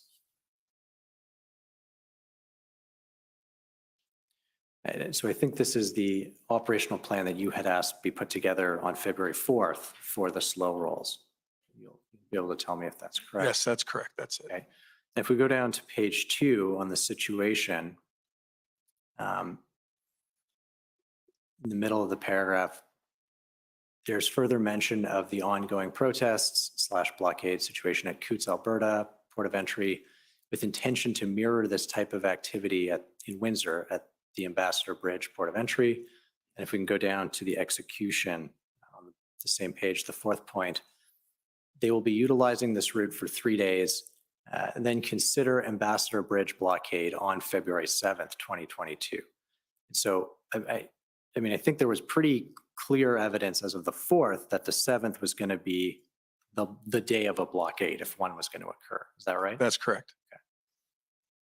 And so what kind of assistance did Windsor Police Service seek at that point? So that weekend was very busy reaching out to numerous partners. So locally, it was the Chief of Fire, Windsor Fire and Rescue, Steve Lafayette. There's also Bruce Crowder from our emergency medical EMS. Again, I already said we spoke with CBSA. Those kind of plans started logistically. Again, what if this happens? What do we need to do to help our partners? We believed right from this point, it was a police response. So we certainly were trying to help out our partners as best we can to plan for them as well as us. And I understand that Chief Mizuno spoke with Commissioner Creek of the OPP on February 4th as well. Yes, that's correct. Do you know, I don't think you were on that call, but did Chief Mizuno relay to you what was discussed? I think in the email, there was some discussion about, I was not on that call, sorry to clarify that. There was some discussion about getting some local assistance from the OPP from the 2 detachments within our area, for some help. Also sending some public liaison officers, PLT, down to Windsor to assist us on Monday. Those were the discussions of potentially maybe having 35 officers or so come and help us. And at that point, it was strictly for traffic control, intersection control, that kind of thing, to set up a perimeter that we felt was manageable. Okay, so on the 4th, the intention was to be setting up a perimeter to try to prevent the blockade? Yes, essentially, so to prevent the blockade, to manage a slow roll, all these things that, again, we didn't have specifics where we could plan a specific response to a specific action by protesters. But certainly we were trying to do a very general response to be able to react to something that would possibly happen. Okay, I take it you didn't have a time on the 7th. You didn't know anything more than something might materialize on the 7th. Yes, the information I had was that the bridge would be blocked if they didn't get what they want, meaning relief of vaccine mandates, things like that. That was the only information I had about Monday. I'd like to take you to, I think, probably one of the emails you just mentioned, which is WPS 501880. This is an email exchange between yourself and someone named Dwight Tibb of the OPP. Who is Dwight Tibb? Dwight Tibb is the chief superintendent of the region. So as a result of Chief Mizuno's conversation with the commissioner, I spoke to Dwight, who you can see here that he put me in touch with Dana Early, who is a superintendent of the region, one of the superintendents for the OPP, basically saying, if you need something, please don't hesitate. He CC'd Superintendent Dana Early, who oversees their emergency response team. And he says in this email, as discussed, you can continue to liaise with our Essex Detachment Command team. Yes. Should intel be received or action by demonstrators taken to shut down the bridge, don't hesitate to reach out. So, Yes, that original discussion with the Essex Detachment Command team was more of an information sharing session at that point. And they were going to monitor the 401 for us, but exactly what the intention there was to continue discussing with them. Okay. And at this point, I guess what I'm trying to understand, even on the 4th, there is a threat of a blockade on the 7th. And the response is at the local OPP detachment level, nothing that kind of was escalated above that from a resource perspective. That's correct. I would call those like informal requests. Okay. And I think you mentioned earlier that there were 35 officers dispatched as part of that. Approximately, yes. Those would have all come from the Essex detachment. Essex and Lakeshore and anywhere that might be close to those. Okay. I'm assuming, I can't say for sure, but I would assume. And your summary of our interview this summer mentions that you spoke with a CBSA officer and RCMP officer, border integrity officer on that day as well. What can you tell us about that? That's correct. So my first call was to a chief superintendent RCMP officer in London, who put me in touch with Kevin McGonigal, who is a border integrity officer. I believe he's also out of London, but he was the closest contact for me as far as the RCMP goes, as the border, it pertains to the border. So I spoke with Kevin and basically said, you know, their resources were stretched thin because of other potential threats to other borders in the province, but certainly they had people on call and that they would assist as needed or as could be. Neither of them were, neither the CBSA nor the RCMP were taking steps to prepare for like the blockade? Not at that time. In speaking with CBSA, I asked them if they had an operational plan, I believe on the Friday, the 4th, and they didn't. They were referencing Coots as well because the Coots blockade was not on the border property. It was down the road, similar to ours. So they were just trying to work with us in a response and help us in any way they can. Okay. I'd like to take you to another Hendon report dated February 6th. It's OPP 401622. And on page 6, there's again a reference to the possible attempt to block the Ambassador Bridge. So this is, we're now February 6th is the Sunday. What steps were being taken that weekend to prepare the 5th, the 6th, as the information still says, yep, Monday, there's likely to be a blockade. Mm-hmm. So, and again, we didn't know with the geography that presents itself to us, the bridge is very difficult to plan something solid that we don't know what's going to happen or how it's going to happen, I should say. We did discuss, as was suggested earlier, about, you know, potentially rerouting traffic off 401, closing the 401, which just was not an option coming into the city. So there was all kinds of discussions on how we might be able to do it. But essentially we thought if we could control that intersection around the bridge, that again, we were in the mindset of this bear hug.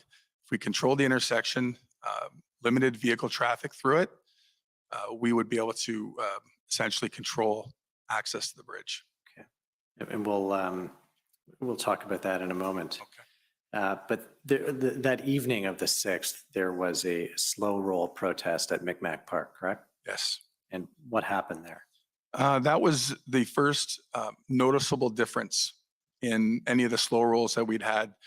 There was a little bit more aggression by the protesters at Micmac Park. There was a fair number of them. And that was the first time that like officers had to actually disengage some of the protesters because of the aggression that they showed. Disengage from the protesters. Yes. Okay. Again, we're trying not to escalate things. We're trying to plan, knowing what is going on in Ottawa at the time and in Coots, we're trying not to escalate anything and work with, as all the previous slow rolls, we're trying to work with the protesters. And also at this time, we are also planning for information we had received was for the next morning, of a potential gathering at a Comber rest stop, which is about 25 minutes outside of Windsor off the 401. There's a truck stop. And we were potentially planning for this gathering. So we had planned for our surveillance team to go out, as well as the OPP. They were going to be there and try and engage the truckers to see what their plan was and their intentions were that morning. You mentioned by this point, you had seen what was going on in Ottawa. So if you can just pause there briefly and tell us what, up to the 6th, what lessons the Windsor Police Service had taken away from what had been going on in Ottawa for 10 days by then. So I think, to be honest, at this point, we were so involved in our planning and what we've been doing. I can't say that there was a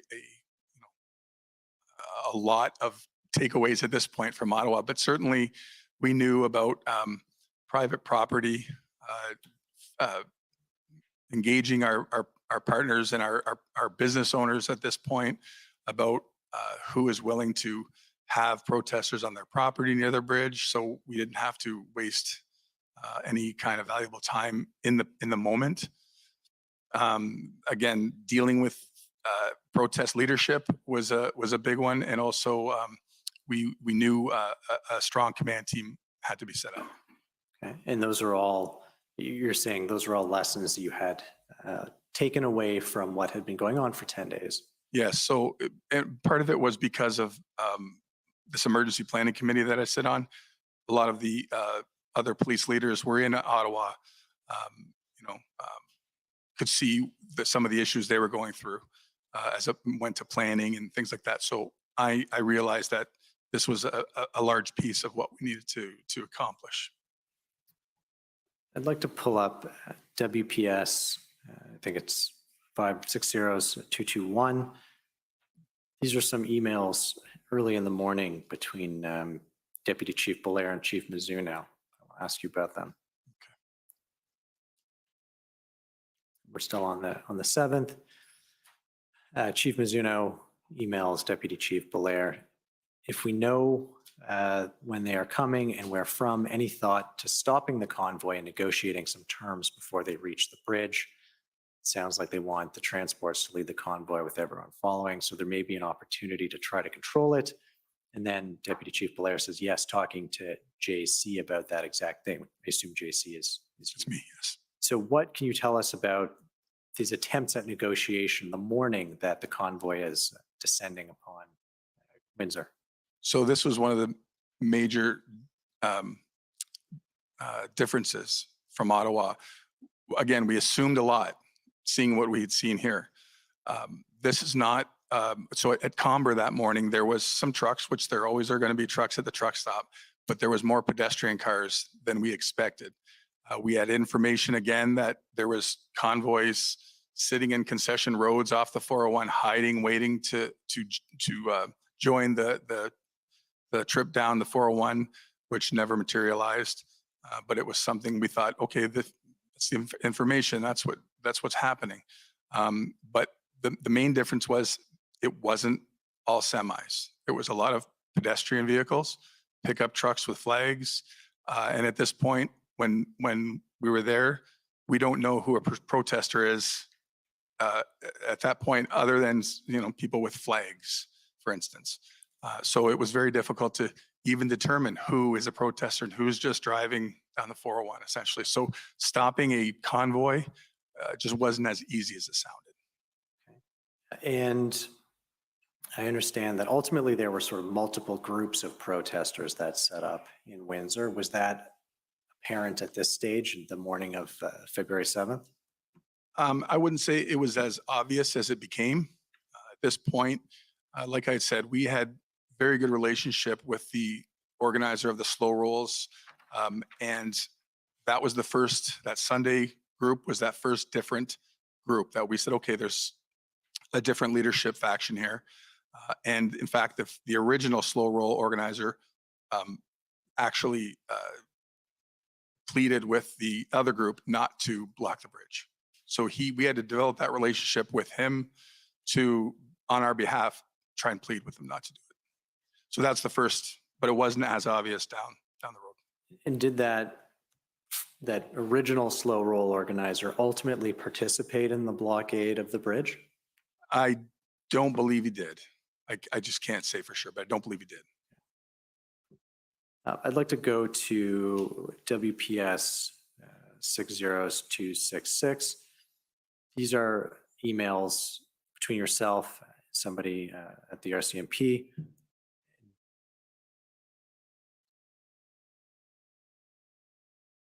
Go down. Kevin McGonigal, I think, is the name that you gave us before.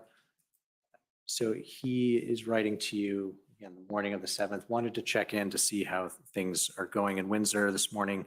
As you are aware, we are being requested to support Ottawa with the situation there. We will have to balance operational response in all of our border points, especially Windsor, Sarnia, Erie, etc. Evaluating what is going on in those locations will assist with our decisions. So I guess my first question is, what sort of pre-February 7th assistance was the RCMP making available, or had they made available to the Windsor Police Service? At that point, it was just a connection that was made with Kevin and offering, if there's anything they could do, let him know. It was more of an intelligence thing, I think, at that point. We didn't really utilize Kevin McGonigal's services at this point. And there's sort of a reference to needing to balance operational response. Now I'm just talking about the convoy protests in general. Did that play out in the sense of, did you see an inability or a reticence, or were you told we can only send you X number of officers because we've got to police a whole bunch of different protests? The police resources were spread very thin throughout the province. It was very clear to me, being as a part of the emergency planning committee, it was quite clear that resources were in high demand. So yes, I saw that quite clearly. I think you told us this summer, and it's in your statement, that you attended a meeting of the Ontario Association of Chiefs of Police committee that day on the 7th, and you were told effectively the same thing. There's a limit to the number of resources that we have for Windsor. That's correct. And how about when it came to the OPP at this stage on the 7th, were you being told the same thing? We can only give you X number of officers, vehicles? Yes, at this point, the bridge had not been blocked.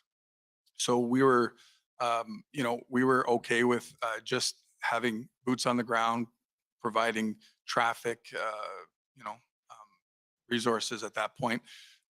But I had sent Dana Early an email, I believe the night before, or maybe this on the 7th, asking, hey, if things go a bit sideways here, how available is any POU resources? So that was really my first, again, informal ask, just to get an understanding. If we need to look that way, what does it look like for you? And what was the response? I'd have to see the email exactly what the response was, but at this point, Dana was working with us from London still, basically trying to put resources together. And I think the response essentially was, if you need something, we're going to supply it for you. Okay. And I think I've got the email. You'll tell me if I'm wrong. If we could pull up WPS 60374. This is an email from February 8th. This may not be the one that you're looking for, but you reach out to Superintendent Early and say, hi, Dana, I received direction from Aurelia to contact you if our blockade occurred and began to get to a point where extra resources may be required. It's relatively manageable. I know your people are very spread out, but I ask at this point is, if we were to need POU or PLT down here, what would availability be? This is the email? This is correct, yep. And again, I don't know that we have her response, not in this thread, but what was the response in terms of availability? Again, I think it was, let us know what you need and we will try and make arrangements, essentially. And what kind of coordination occurred with the CBSA at this point, once the blockade started? So at the very beginning of it, we were managing the blockade from our Windsor Police Headquarters in a project room. To later in the day, we moved to the EOC and stood it up. At that point is when I expanded the command team and invited CBSA to be a part of the command team. So they supplied personnel at that point to be that direct link with us to CBSA. And they were providing intelligence and any information they had along with the resource at that point. Which other organizations were part of the command team? At this point, I would say CBSA was the only external partner that was in the EOC with us. We had expanded our internal resources to include major crime at this point. We expanded to include more intelligence officers, along with the sergeant that was already in the command team, and some more resources for logistics because it was growing. We needed some help. If we could pull up WPS 60235. This is an email with Glenn Miller of the OPP about the availability of the OPP's PLT for Windsor, to Windsor Police. Go down to the email as the last paragraph, as we speak, Brad is reaching out to Sergeant Mike Acton, PLT, if he could have his resources immediately deployed to Comber, as it's anticipated those in attendance will be leaving at 1000 hours. So were the OPP PLT able to reach the protesters before they set up the blockade? That's a really good question. I don't recall if they did or not. I had never heard of PLT till this weekend, unbelievably. I don't recall if they made it or if it was just regular OPP officers discussing intentions with the Comber people. Ultimately, there were OPP PLT deployed to Windsor. Yes. And I think you told us this summer that they had some success. Yes, that's correct. Can you expand upon that or elaborate on that? So in those first few days when we were really relying on just essentially, mostly Windsor Police resources, we had some difficulty in negotiating ourselves with all the protesters. Again, we talked about the fractured leadership and different groups. The PLT, how it was explained to me through local OPP resources, were, they have relationships with a lot of people through different protests across the province. That's their role, to maintain these relationships, and because of that, trust is built, and they are able to, basically fulfill their mandate with the negotiations with any kind of demonstration. In this case, they were able to, and again, it was so dynamic over the first 4 or 5 days with lanes closing, lanes opening. I can't tell you times or days, but there was numerous times where lanes were open and closed, but essentially it was PLT doing that for us. They had also brought in a couple of minor tactics with printed pieces of paper for officers in their notebook for common messaging, handouts for the protesters. So it was all about education and communication with them, and they did a fantastic job. Do you know why, when they succeeded in opening a lane or a couple of lanes, those lanes would then subsequently re-close or be blockaded again? Yes. So we had we were monitoring many open source sources for intelligence. We actually heard a lot of the conversation from the protesters about their conversations about the police on Zello app. And so that was part of it. We could hear the infighting. So somebody would negotiate a lane open and someone else would step up and say, no way, not giving this to the police, and their people would come and clog it up. And then we would hear that right on ground as well. So it was quite obvious that the leadership was not, there's no solidarity there for sure. Now, I want to move ahead to the evening of February 7th, and there's an event that happens on the property of Assumption High School. That's correct. Can you describe that for us? So if I could just back up to the Monday, one of my first questions was, again, when it comes down to lessons from Ottawa, knowing that the tow truck companies did not want to participate with the Ottawa police or help them, that was one of my first questions. We have a contract with a company in Windsor, and to Inspector Crosby, I remember asking her, are they on board? And she said she already asked that question, and they were. So that was good news to us.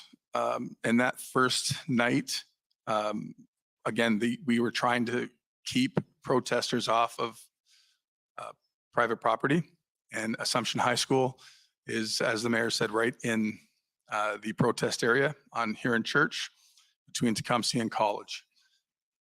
We started seeing protest vehicles go into the school property parking lot, and we went over there to discuss with them you're not welcome here. We've already talked to the board. You're not welcome.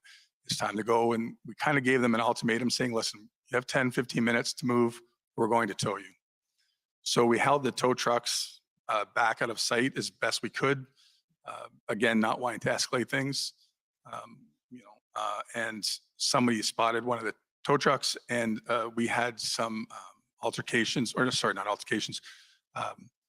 Some of the protesters came out of their cars with tire irons, and we were at times, not only on this occasion, but almost outnumbered and getting swarmed a little bit. And again, having our officers have to disengage to not escalate. So then they ended up moving after some negotiation, but that was the Assumption High School incident. Okay. And just jumping ahead a bunch in the story, but you mentioned wanting to keep protesters off private property as something that you had learned from the experience in Ottawa.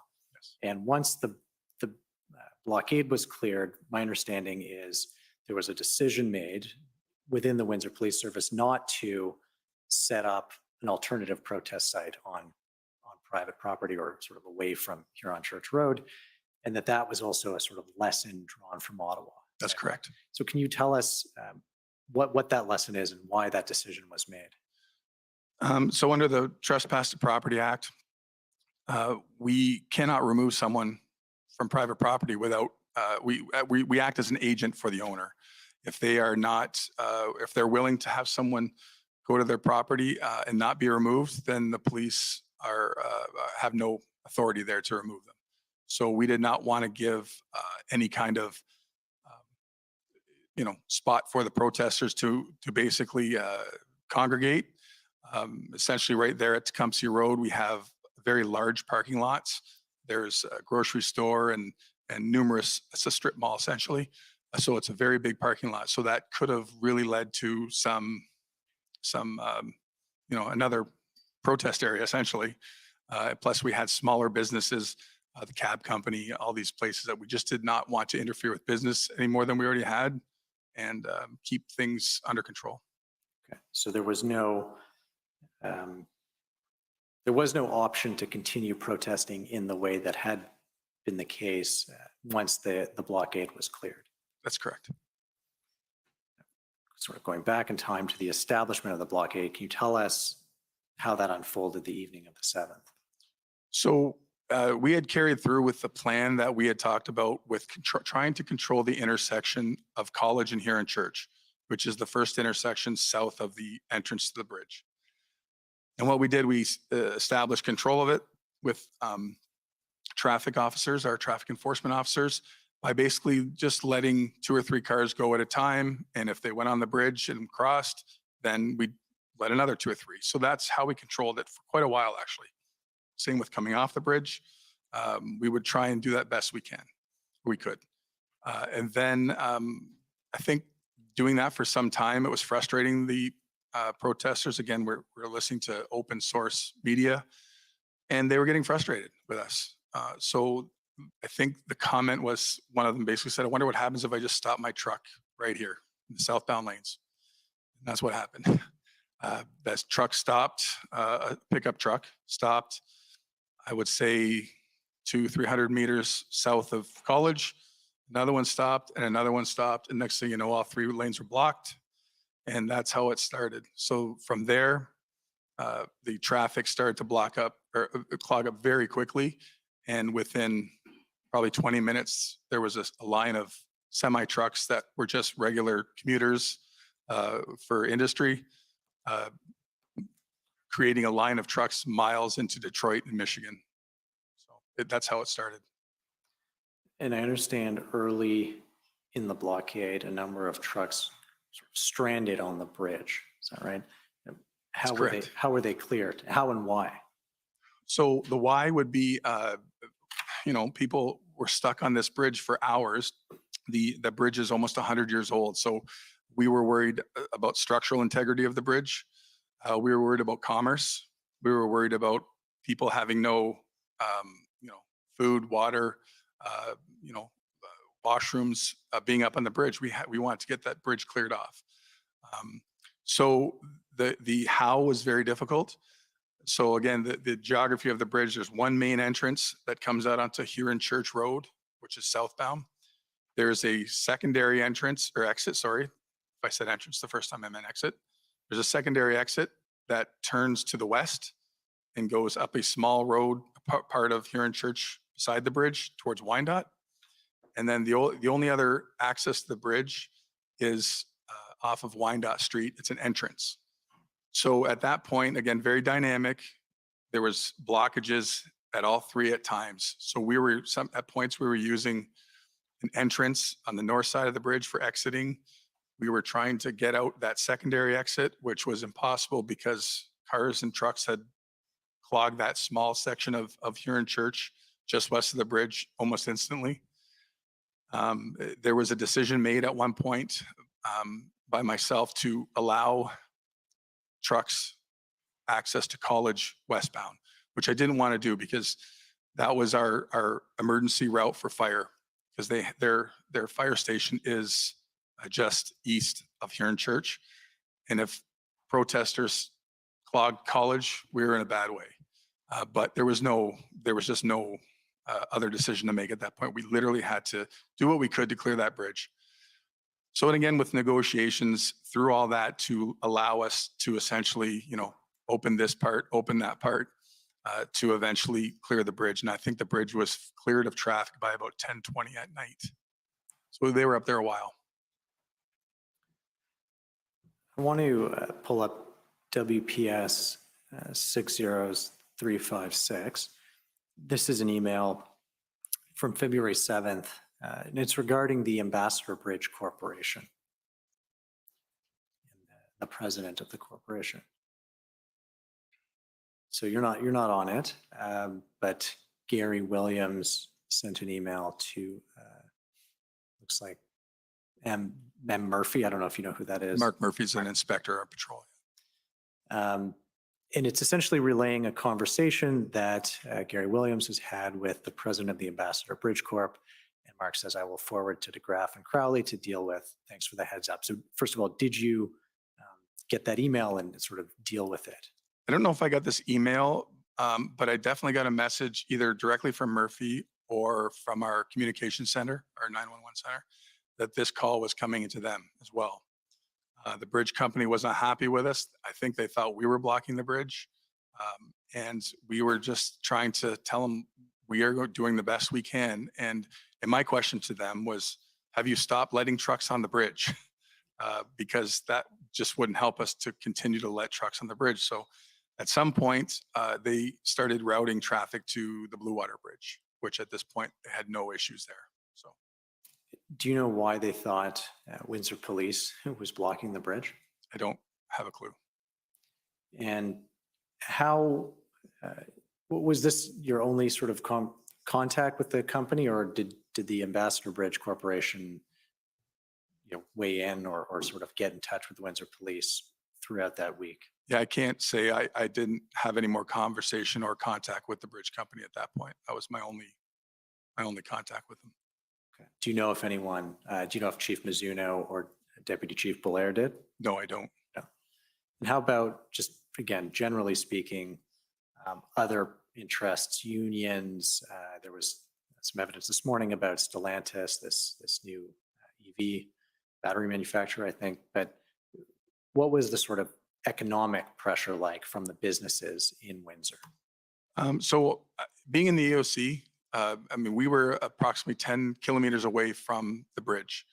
So like I was getting reports, but to be all honesty, the pressure that we felt, just knowing the impact of what was going on in the EOC was enormous pressure. We felt that we wanted to do more, but we were so handcuffed at this point with what was going on. But certainly, you know, just reports in mainstream media and the economic impacts, we knew it was humongous. It was just giant. So is it fair to say, I mean, you were aware from reading the news that this was having an impact, but you weren't personally aware of pressure being exerted on the Windsor Police Service to? No, that was not in my realm at that point. But growing up in Windsor, I grew up my whole life. I understand the essence of what how important that bridge is to our community and our country, to be honest. So it's not lost on me the impact that would have. Okay. I'd like to go to WPS 60609. So move ahead to Wednesday, February 9th.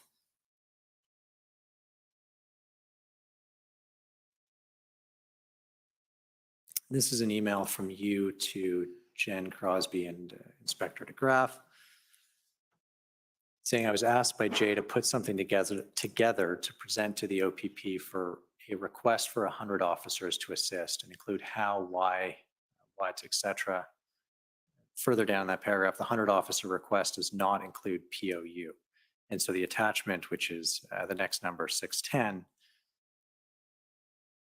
and I assume when you say I was asked by Jay, that's Deputy Chief Belair? No, I think that was me. Sorry, I think you were writing that. If we can just pull that back Oh, up. sorry, was I? You were writing that. You sent that email. Okay, sorry, then that would believe- be Deputy Chief Blair at the time, yes. And so you're the one who spearheaded kind of putting together, okay, here's the numbers we're going to request and here's how they're going to be used. Is that right? Yes. The background of that actually was before that was on the 9th. Before that, I had received a call on the 8th at about 6:30 in the morning from Superintendent Mike McDonnell from the OPP, who I was a colleague with on the Emergency Preparedness Committee. And he obviously had seen on the news what was going on, and he asked me what we needed. And I just told him we need some bodies. So his ask to me was, and this was over time, this was not on that first conversation. He said he would talk to the commissioner. But again, informal request here, right? This is a superintendent asking another superintendent. It's an informal request. So within time, he gets back to me and says, I need a plan of what you're going to do with 100 officers. And I understood that just to ask for 100 officers. So I put together a very generic plan, considering there was two 24-hour coverage, two 12-hour shifts essentially. And we are also policing a very busy city with our own resources and resources for the bridge. So that was really my ask. And I put together this very generic plan for them.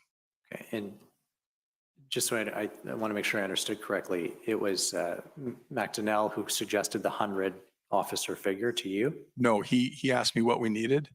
And, just literally doing the quick math kind of right there, I said, I could probably use 100 officers. And he asked me for a plan. Well, I need to know what you need 100 officers for. I said, no problem. Okay. And so this document that we're looking at on the screen was the plan for how you're going to use the 100 officers? Yeah, I think so. Yep. If we could just scroll down, just so you see all of it. Yeah, I would say it is. Yep. And this is being put together with not knowing anything about the OPP's collective agreements, what shifts they work, what, I came to find out over time how this is very normal for them. And they all expect deployments like this. And, this is very normal. So, but this is at a time where I'm trying not to step on another organization's collective bargaining agreement, and to try and, satisfy our needs as well. So. We saw in the covering email that this doesn't include POU units. Why would you have left those out of this request? I think this was still fairly early in sense of this conversation happened essentially less than 24 hours after the bridge was blocked. So again, our plan at the time was to negotiate.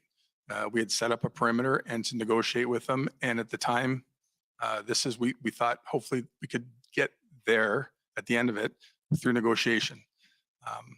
Again, not trying to escalate anything, but that's why, my background told me 3 days before to ask Dana, hey, if it goes this way, what are we looking at? But that was not in the plan yet. And again, knowing what was going on here and in Toronto. And so this exchange is between, this arises as a result of your discussion with Superintendent McDonnell, but you're aware on the same day, Chief Mizuno sent letters to Minister Jones, the Solicitor General in Ontario, and to Bill Blair, Minister Blair, correct? I was not aware of that at that time. Okay. I in preparing for this, I found that out, and I'm assuming that ask was the formal ask because of this. But I can't confirm that. I don't know. So, and again, just so we understand, on February 9th, Chief Mizuno did not consult you or make you aware that she was writing to those two politicians asking for 100 officers. I don't recall that she did, no.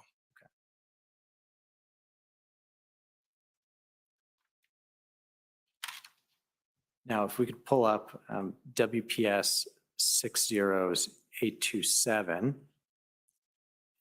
And so apart from seeing the letters, do you remember any discussion with Chief Mizuno or Deputy Chief Belair at the time about that correspondence to Sylvia Jones or Bill Blair? No, I don't recall that at all. I was sending situation reports to them regularly, and there may have been conversations back and forth, but I don't recall them, to be honest. So I'm showing you an email, and again, you're not on this email, but it's an email in which Commissioner Creek of the OPP is writing to Commissioner Lucky of the RCMP. And it's subsequent to Chief Mizuno's emails and letters to the ministers. It says, Chief Pam Mizuno and I had an opportunity to discuss the attached correspondence. Currently, Windsor Police does not require the deployment of additional police officers from the OPP or the RCMP. And so what I'm trying to understand is, do you know why the about face? I mean, that morning, Chief Mizuno had said, we need 100 officers, sent the letters directly to the ministers. And then that evening, it's, according to Commissioner Creek's email, everything's fine.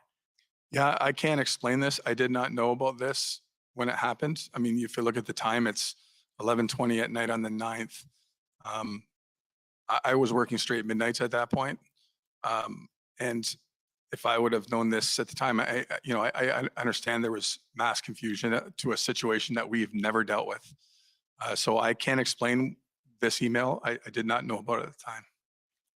And we heard this morning from Mayor Dilkins that there might have been some issue or confusion over going to the OPP and the RCMP, and that the proper channel is to go to the OPP first. Was that something that you were made aware of around this time?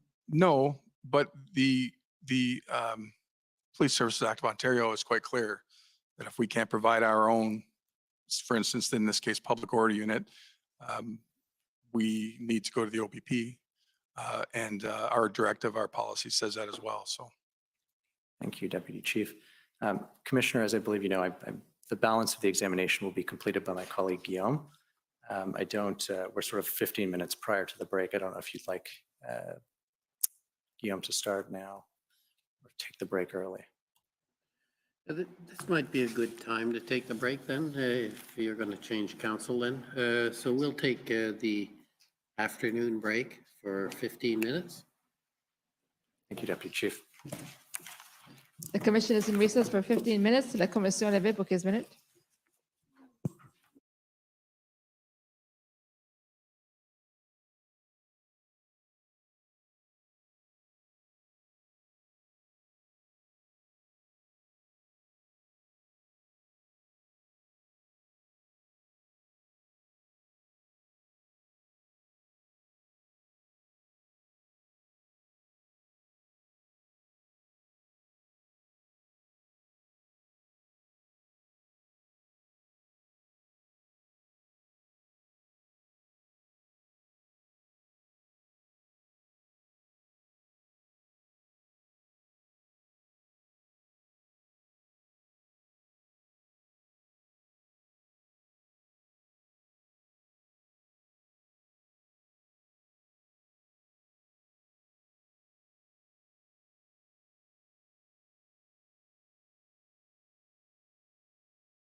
Order à l'autre.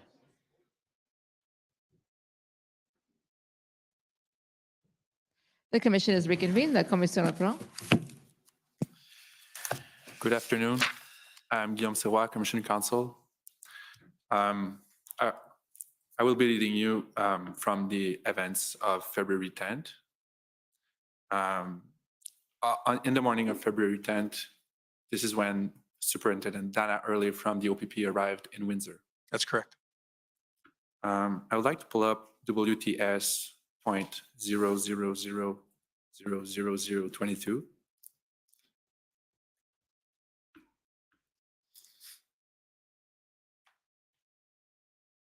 While it's being pulled up, I'll just summarize what's mentioned. That's Dana Early's witness summary at page 3, second paragraph at the top. She mentions that upon arriving in Windsor, Dana, Superintendent Early, engaged in discussions with the Windsor Police Command team, including Deputy Chief Belair, and that during those discussions, the Deputy Chief Belair told her that WPS welcomed OPP's assistance, understood that OPP had more experience policing blockades and protests than WPS, and understood that all operational decisions needed to come through Superintendent Early. Were you present during these discussions? I was not present during these sessions. I was working midnights at this point. Carl DeGraff was our critical incident commander on days, but I was not present during this. No. And were you informed about the content of these discussions afterwards, or? No, I mean, so Dana Early came with numerous resources. It was clear that the Windsor Police, to all of our admission, had no experience in public order. So it was my understanding right from the beginning that Dana and her team was in charge of the public order response, as well as numerous OPP resources. So that would just my understanding was we would be forming a unified command team. And was this understood prior to Superintendent Early's arrival or once she arrived? I would say before she arrived. That was the intention. We did not have that experience, and we were asking for help, essentially. So it was, just to make sure I understand correctly, it was WPS Command's position that OPP should take over the event in Windsor. No, that was not my understanding. I was never told that. My understanding was unified command. Okay. Which again, so in my experience, before I was a critical incident commander and as a critical incident commander, when you have multi-jurisdictional command and unified command in that multi-jurisdictional command, there are times to step forward as a critical incident commander, and there are times to step back. And that's what unified command is. We learned through this process that Superintendent Early's command was, she was in command of public order response, was in command of OPP resources. Those were the times she stepped forward. Then there was operational times when the Windsor Police would step forward, be it myself or Inspector Carl DeGraff.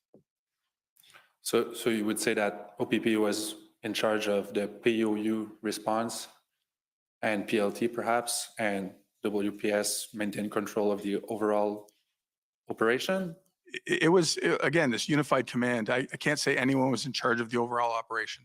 Unified command, there is consultation that goes on. Like for instance, even the POU plan, where Superintendent Early was clearly in charge of the POU plan.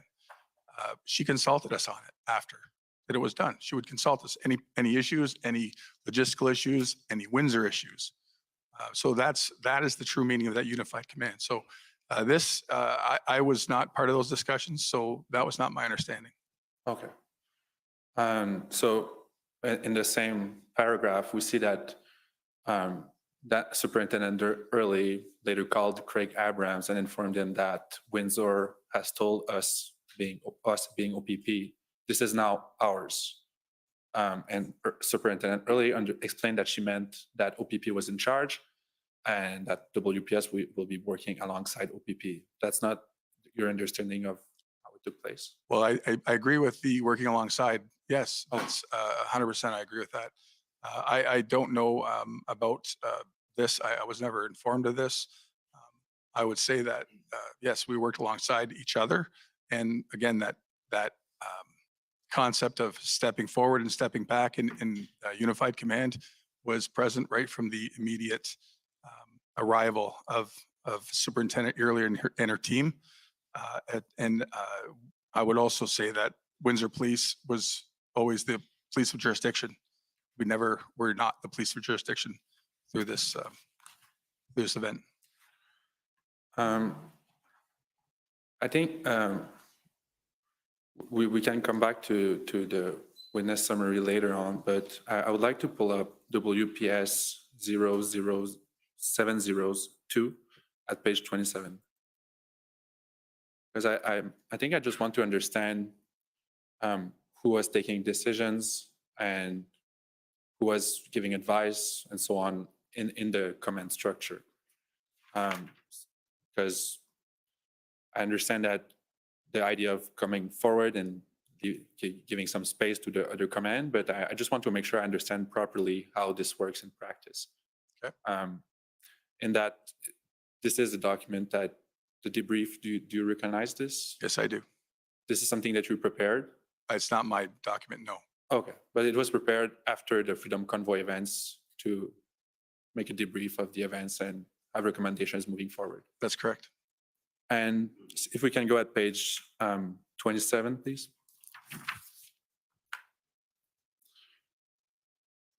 On the right table, it's point 4. It says under CIC takeaway, CIC understand is critical incident command. We see at point 4, needed WPS to be more engaged with collaborating on operational plans. WPS members have best idea of the area and implications of decisions and should be embedded in decision-making matrix. So this document there's a lot of opinion in this document. The way it was prepared, the superintendent that was in charge of this document of preparing it essentially sent out opinion papers to all our subject matter experts within our service. And this, I don't know where that came from. It didn't come from me, but certainly that was just part of a recommendation that somebody felt that, was legitimate. Okay. Maybe we can talk a little bit about the comment table that was formed by Superintendent Early. Do you recall that comment table? Yes, very well. Can you just explain how it worked and who from the WPS was on the comment table, what was their role, and so on? So prior to the OPP command team arriving, we had our command table. Superintendent Early came with her command table, which essentially in the positions kind of mirrored ours. But so her team arrived on the 10th, and immediately that team was inserted in our command table effortlessly and seamlessly. So she had a scribe, as I had a scribe. She had another inspector involved in logistics. She had a boards person that is in charge of all the whiteboards with all the information on it that is changing throughout the event. Essentially, it was this very same setup or very similar setup than we had. But the day they came in, they had some recommendations on the actual layout of our EOC, which were taken into consideration immediately. Things like more boards, things like that. So those were taken care of right away. But after that, they hit the ground running with us, and it was a seamless transition, to be honest. So it's fair to say that your initial comment table just merged with theirs. Yes, that's what I would say. Okay. More on the same topic, but more narrowed on the critical incident command questions. We can remove that PowerPoint, by the way. Just specifically on the critical incident command structure and how it works. We understood from previous testimony that the CIC's purpose was to give autonomy to the CICs to take decisions on the go and to have their own autonomy and so on. I'm wondering how did it work with Dana Early, Superintendent Early being a critical incident commander for the same incident that you and you were? So again, that shared or unified command in stepping forward and stepping back. So for instance, a perfect example is the POU response. Superintendent Early put that plan together with her team, consulted us after. There were other times, for instance, and I don't want to jump ahead too often or too much, but on the Saturday night, for instance, there was a bomb threat. It was a tactical call. I stepped up and took the lead on that. So those are the kind of things, and again, even though if I'm making decisions at that bomb threat, Dana was right next to me and we're talking about decisions as they're made, because that's that shared command. So that's kind of the dynamic, if that helps. But that's the model. Yes, this provides a lot of clarity. Thank you. Maybe we can jump to February 11th about the approval of the operational plan. We can pull out the operational plan just to refresh your memory. It's WPS 1440, page 2. That's not the operational plan itself, but it's an email that presents the operational plan. I'm wondering,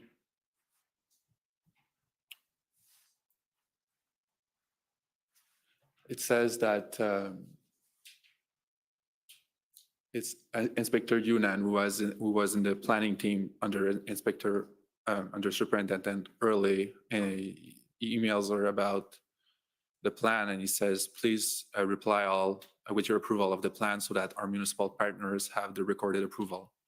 I just want to understand why it was necessary to have the approval recorded for your purposes. So the part of Dana Early's team was the public order commanders. So that would be Jason Yunan, Inspector Yunan, and Angela Ferguson. The two inspectors were in charge of their OPP public order units. They would come up with a plan because they're the subject matter experts. Just like in any critical incident, that's what a critical incident commander relies upon. They're subject matter experts to come up with a plan, and then within the framework of critical incident command, the commander will either approve it or not approve it. May have questions about it, may have, may suggest things that may be added or deleted, but essentially they have questions or they'll be able to approve or not approve that plan.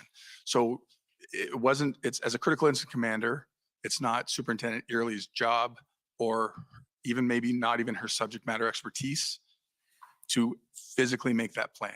So that's why it has to be approved by the critical incident commander, because the CIC is essentially in charge of every decision that's being made in that command team. And that's why you had to have her approval for your records. Yes, because in that planning team, though, there was other POUs involved. We had other municipalities in that public order unit. So the public order commanders have come up with this plan. They sent it to Superintendent Early because that's who's in charge of the public order plan. And then she approves it. And in that process of approval, she consults with Inspector DeGraff, myself, whoever was there, and is there any concerns? Excellent. Can we pull out now OPP 00004557? I understand this is the overall Ambassador Bridge operational plan.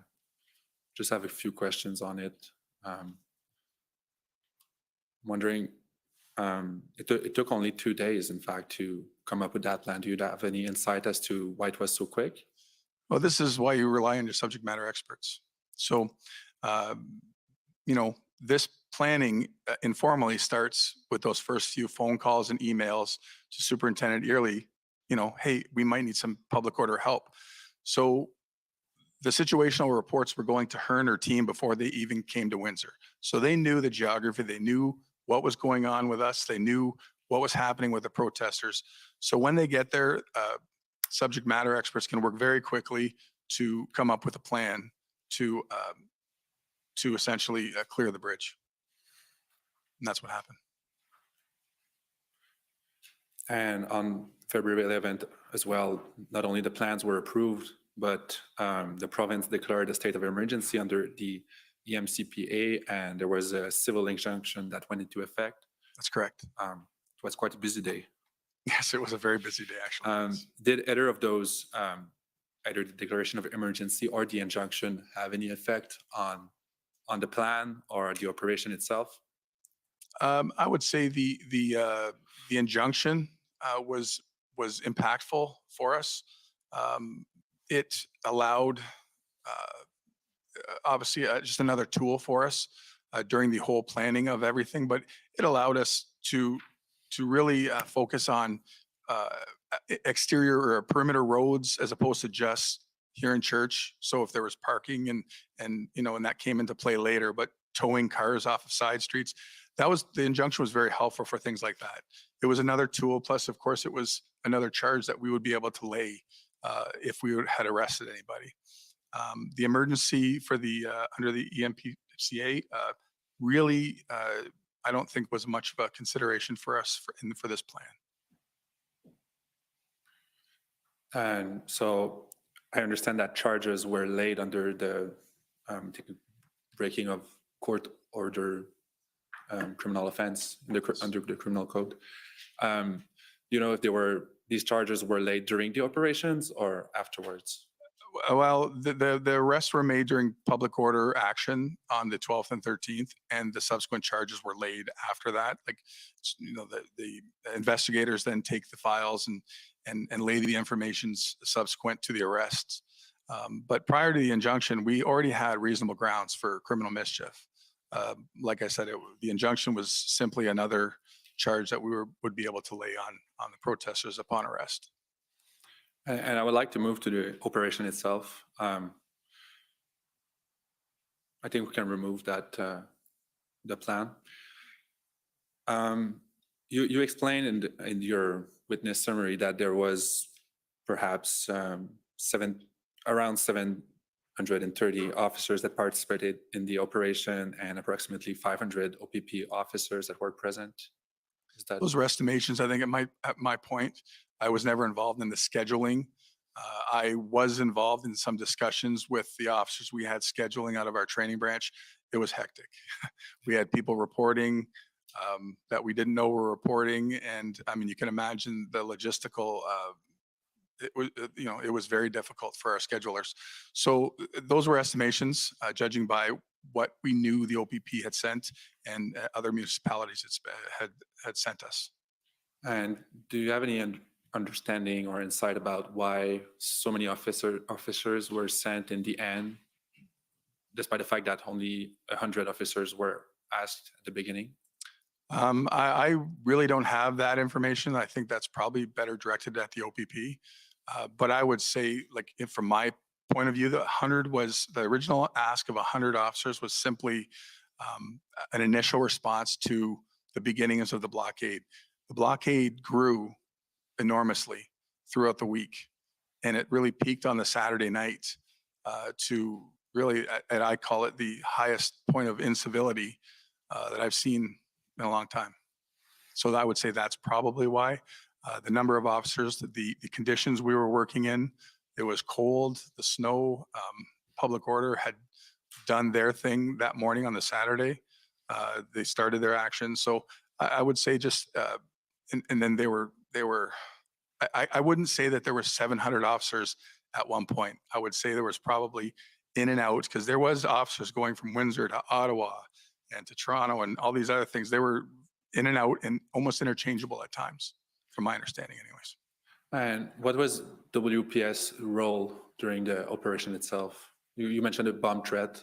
Was there any other things? Well, we were side by side with OPP and RCMP, and other municipal officers. So we would have, say, like, for instance, it came up earlier about swearing RCMP officers in.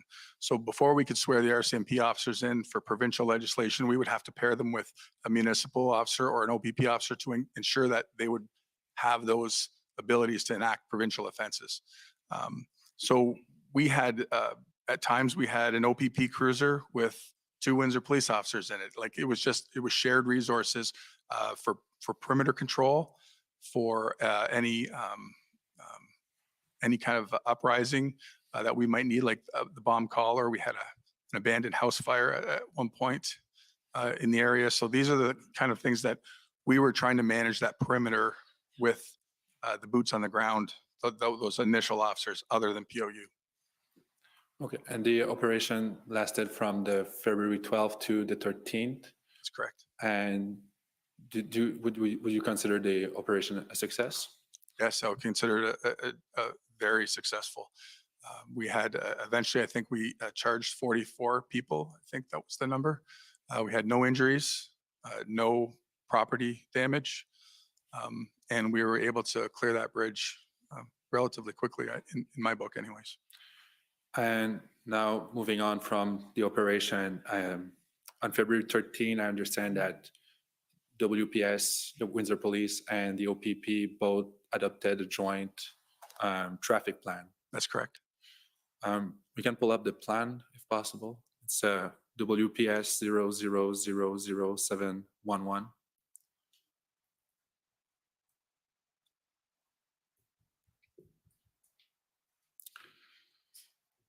At page 2.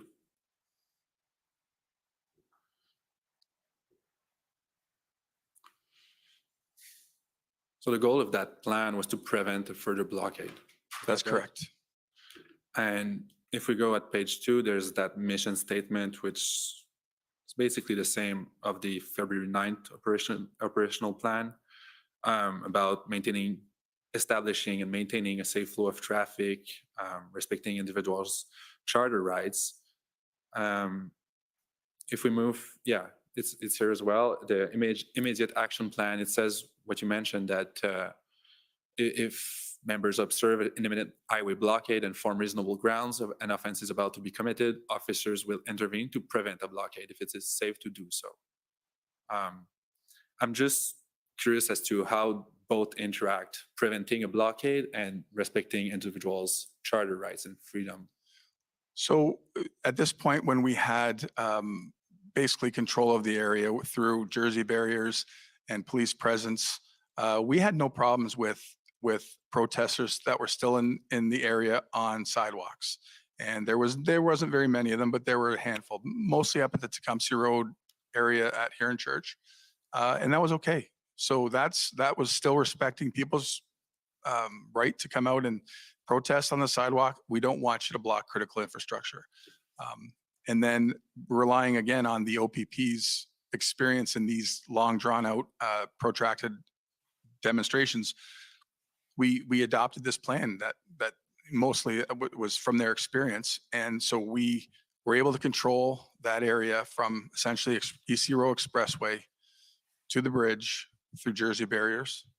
And if there was protesters out on the sidewalks or even on foot in some of the parking lots, we just allowed it. So the limit, so to say, is blocking an infrastructure or highway. That was a no-go, but as long as it's off the highways on. Well, at this point, we were dealing with like probably under 10 protesters. Again, I'm still working midnights at this point. So the crowds at night were, 4 or 5 in the morning, people were sleeping. So you might have 5 or 6, 7 protesters on the corner of Tecumseh and Huron Church. That was okay. We weren't going to remove them. They were off the road. They weren't, in any danger, and they were allowed to protest. Understood. So you briefly mentioned the plan itself on the ground consisted of establishing Jersey barriers all along Huron Church Road. I think Mayor Dilkens explained it this morning as a pipeline to allow the trucks to go directly from the 401 to the Ambassador Bridge. Is that correct? That's correct. We had left a safety out in case somebody accidentally got up and tied up at Tecumseh Road, but we didn't advertise that. If somebody came across and said, hey, I really don't want to go on the bridge, I'm just here on accident, there was an out for them. But essentially it was a tunnel of Jersey barriers from the expressway to the bridge, yes. And members of the public were not allowed to just go on the highway without a lawful reason or justification on Huron Church Road? No, the bridge was open. If members of the public wanted to go over to the States, they could have used that. But once they would have to enter at the expressway, which was very, a few kilometers south of the bridge. Okay, but they had to move forward and go towards Ambassador Bridge, or else they could not just hang on Huron Church Road. No, yeah, they could not stop, and no, but we didn't have that problem. We didn't, not to my recollection at this point anyways, we had anybody stop and try and block that. But there was numerous threats of it, and that's why we would reevaluate every single day to where the traffic plan was and when can we start demobilization of that traffic plan. It was very measured and very conscious of what the intelligence was and what the potential threat of protesters coming back to block the bridge. Again, open sources where we were hearing people asking other protesters from Ottawa and Toronto to come down to Windsor. We're going to come at them again. We're going to block the bridge again. This was daily. So we would reevaluate with our intelligence, our information every day, and then act accordingly from there. So were there any situations where the traffic management plan was helpful in preventing any blockades? It was helpful every day. Yeah. I know it was a major inconvenience for the citizens of Windsor. And I think the mayor explained it well. People on the West End trying to get to the other side, of the east side of Huron Church was very difficult. I would hear it on the radio myself of our local radio stations and, the frustration of the people, because that was closed, or not closed, but that was, we were controlling those roadways for a considerable amount of time.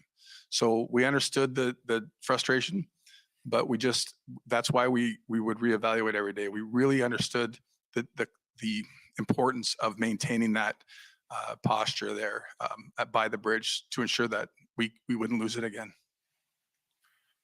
And just moving on to February 14th, the day there was a declaration of emergencies by the federal government. I'm wondering if you had any, because of the injunction was enforced, the AMCPA was in place, you had a traffic management plan. Is there anything that the Emergencies Act added to the situation, or helped you in any ways in preventing further blockades? I can't say operationally that we didn't use the Emergencies Act after that, but I can't imagine it didn't dissuade people from coming back. But that's just a speculation. We did not use the Emergencies Act at all. So you would say it may have had a dissuasive effect, but it was not used on the ground. That's correct.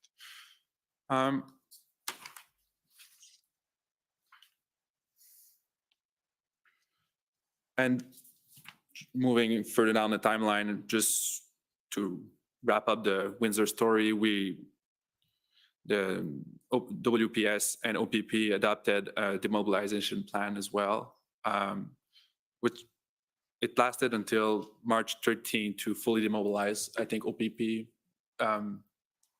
it seems a bit long. Would you agree?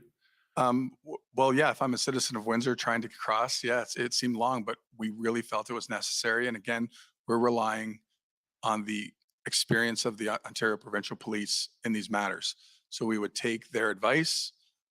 We did, in the demobilization, we did modify the plan more than once because of those reevaluations daily of, hey, are we at a spot where we can open up a little more than the plan says? And we did that probably 3 or 4 times throughout those weeks. And but it was very important to us, especially when we got up to Tecumseh Road, to take a very measured approach on reopening. We were very paranoid about it happening again. Was there any threats, or any intelligence about a possible blockade happening further down? Just on open source. So I don't recall any credible intelligence or information from law enforcement. But that's just my recollection right now. I could be wrong. Stand to be corrected on that. But certainly on open source, on all the social media, we had heard numerous pleas and numerous threats that it was going to happen again.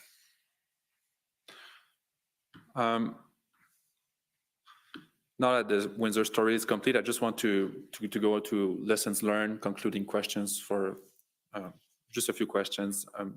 Would it be possible to pull up WPS 000002?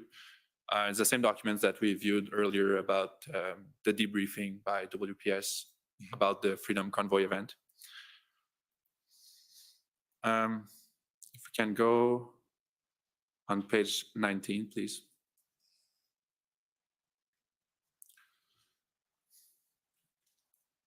There's a mention about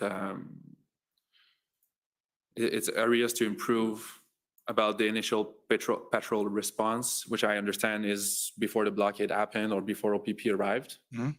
It mentions areas to improve, issues with the operational plan. Is that in reference to the February 4th plan? I can't answer that at that point. That's not my document. I don't know what that's referencing. I would assume that that's what it's referencing. But again, we were a medium-sized service trying to police the city and deal with this at the same time. So, and just because everyone didn't know about an operational plan and the ins and outs of an operational plan, some of these opinions may come from that, right? Like they didn't know what we weren't communicating what the operational plan is to everyone in the organization. In your witness summary, you mentioned that if WPS had a public order unit at the time, it would have been able to come up with a better plan in responding to the initial stages of the blockade. We may have. It was very, even I think the protesters were disorganized at the very beginning, probably at the height of, because we talked about this fractured leadership that they had, they were probably as disorganized at the beginning as throughout the whole protest. So if we would have had a public order unit in place and the experience and the subject matter experts, I would think that we might have been able to act accordingly because of just the state of that initial few hours. But again, that's an assumption by me. I don't know. I don't have that experience in public order.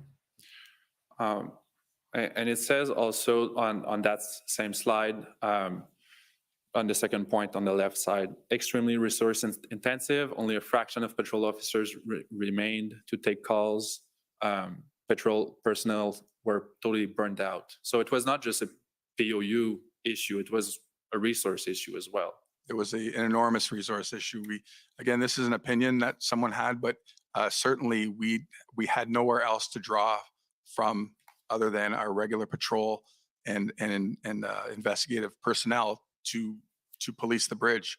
So were our patrol personnel very tired and getting very burned out? I imagine they were, as were the OPP and all the other municipal officers that came into town for sure. I would like to pull up COM 0000822. It's the adequacy and effectiveness of police services regulation, which I assume you're familiar with. I didn't quite hear which regulation is it? Sorry, it's the adequacy and effectiveness of police services regulation. It's under the Police Services Act. Yes. Okay, and under section 18, it mentions that police forces shall have a public order unit. Despite subsection 2 says, despite subsection 1, a board may enter into an agreement to provide the services through another police force. Are you aware of any agreement with another police force to have a public order unit dispatched in case of a public order event? We do not have a formal agreement with another police force. I think what in our policy is mirrors this adequacy standard and this legislation. essentially what our policy says that we shall enter into an agreement in the event we need one. Like for instance, the London Police had one right away when we asked for help and we signed it. Well, the mayor signed it, I think. So it certainly, no one asked us to do that, but certainly we are ready to, upon requirement, we would enter into an agreement for sure. I think I have the policy you're mentioning. Can we pull up WPS 00001877? I think that's the policy about public order units deployment and the possibility of entering into an agreement. That's correct.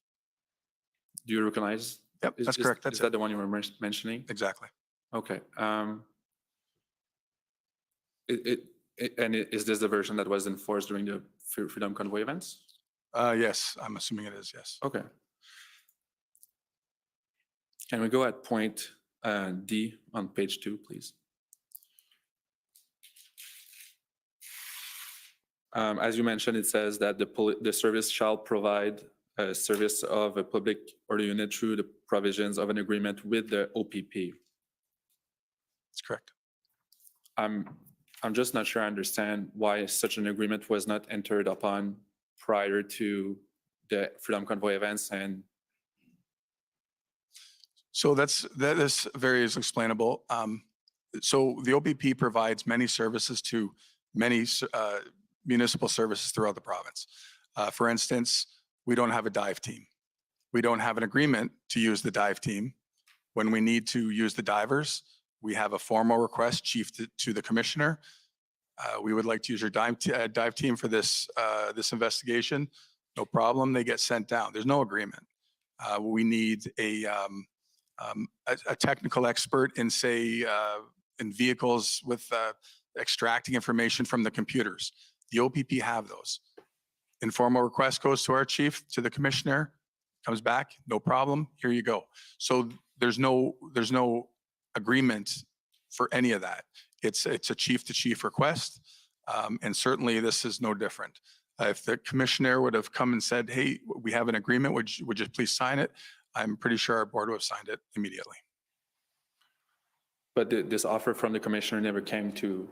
No, we never, as far as I know, we never received any agreement except from the London Police Service. And you mentioned formal versus informal requests for assistance. I just want to make sure I understand what's the difference between the two, especially as it relates to public order units or assistance at large to a public order event. In your view, what's the difference between a formal or informal? Okay, so perfect example of informal request was this emergency preparedness committee that I sit on for the OACP. Again, we were meeting at least 2-3 times a week on Zoom or Teams or whatever it was. And the discussion at this time before our blockade was focusing on Ottawa and the Toronto weekend protests that were happening every weekend. So amongst police leaders at our ranks and superintendent, inspector, those were the requests saying, okay, who can send people to Ottawa? It necessarily wasn't POU specific, but it was who can spare some bodies for Ottawa or who can send people to Toronto. So after our blockade was concluded, months went by, Ottawa had 2 other pretty robust protests, Rolling Thunder, and there was another one, I don't remember the name of it. But we sent people from Windsor because they needed people on ground. We don't have public order, but we sent resources because, you know, that was the right thing to do. And we felt that we really had a debt to actually pay for a lot of the other services. So that's just an example of an informal request. They would eventually be formalized through the chiefs, which again is covered in the Police Act. Chief makes a request to the commissioner, and that's one of the ways that those formal requests are made. I can't see that a superintendent is going to authorize these requests without the chief knowing. So, And on February 4th, we know that Chief Mizuno had a call with Commissioner Carrick asking for assistance with that. But I think you mentioned it was not a formal request for assistance. Do you know why? No, I can't really comment because I didn't know about that directly. Like I wasn't involved in that conversation.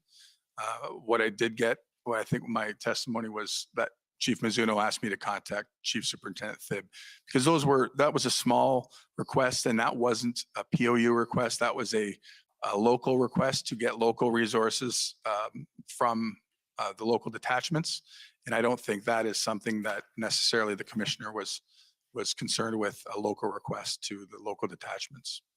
And however, your request, when you reach out to Dwight Tibb on the same day, would that be considered a formal request under the Police Services Act? Yes, I would think that just the formal request of resources locally, and the commissioner knew about it through the conversation with the chief. And but that was my direction. I was told to call Chief Superintendent Thibb, and that was my direction, and that's what I did. And under the Police Services Act, I'm sure you're familiar, it's not necessary to pull it up, but the commissioner of OPP has to provide the resources he deems or she deems necessary in response to a formal request for assistance. I'm wondering, there was no request provided on February 4th. I'm wondering, do you have any idea why is that? I don't know. I don't. I think at the beginning of that process, we didn't have as big of an event on our hands. Perfect. I have no further questions. Thank you. Thank you, Commissioner. Thank you. Okay, so first up is the City of Windsor. So many of our questions, this is Jennifer King, Counsel for the City of Windsor. Most of our questions have already been canvassed. I do have a series of questions on one topic, the Windsor-Detroit Marathon. Deputy Chief, you are a longtime resident of Windsor, Essex? That's correct. Yep. My whole life. Then I would expect you're familiar with the Windsor-Detroit Marathon. I am. And you're familiar with the road closures and restrictions during the marathon? Yes. Mayor Dilkins was asked some questions about the closure of the Ambassador Bridge during the marathon this summer. Yes. Yes, you were here for his testimony. I was.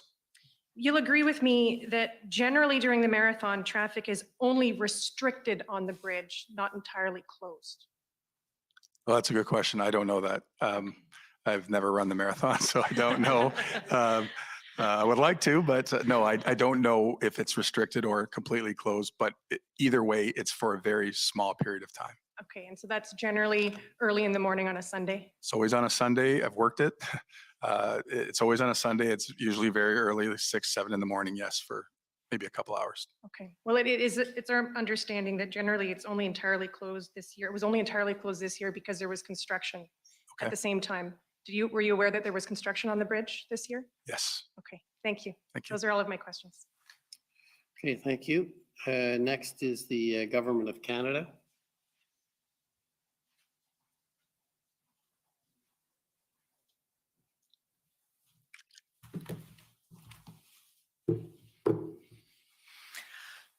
Good afternoon, Deputy Chief. Good afternoon. Commissioner, my name is Andrew Gibbs, and I'm one of the counsel with the Government of Canada.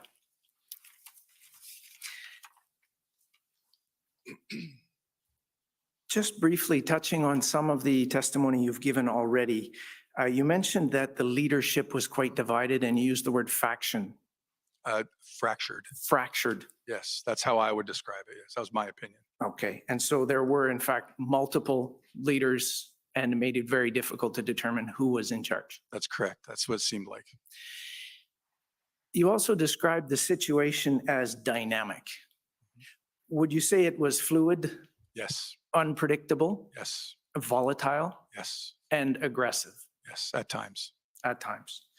On February 10th, were there threats made to block or blockade the Windsor Police Services headquarters? Yes.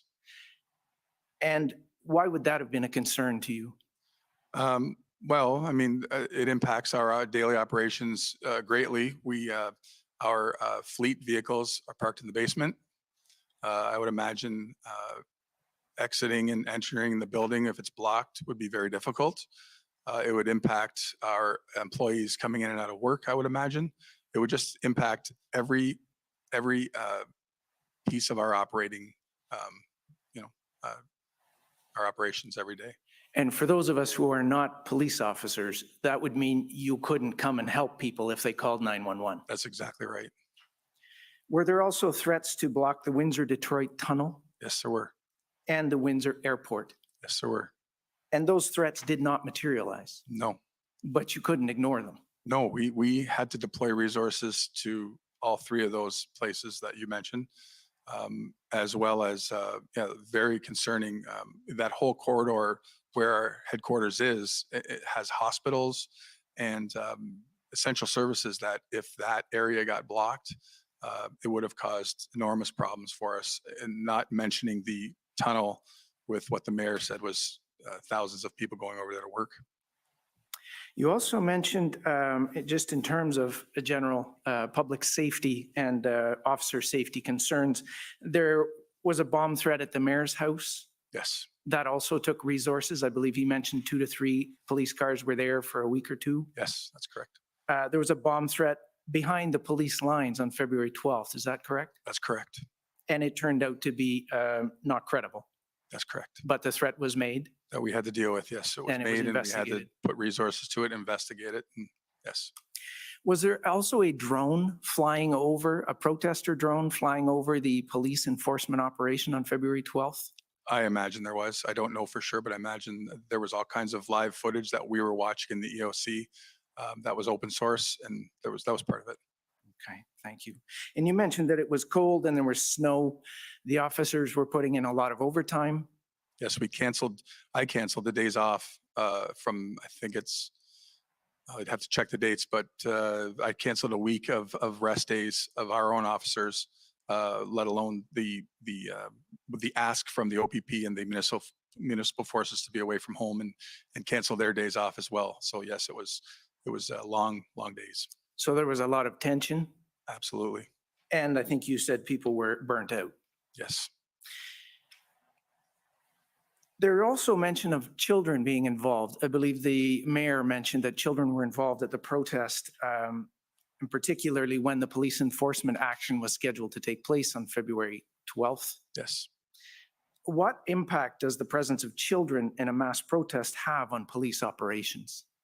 Well, the unpredictability of any crowd gathering is a enormous consideration for us.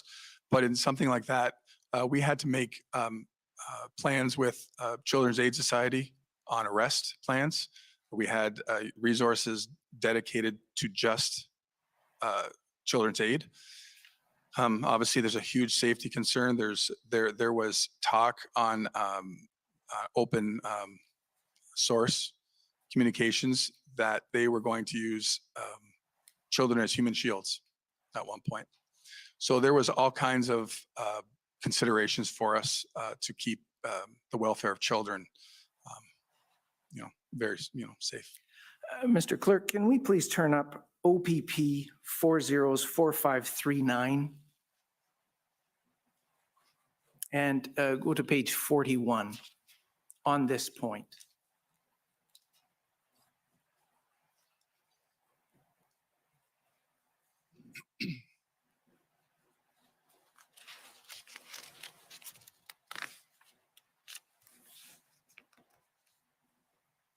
So Carl DeGraff, you know who this is? Yes, sir. And this is an email from Carl DeGraff to Dana Early, the OPP Joint Commander, the Unified Command you mentioned earlier. Yes.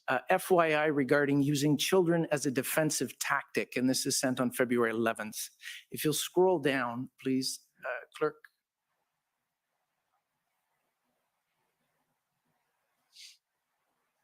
This appears to be an exchange of tweets. Thank you. As more children are with us, as less option to power for police, children is our best weapon against them.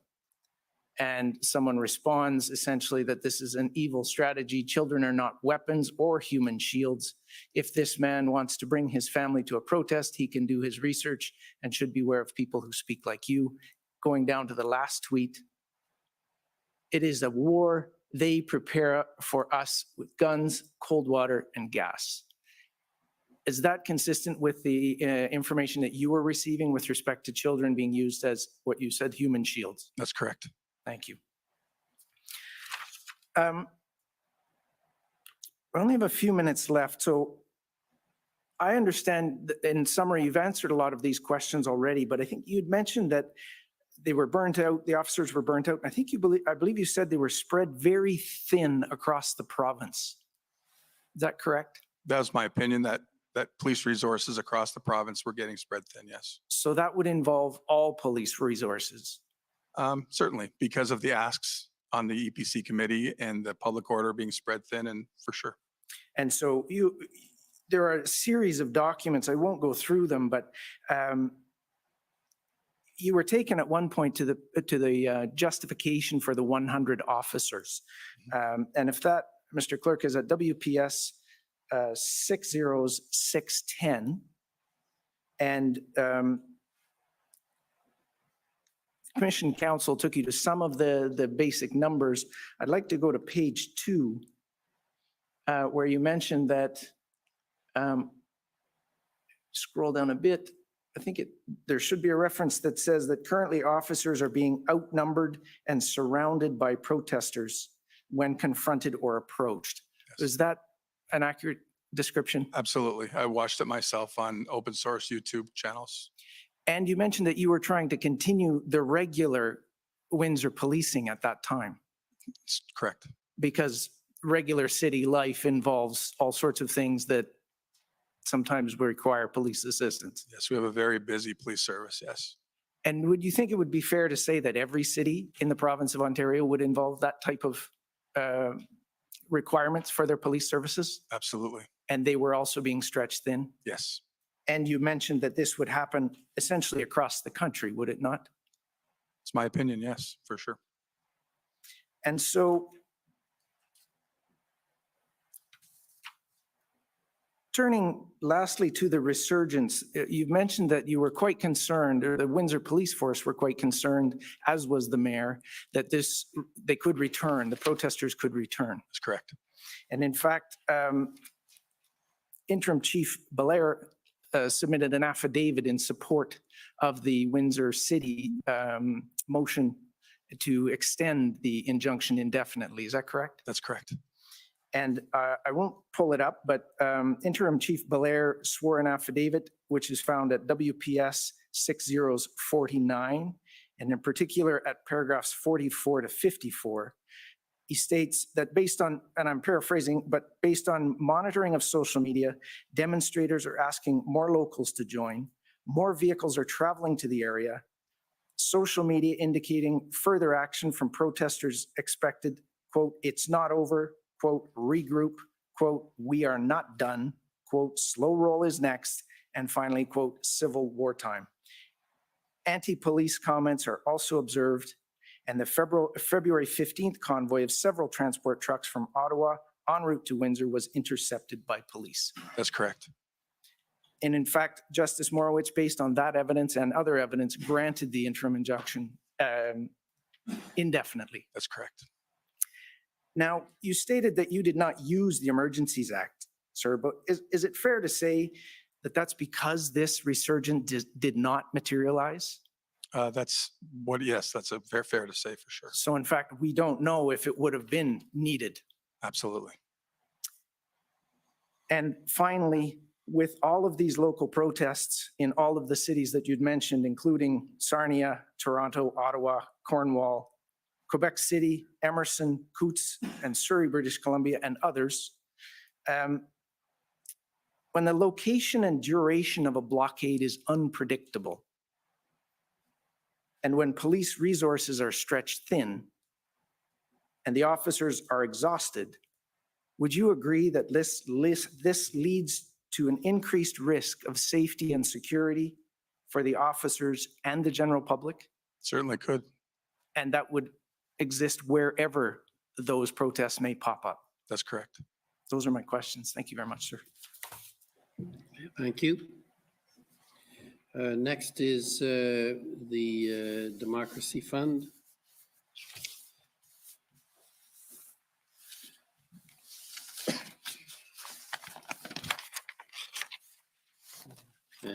Citizens for Freedom. Mr. Commissioner and Deputy Chief, aware of the 10 minutes allotted here and brief as possible. Mr. Registrar, can we pull off WPS 60102? Again, Deputy Chief, it's Antoine Dailly, Councilor for Citizens for Freedom. In the interest of limited time, if you could answer yes or no where possible. Is it your understanding that there's CCTV cameras posted along the various intersections on Huron Church Road? Yes, traffic cameras, yes. And those cameras include at EC Row in Huron Church, which is about 4 kilometers away from the mouth of the bridge. Not aware of EC Road. Could be. How about Huron Church at Tecumseh, about 1 kilometer from the bridge? Yes, And then Huron Church at College, which is about 50 meters from the foot of the bridge. Is that correct? that's correct. And this photo here, is this from a CCTV camera? I'm going to say that's probably a drone picture. That one's from a drone? Yep. Was somebody monitoring the CCTV cameras during the demonstration? Yes, they were actively being monitored. And was this happening at the EOC? Yes. And is it your understanding that live CCTV footage, or at least, frequent screenshots, are normally available to the public online of some of the CCTV cameras? Correct? And was there ever a decision made by Windsor Police Service to restrict access of these cameras to the public? No. Are To be you- honest, we didn't. This CTV camera was not very helpful, and the one at College was old, and we had to put up our own camera, to be honest. Okay, but there was no decision to deliberately restrict access. Understood. This looks like the beginnings of what may form a blockade, and it looks like the police have vehicles there. Is this the Tecumseh and Huron Church intersection? That's correct. And so this is about 1 kilometer away from the foot of the bridge, is that correct? Approximately. And do you have any idea of when this particular photo was taken? No idea. This was a dynamic intersection as well. It would be like this. It would be 50 cars there. It was dynamic. Would it be fair to say this would be closer to the beginning of the protest activity on Huron Church? I don't know. Okay. You spoke earlier about this bear hug strategy and indicating that there's almost like this plaza around the mouth of the bridge. Is it fair to say that there's 2 ingress points and 2 egress points from the border itself? I'm only aware of 1 egress, or sorry, 2 egress and 2 in. Yes, sorry, you're correct. Right, and so you've got the northbound and southbound lanes coming out that main entrance, and then 2 ancillary roads coming out to Wyandotte Street. Is that correct? Yes. And we heard earlier in terms of the police establishing a circle of control or a perimeter. Would it be fair to say that that perimeter would be then set out around those points of ingress and egress? That was part of it, but it was expanded to, the intersections on Huron Church and, expanded that way. But for sure, those would be part of it. And do you have any indication when that initial circle of control was established? No, I don't. Is it your understanding that on February 10th, a plan had already been put in place for Windsor Police Service to remove the protesters on Saturday, February 12th? There was discussions amongst the POU plan of what day it would be actioned, but I don't know exactly when it was. But that was one of the initial plans, one of the initial days. Mr. Registrar, can we pull up WPS 7042 and page 2 of that document, please? I understand these are notes by Superintendent Carl DeGraff. We're unable to see who this email was sent to or from. Did you ever have a chance to see this email or the contents of Mr. Inspector DeGraff's update? I probably saw this at some point, but I don't recall it. And so is it fair to assume that this was indeed produced February 10th, that Inspector DeGraff reports there's no significant issues with managing the protesting and the numbers have remained consistent compared to the last 3 days? It could be. So Inspector DeGraff worked mainly days, and at night, I put myself on nights because of this. My experience in these kind of situations, that's when it ramps up. Understood. And can we scroll down a little bit further here to the 6th point? Right, and so on February 10th, so this is before the city or the AMPA apply for their injunction, there's already an arrest plan in place. There's already an idea that removal is going to begin on Saturday, and there's already indications that Children's Aid will be involved. Is that correct? It was probably in the development of the plan. That's correct. And you had indicated that at some point, right around February 10th, there was a shift to this joint command with OPP. Are you aware whether or not this plan was produced before or after joint command was established? Well, this would have been after because OPP was in charge of the POU plan of developing it. Understood. Mr. Registrar, can we pull up CFF 50106?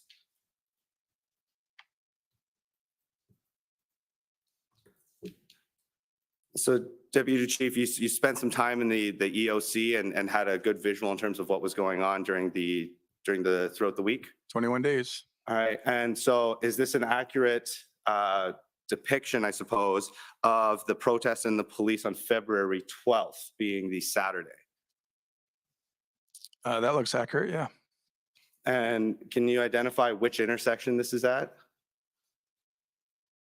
Would that be Huron Church and College? It looks like to college to be with the berm on the top left there. It looks the university property, but I can't say for sure, but that's what it looks like. And it does look like there then on the northbound lanes, there's a number of police cars in those 3 or 4 northbound lanes there. And behind the police line, there's a number of police vehicles there as well. Is that correct? That's correct. And it appears there may be a small number of protester vehicles in the southbound lanes, both in front and behind that police line. Is that correct? That's correct. And would you agree with me that the police reports that were produced indicated that a towing plan was successfully executed on February 12th and 13th? Yes, that's correct. And earlier you mentioned multiple threats that were made or received. Do you agree with me that although resources are required to investigate and respond, not all threats and social media posts are credible? Yes, for sure. And would you also agree with me that the threats, whether it's to the airport or the police station or these bomb threats, by and large, did not materialize? No, but credible or not, we still have to. Understand. The resources have to be Yes, dedicated. for sure. If I could pull up 2 multimedia database videos, you had indicated earlier that police were in general respectful of protesting on the sidewalk and that you understood that this was part of the injunction that lawful protest was still allowed as long as you're not impeding traffic. Is that correct? Yes, that's correct. And so if we could put this first video up again, that's CFF 6015. It's a 30-second video here. Meanwhile, Inform you guys all, you are currently within the exclusion zone that we previously had this morning. POU is going to come arrest everybody for mischief if you do not leave. You need to get past the traffic point down to come see road. Public sidewalk. It's part of the exclusion zone. You guys told us to come here. We're telling you now. We're telling you right now. We're telling you right now. We're giving you the chance to You're putting your foot in your mouth now because you told us to. That's fine. You can stay here and get arrested. That is fine. That's up to you. You have room for all that? okay, and then if we could pull up one more video as well, CFF 704. And while that video is coming up, Deputy Chief, would you agree with me that the records indicate that there was at least 44 arrests and that the majority of people that were arrested were charged with both mischief and for disobeying a court order? That's correct. Let's watch this video here. Get back or you'll be arrested.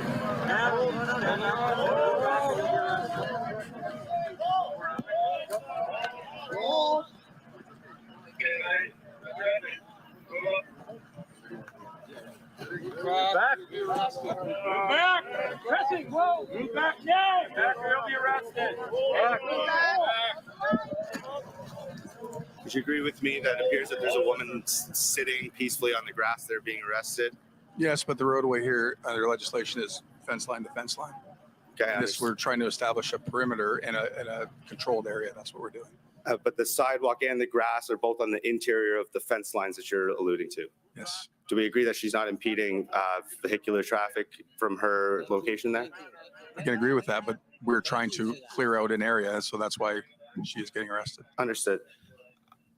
And would you agree with me that both of the videos we just saw are in police enforcement probably on the weekend, either the 12th or the 13th of February? Yes, I would agree with that. Okay, thank you. And just quickly, in terms of the past protests, I understand police were in charge of monitoring. They went back as far as June 24th, 2020. Do you recall about 100 protesters outside of the Windsor-Essex County Health Unit when the first mask Section 22 order was implemented? Yes, I do.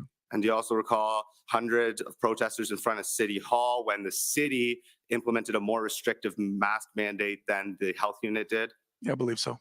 And more than 100 protesters in January of 2021 marching down Olette, one of the main streets in Windsor, on the road towards the health unit with concerns about serious adverse reactions to a segment of the population from these vaccination mandates. I don't recall that that's why, but I recall the walking on Owlette, yes. And you recall thousands of people, or at least 1,000 of people at the flag August 28th, 2021, with concerns about risks of serious bodily injury, talking about myocarditis and pericarditis, issues with vaccination. I don't recall ever being a protest of 1,000 people, but weekly there was protests at the flag, yes. Okay, what about September 29th? Do you agree that there was reports that there was hundreds of people protesting across the street from Windsor Regional Hospital because of the termination of nurses, doctors, and other frontline hospital staff? Yes, I recall that. And you also recall a silent protest with at least 1,000 people at the flag on September 18th, 2021 in response to the termination of first responders and city employees by the city of Windsor?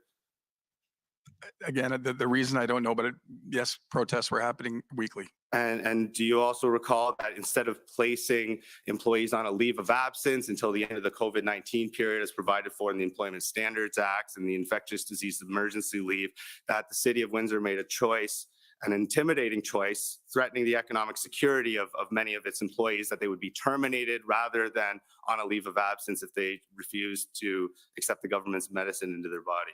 I remember a vaccine policy, but I don't know anything about that. I had nothing to do with that. Are you aware of any Windsor police officers that no longer have a job because of their medical decisions? No, I don't think so. No further questions. Thank you. Okay, next is the OPP.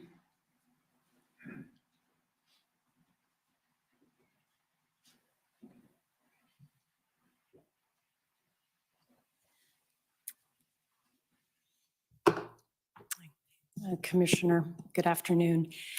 And good afternoon, Deputy Chief. I'm Janine Cabersi, here representing the Ontario Provincial Police today. So we've heard your evidence further to questions from Commission Counsel regarding intelligence that the Windsor Police Service, you and your colleagues were aware of and receiving in late January and early February. You recall discussing that? That's correct. And so it seems to me it's accepted or well established at least that as far as you're concerned at the Windsor Police Service, that the communication flow, the receipt of the intelligence information prepared by the Intelligence Bureau at the OPP was, it was an effective communication system, the distribution for the Hendon reports. Yes, I would say it's very effective. Yes. And so in addition to that intelligence that you were receiving from the Ontario Provincial Police, I understand that Windsor Police Service also had some of its own intelligence and information that was being locally gathered. That's correct. Right. And would it be also fair to say that with all of that intelligence and the benefit of that information, it was still not entirely clear or certain what was going to happen as these slow rolls proceeded in the area of Windsor? Yes, I agree with that completely. Right. And so Windsor Police Service planned based on the information that you had. Correct. Is that fair? And also you were in regular communication with a number of your OPP colleagues at different levels across the organization. That's correct. Right.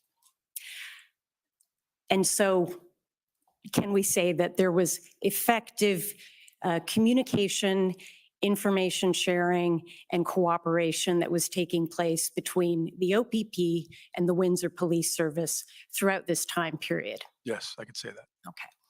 I'd like to ask you a bit about the discussions that we've heard took place at the emergency committee. I'm not sure if that's Oh, the preparedness committee, yes. emergency preparedness committee at the OACP, I understand. Yes. And you're a participant in that committee. Yes. And we heard that there was some discussion about what was happening in the region. Mhm. And in particular, were you familiar with what was happening in the area of the Blue Water Bridge? A little bit. Are you talking, you're referring to right before ours started or right in that same time period? Right around that same little bit time of- period. yes, I a little believe a document was pulled up earlier today indicating that on around February 6th, there was some activity around the Blue Water Bridge and that the OPP had restricted or blocked parts of Highway 402. Yes, I recall. You're familiar with that? Yep. I expect we may hear a bit more evidence about that from Superintendent Dana Early from the OPP, who will be appearing here tomorrow. But from your awareness of the situation, I'd just like to ask you,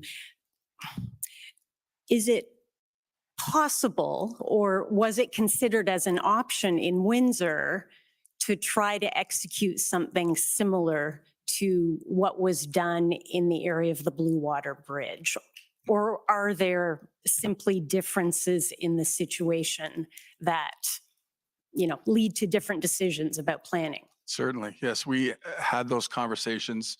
So to my understanding of the Blue Water Bridge, I'm well aware of the 402 coming off the 401. It's a one exit when you're going westbound. And there was farm equipment, from my recollection, trying to block that area. Police took a proactive stance there, the OPP, and stopped that one road coming off the 401. And like any highway, there's exits and entrances along the way, but limited. So a little bit more manageable from an emergency preparedness and emergency management, lens, where our infrastructure is kilometers long, side streets everywhere. So we did discuss blocking access to Huron Church. That leads to blocking access to the other, where the 401 splits at the Huron Church goes to Dougal. Well, Dougal goes right to our tunnel and the hospital and all these other things that we wanted to keep the traffic away from. We did not want to put any focus on the tunnel because that was our main access for our citizens that work in Detroit and in Michigan. Plus the hospital was a very big concern for us as well. So in those initial discussions, we did not have the resources. We couldn't, it was just logistically, there was no way we could block all those intersections and shut down Windsor essentially from incoming traffic like they did at 402. Mhm. So from what you're describing, even those of us who don't know the geography of Windsor as well as you do, it seems clear that just the geography and the nature of the approach to the Ambassador Bridge just gives rise to a lot more complications with any effort to stop the flow of traffic in that direction. Absolutely. So I understand that a plan was developed on around February 7th, I understand, to focus on the intersection right at the entrance to the bridge. That's correct. And would it be fair to say that based on the information that you knew at that point, that seemed to be a reasonable approach? It was reasonable and really we, other than the fact that we didn't know what the tactic might be, that was the most reasonable tactic that we could use. Right. And so ultimately that that plan didn't prove to be successful in dealing with the blockade entirely. And then, as we've heard in the evidence, things started to develop very quickly, and conversations were happening at different levels within the OPP regarding the provision of resources to assist Windsor in dealing with this developing blockade. Yes, that's correct. Right.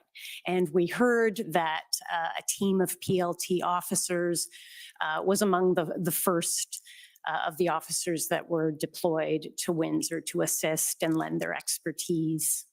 That's correct.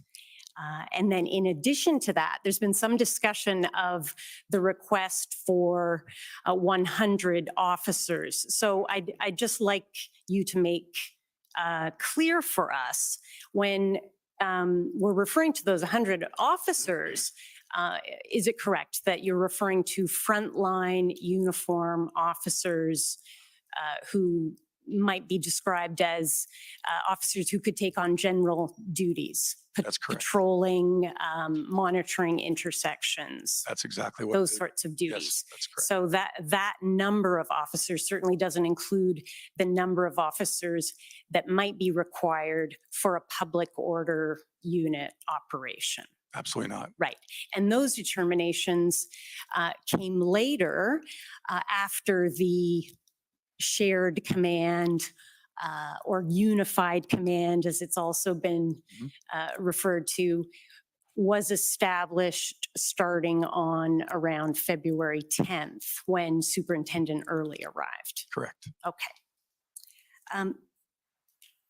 Commission Council, moving to that time period, Commission Council referred you to an email, WPS 1440, that was the email that was sent to Superintendent Early seeking her approval for a public order unit plan. Oh, thank you for pulling that up. And you just reviewed this document with Commission Council, but I'd like to just pull up what I believe to be the attachment to this email, which is WPS 1441. Clerk, if you could please pull that up as well, just so that we can see that attachment. And Deputy Chief, I'd like to just take a quick look at it to confirm that this is the public order deployment plan. It's dated February 12th. Yes, that's it. So this was developed by the planners that arrived with Superintendent Dana Early, and we're working with you. That's correct. Like, yeah, they developed the plan for sure. Right. So there was, when you speak of the shared command or the unified command, it appears that an effective way of putting that into operation was to play to the strengths of the different organizations. Exactly right.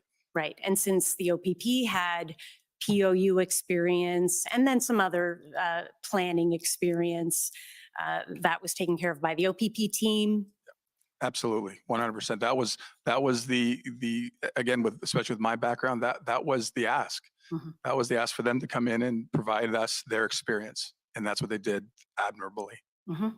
And given your local expertise in the city of Windsor and policing in the city of Windsor, obviously your focus might have been on issues that require that kind of expertise. That's right. Is that also fair? Okay. But that being said, a lot of consultation went, afterwards of both ways. So.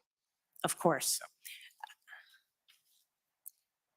I'd also just like to refer as well to OPP 4560 and ask you, Deputy Chief, were you also, or I expect you also had the opportunity to review the full set of plans that was prepared by the team? That's correct. So this is a package of documents that were prepared by the OPP, but if you scroll down, Clerk, I just want to bring this document to attention. If you could scroll down further, please, several pages. It also will include a copy of that public order plan. as well as some other supporting documents that supported the planning process.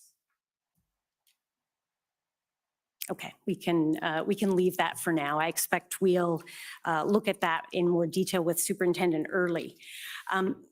I'm mindful of the time, Commissioner.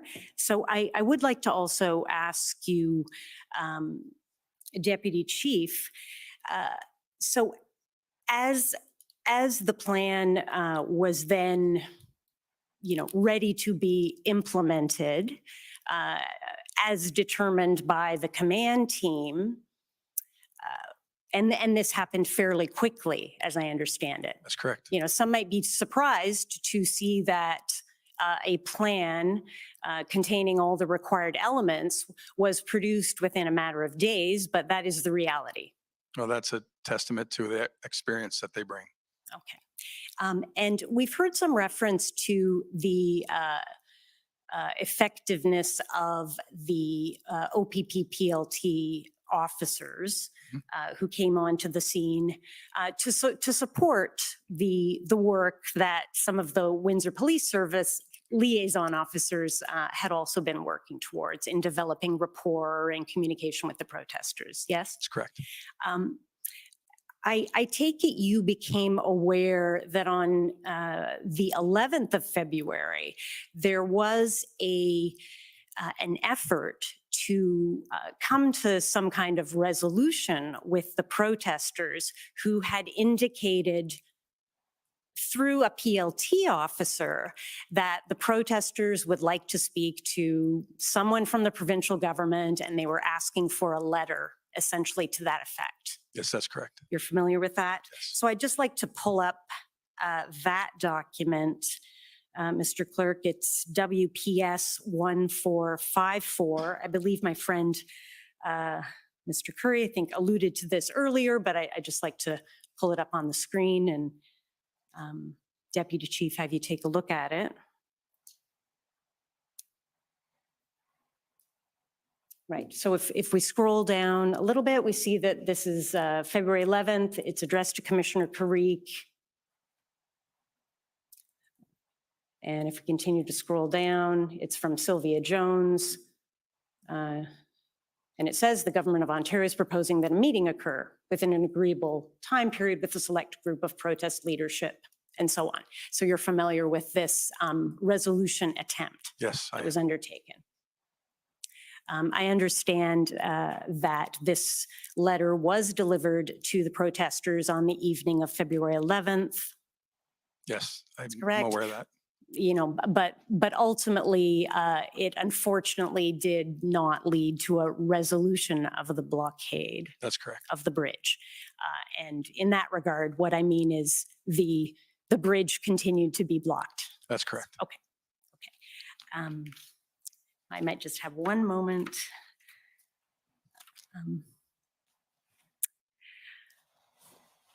Deputy Chief, you were taken to a debrief document by Commission Counsel that had a number of comments about the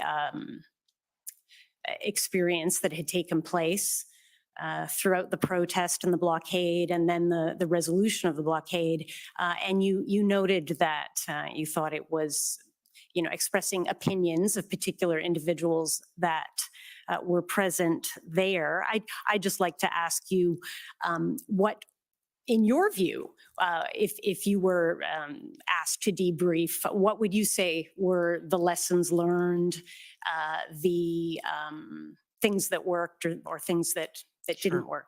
I think that a lot of the document is true. Like this document is all about transparency for us. We're trying to improve. We're trying to develop policy and procedure that can maybe at one day mirror the experience of the OPP. So these kind of things like internal communication was a big one. Improving that, improving who was actually in the EOC, not at the command table, but in the EOC for, like, say, for finance and for maybe the executive officer, the chief should have been there for a better communication, for internal communication. These are the things that, we right away realized that, we're learning, and certainly there would be some changes, but the things that worked were when the OPP came into town, we were completely welcoming, and that seamless integration of Superintendent Early's team with our team, everybody was pulling the rope in the same direction. And that was what helped us. That was our success. Okay, those are all my questions. Thank you very much. Okay. Next is former Chief Slowly's counsel.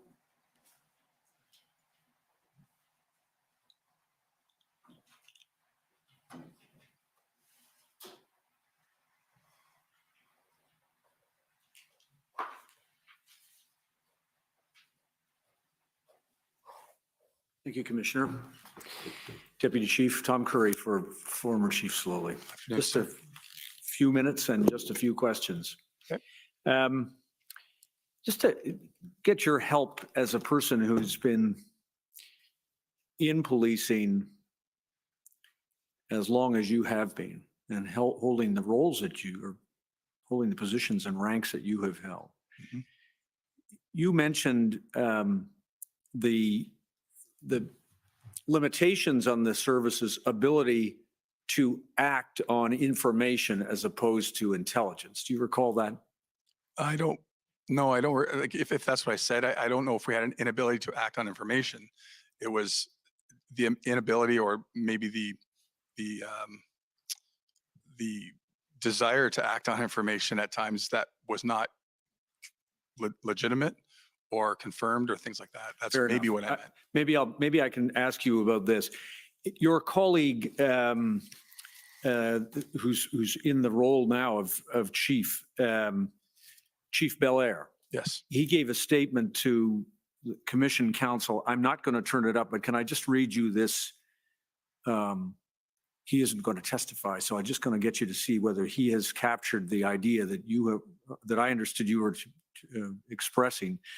And this is in relation to the February 6th information about the slow roll and the possibility that protesters had threatened to block the Ambassador Bridge. You recall that on the 6th, learning that. Yes, sir. What Chief Belair said, and this is just for reference on page 2 of his statement.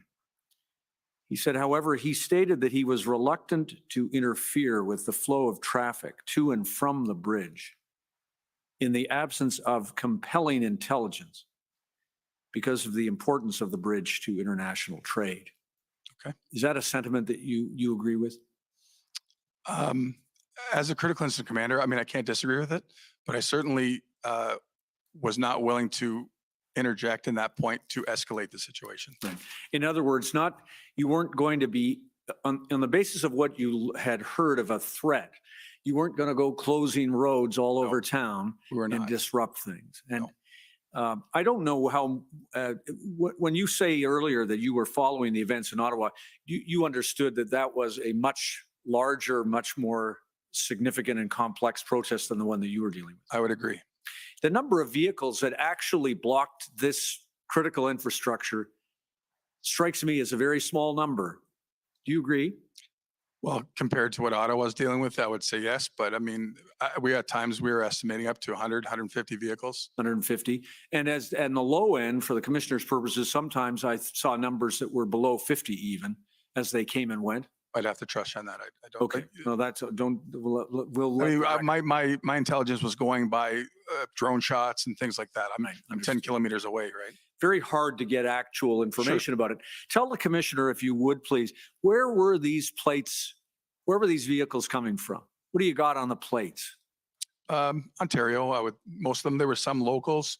As we ran plates, the officers on grounds running plates. There was different areas of the province. Right. I would say mostly Ontario, though. And were there any from outside of Ontario? I don't recall, so I really don't. Okay. And therefore, we wouldn't know, you wouldn't have any good intelligence as to whether any of them had originated at the protest in Ottawa and then come down to Windsor. No. A couple of then just very quick things, resources. If I understand what you were telling us, you when resources were required, and it was obvious that, first of all, that the Windsor Police Service was overwhelmed by this, couldn't handle it itself. Yes. The main goal is to get the resources in town, and you can formalize the requests afterwards. I think you talked about inspector to inspector, and then having a more formal request go from the chief to the chief as needed. Is that fair? Yeah, that's fair. And you were asked by my friends from the commission about whether you knew about the fact that the chief, that is your chief, had sent a letter to the minister, to Minister Jones, or Solicitor General Jones and Minister Mendocino on February 9th, and you indicated that you did not know that at the time. Yeah, I don't think I did. I mean, I was working midnights at the time. I don't think I Well, and it reflects, doesn't it, what might be euphemistically referred to as the fog of war. There was a lot going on. Yes, sir. And the environment was very complex and complicated. It was. You couldn't be expected to know every single thing that was going on in the service. Is No, that I mean, fair? we all had our roles. My role was critical incident command. I was either working or sleeping at that point. Probably very little of the The last, yes. And then finally, can I just ask you a question about critical incident command? Certainly. First of all, you remain the police of jurisdiction. You've told us that. That's correct. Superintendent Early's, and she's coming here, but Superintendent Early described in her statement, and I anticipate she will say, that there was a delay in undertaking the operation as a consequence of the letter that that you've heard about and that you saw. Okay. Were you aware of that? No, was not. And did you know that the decision to delay the operation was reviewed by Commissioner Carrique and a Deputy Commissioner Harkins, who I'm going to use the language overruled, or at least expressed the view that Superintendent Early should not pause the enforcement out of concern about the potential impact of that letter from the Solicitor General. Were you aware of any of that? I did. I wouldn't know. I was not aware of that. I was aware of a possible date change, but I was not aware when it went back to the 12th. And did you know that what Superintendent Early was concerned with was that if a letter was going to go to Windsor protesters from the Solicitor General, that it might have an impact up in Ottawa, and that maybe she thought we better get that letter up to Ottawa, which she did. Were you aware of any of that? No, not at the time. And then finally, am I right that you became aware that in terms of the chain of command and who needs to approve what, that before an OPP public order unit operation is rolled out, that it is not just up to the critical incident commander, but rather a deputy commissioner has to authorize that? That is, I don't know that. That may be an OPP policy, but that certainly wasn't the Windsor policy. Okay, right, understood. Okay. We can ask Superintendent Early. Thank you for your help. Thank you, sir. Thank you. Okay. Next is the Ottawa Police Service.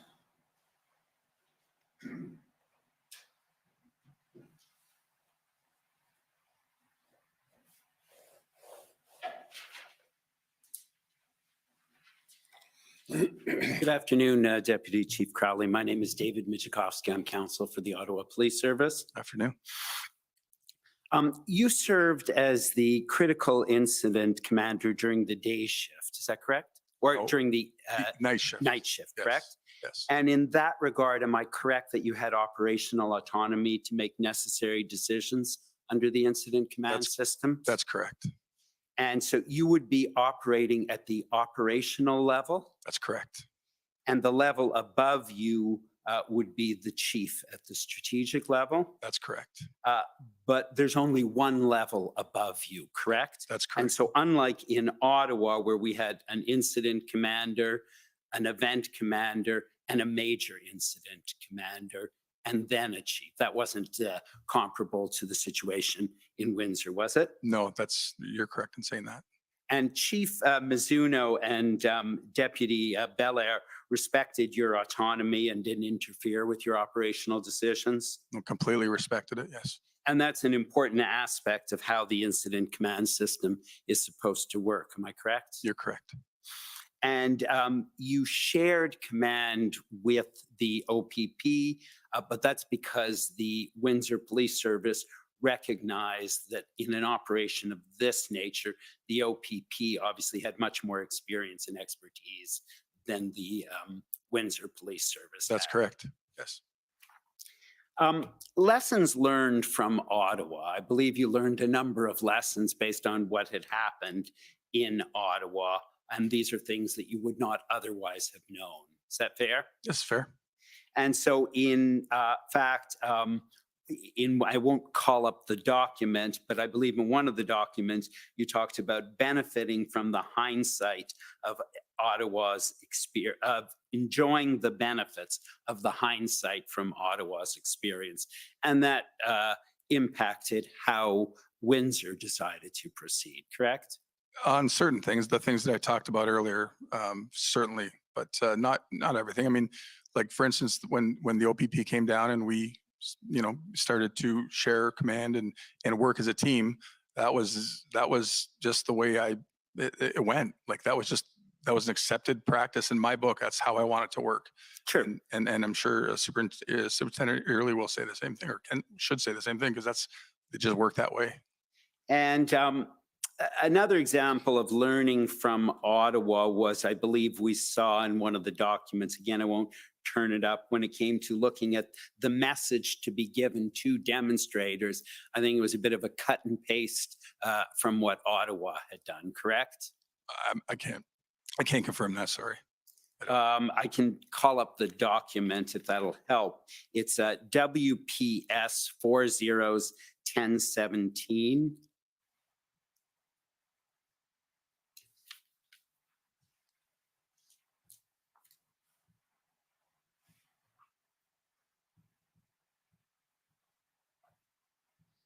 And so you'll see this is simply a prepared statement if required for future use. It very much mirrors what Ottawa Police put out, and I made very few changes to what they had. And then underneath, if you scroll down, you'll see that was the message given to demonstrators. Okay, so just judging by the time, I was not at work yet. I was still on midnights of the email, but I certainly can't disagree that maybe it is the same. Thank you very much. You can take that down. Thank you. From the outset, as I understand it, Windsor Police Service tried their very best to respect the right to peaceful assembly. That's correct. Keeping lines of communication open. That's correct. And very importantly, using police discretion. That's correct. And using police discretion means sometimes officers need to retreat when crowds get aggressive. In fact, I think you told us an example in which you witnessed that, correct? It's part of their use of force model, yes. And I want to just briefly conclude by talking about the intelligence. And I understand that the first Hendon report that has a possible reference to a blockade in Windsor was January 31st. But there wasn't a lot of information about it, correct? That's correct. You didn't know numbers, you didn't know dates. And although I understand after that, then on February 4th, I gather there were some social media reports suggesting a possible blockade. But again, not a lot of information. That's correct, sir, yes. And I understand that although you had some advance information then about a possible blockade on January 31st, February 4th, the specific operational plan wasn't in place when the bridge initially shut down on the 7th, correct? You're talking about the public order plan? Yes. Yes, that was not in place, no. And it's not always possible to be completely prepared in advance. Is that fair? It is fair, yes. And so I believe on February 8th, there was a general request we heard to the OPP for officers. And that was followed on February 9th with that letter that we saw earlier for the 100 officers, which gave some information. But that didn't provide a complete plan, was it? No, it was not a complete plan at all. And ultimately, what was required was a POU operation was necessary to end the matter. Yes, sir.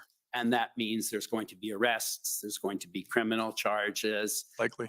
And it's an escalation. That's correct. It is an escalation for sure. Thank you very much. I have no further questions. Thanks, sir. Okay, next is the National Police Federation. Hi there. This is Lauren Pierce for the National Police Federation. Our questions have been asked already. We have no further questions. Thank you. Thank you. Next are the convoy organizers.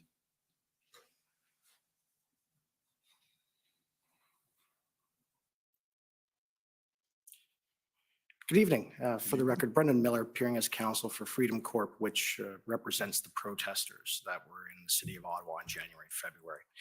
Sir, if we could first, Master Clark, just the document that my friend referred to, OPP ending bunch of zeros 4539, could we bring that up and go to the page that he was on, page 42, where that tweet is?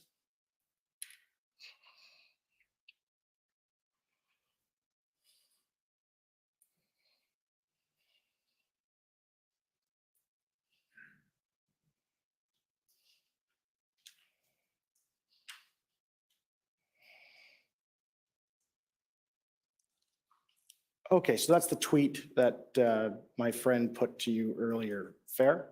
Fair. All right, and can we scroll down with the commentary? Okay. Who is that individual? Do you know who posted that? I have no idea. I don't even know if I ever saw this back then. You don't know if they even were at the Windsor Bridge, I don't know. right? You don't even know if that's a real account? I don't know. Okay.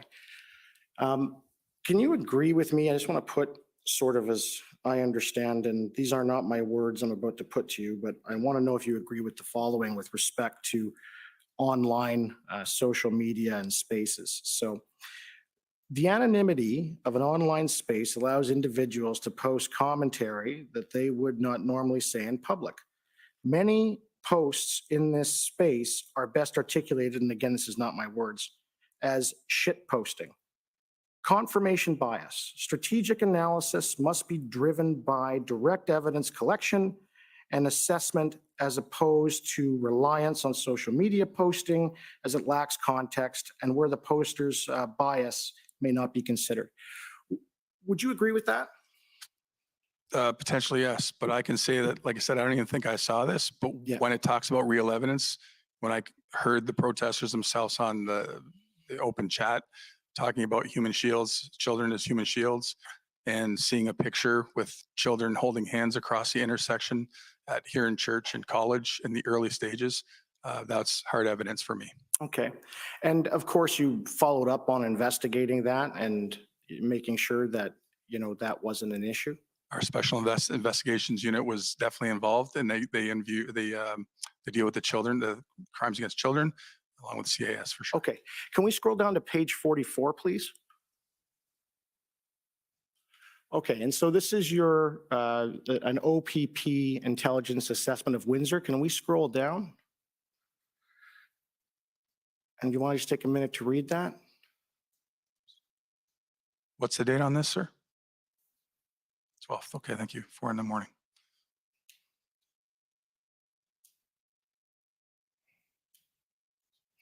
And you can agree there that the report there from the 12th from OPP says no persons were observed outside. There was no children were observed, but believed to be inside a camper. If we can scroll down. Only Canadian flags observed. That's it. So you can agree based on that report, as of the 12th, according to the OPP, that wasn't really an issue. Not at this time, for sure. And again, you agree possibly with what I said to you with respect to essentially the validity of relying on social media alone, right? We did not rely on it alone, but I would agree with that. You cannot rely on it alone, yes. Thank you. Thank you. Okay, next the Ottawa Residents Coalition. Hi there, Christine Johnson for the Ottawa Residents and Businesses. We have no questions for this witness. Thank you. Okay, next is the City of Ottawa.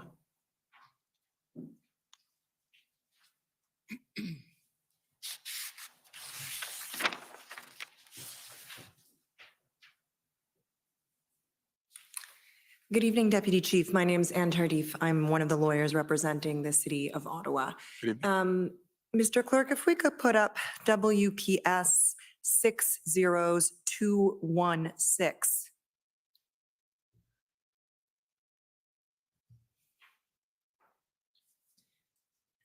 All right, and if we could go to page 8, well, actually, let's just identify the document first. Oh, there we go. Deputy Chief, these are the scribe notes for the critical incident commanders during the period in question. Is that correct? These are the Windsor scribe notes, yes. Sorry, the WPS scribe notes, right, for the Oh, Windsor sorry, I didn't hear you CIC. say that. Yes, they're Yes. WPS scribe notes for the, yes. I may not have said it. It's late in the day, and Yeah, I thank hear you you. for that.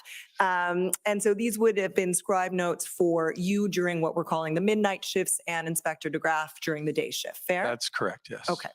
And we've heard some evidence from the mayor this morning about he's being reminded or advised at some point that he perhaps should not have made the concerns about making specific requests for additional resources public. And I just wanted to go to page 8 of this document first, just to situate us in time. Do you see the date there, Deputy Chief, February 9th? Yes. And if we could scroll down to page 11, it'll be still February 9th, but just to situate us. At timestamp of 11:35, please, Mr. Clerk, if we could scroll down. Do you see there, it says CIC, Superintendent Mike McDonnell, and he's superintendent with the OPP, correct? That's correct.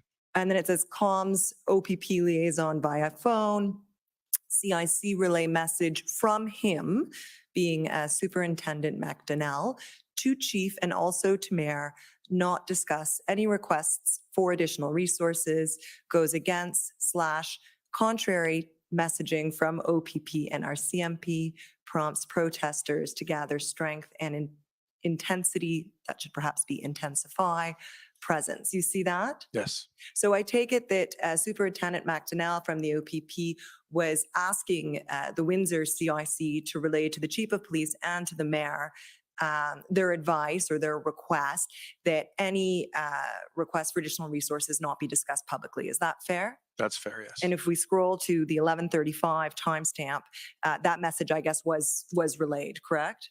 I'm assuming this was a day shift, so I wasn't there for this, but I'm assuming it was relayed, yes. If it's in the scribe notes, fair to assume that It's it was fair. in fact relayed? Yes. Thank you very much. Those are my questions. Okay, next, call on the Government of Alberta. Good evening. Can you hear me? Yes. All right, thank you. My name is Stephanie Bose, appearing on behalf of the Government of Alberta. I just have a couple of questions today. You've already been taken to the letter that was sent by Chief Mizuno to both Minister Blair and Minister Jones. I don't intend to call that up again, but I understand from your responses to Commission Council's questions earlier that you were not aware of that letter. Is that correct? That's correct. And one of the requests within that letter was a request for tow trucks, including heavy tow trucks for large transport vehicles. Is it fair to say that you were not aware of this request for tow trucks as well? It could be. I don't recall, to be honest. I know that we were in need of those kind of services. We only had the one contracted service in Windsor, but I can't say that if I knew that or not. Do you recall if you received any assistance in the form of tow trucks? At the POU Action Day, we did receive help from the state of Michigan. They ended up sending a handful of tow trucks over to Windsor. They were staged at Micmac Park, which is approximately 4 kilometers from the bridge, but we did not use them. Okay. And are you aware if there was any response ever received by the Windsor Police Service to those requests from Minister Blair or Minister Jones? I'm not aware of any. All right. Thank you. Those are all my questions today. Thank you. Okay, next, call on the Windsor Police Service.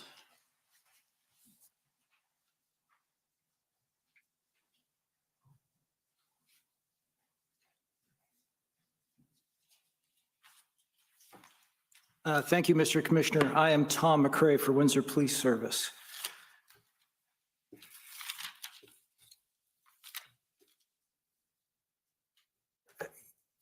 Can I ask you to go, please, to a document that was shown to you earlier, WPS 501441, please?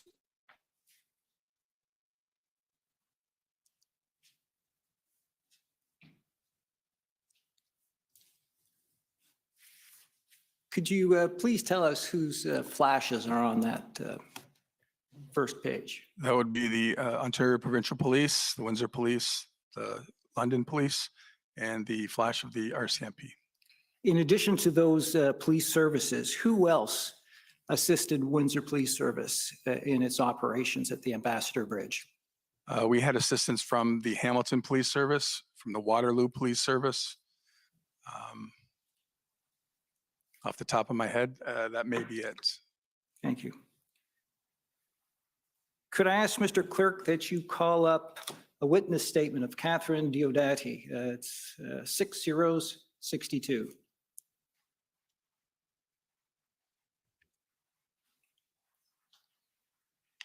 For context, Ms. Diodati is a protester who is present in Windsor. I understand the commission does not intend to call her, but intends to submit her witness statement in evidence. Could you go, please, to the third page, about halfway down? A little more. That's perfect. That's perfect. It says, at 7 p.m., the injunction came into effect. Ms. Diodati said that by 7:30 p.m., a young police officer was handing out sheets of paper which explained the terms of the injunction and the potential consequences for failing to comply with it, including fines and confiscation of property. Can you assist the commission, Deputy Chief, by advising us as to the best of your knowledge, what other efforts were made to inform the public of the terms of the injunction and generally the legal consequences of the protest? Certainly. So we utilized mainstream media. We utilized social media. We printed the documents, put them on telephone poles, jersey barriers, anywhere we could. We handed flyers out to the protesters. We made every effort we could with every source of media that we could to educate people on the existence of it. And the consequences would be, of course, charge of a criminal charge of disobeying a court order. Thank you. The statement continues, Ms. Diodati said she asked the officer, what does this mean in terms of legality of protest? Will someone arrest us? She observed that the officer was shaking, which surprised her. She said that she thought that the officer must have heard that the protesters were violent, so she told the officer, you're safe, it's okay, none of us have ever been violent. Was there violence during the context of, or during this blockade at the Ambassador Bridge? Yes. The next paragraph, it says, on Saturday, February 12th, Ms. Diodati went to Huron Church Road near College Road. Ms. Diodati said the area was barricaded by police and the intersection looked like a war zone, which did not fit with the joyful atmosphere. Ms. Diodati recalled that she also spoke to a police officer from the East Coast. She said, look at these heavy armored vehicles and firearms. What are you planning to do with us? On the 12th, were there armored vehicles in the neighborhood of the Ambassador Bridge? Yes, sir. What was their purpose? Well, they potentially have numerous purposes. They can be used to block intersections to assist us in that capacity. In this state on the 12th, they were there to, you can imagine the unpredictability of an event of this kind at this point. So in critical incident command, there's a saying that would rather be looking at it than asking for it. So typically those are held for a higher ground. An officer can be at the top of, it's a very high vehicle, can see the crowd from a better perspective. And also it is essentially sat back in case we need it for crowd control or anything worse. Other than these policing purposes you described, was there any other purpose for these vehicles? No, not at all. You told my friend, Mr. Michikowski for the Ottawa Police that the chief and the deputy chief did not get involved in your critical incident command. Was there any political involvement in any of your decisions with respect to the Ambassador Bridge blockade? Zero. Thank you. Those are my questions.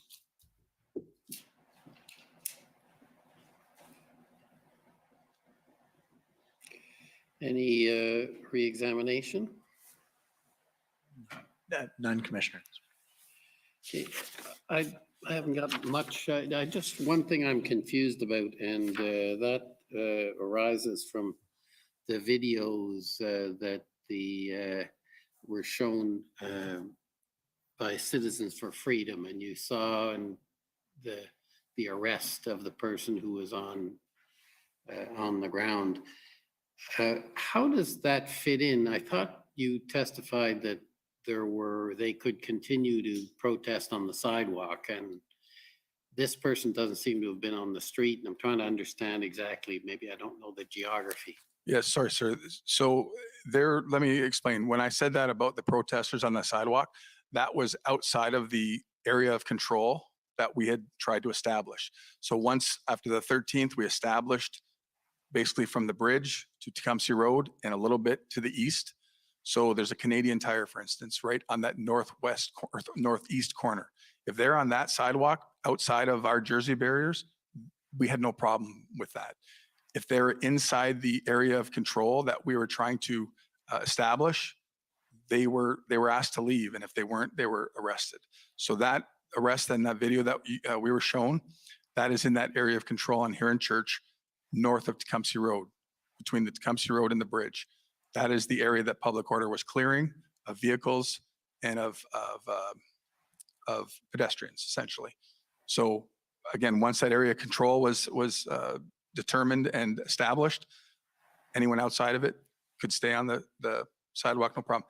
That video was not in that area that I'm talking about on the sidewalk. Can you just remind me then again, and I've lost the map from my mind,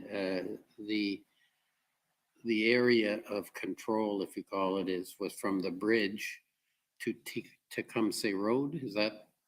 That was the area that POU cleared, but south of Tecumseh Road was part of the traffic plan with the Jersey barriers.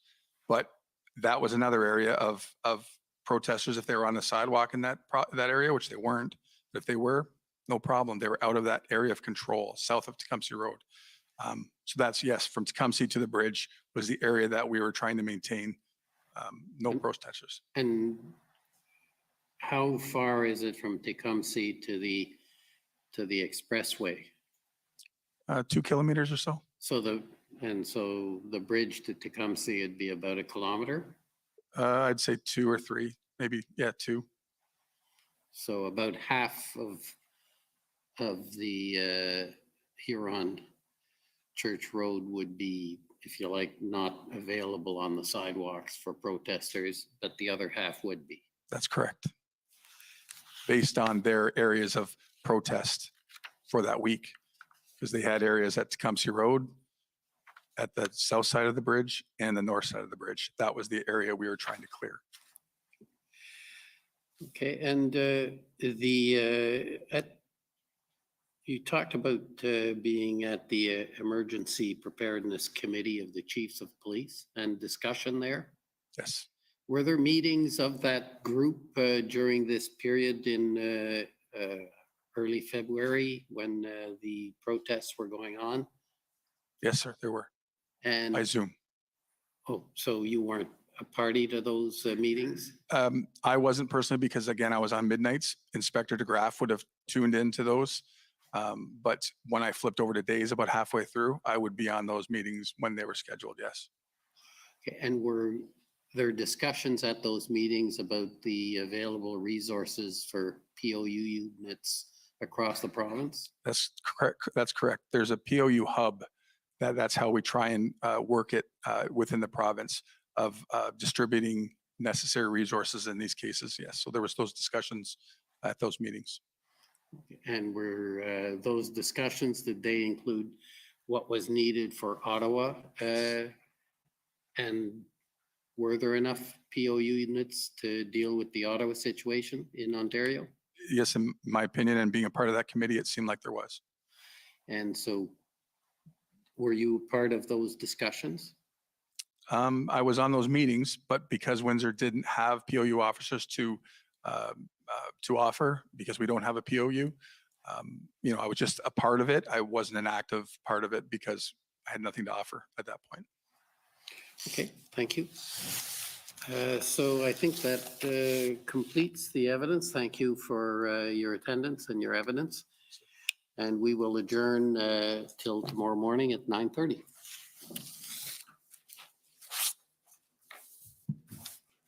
The commission is adjourned. La commission est adjournée.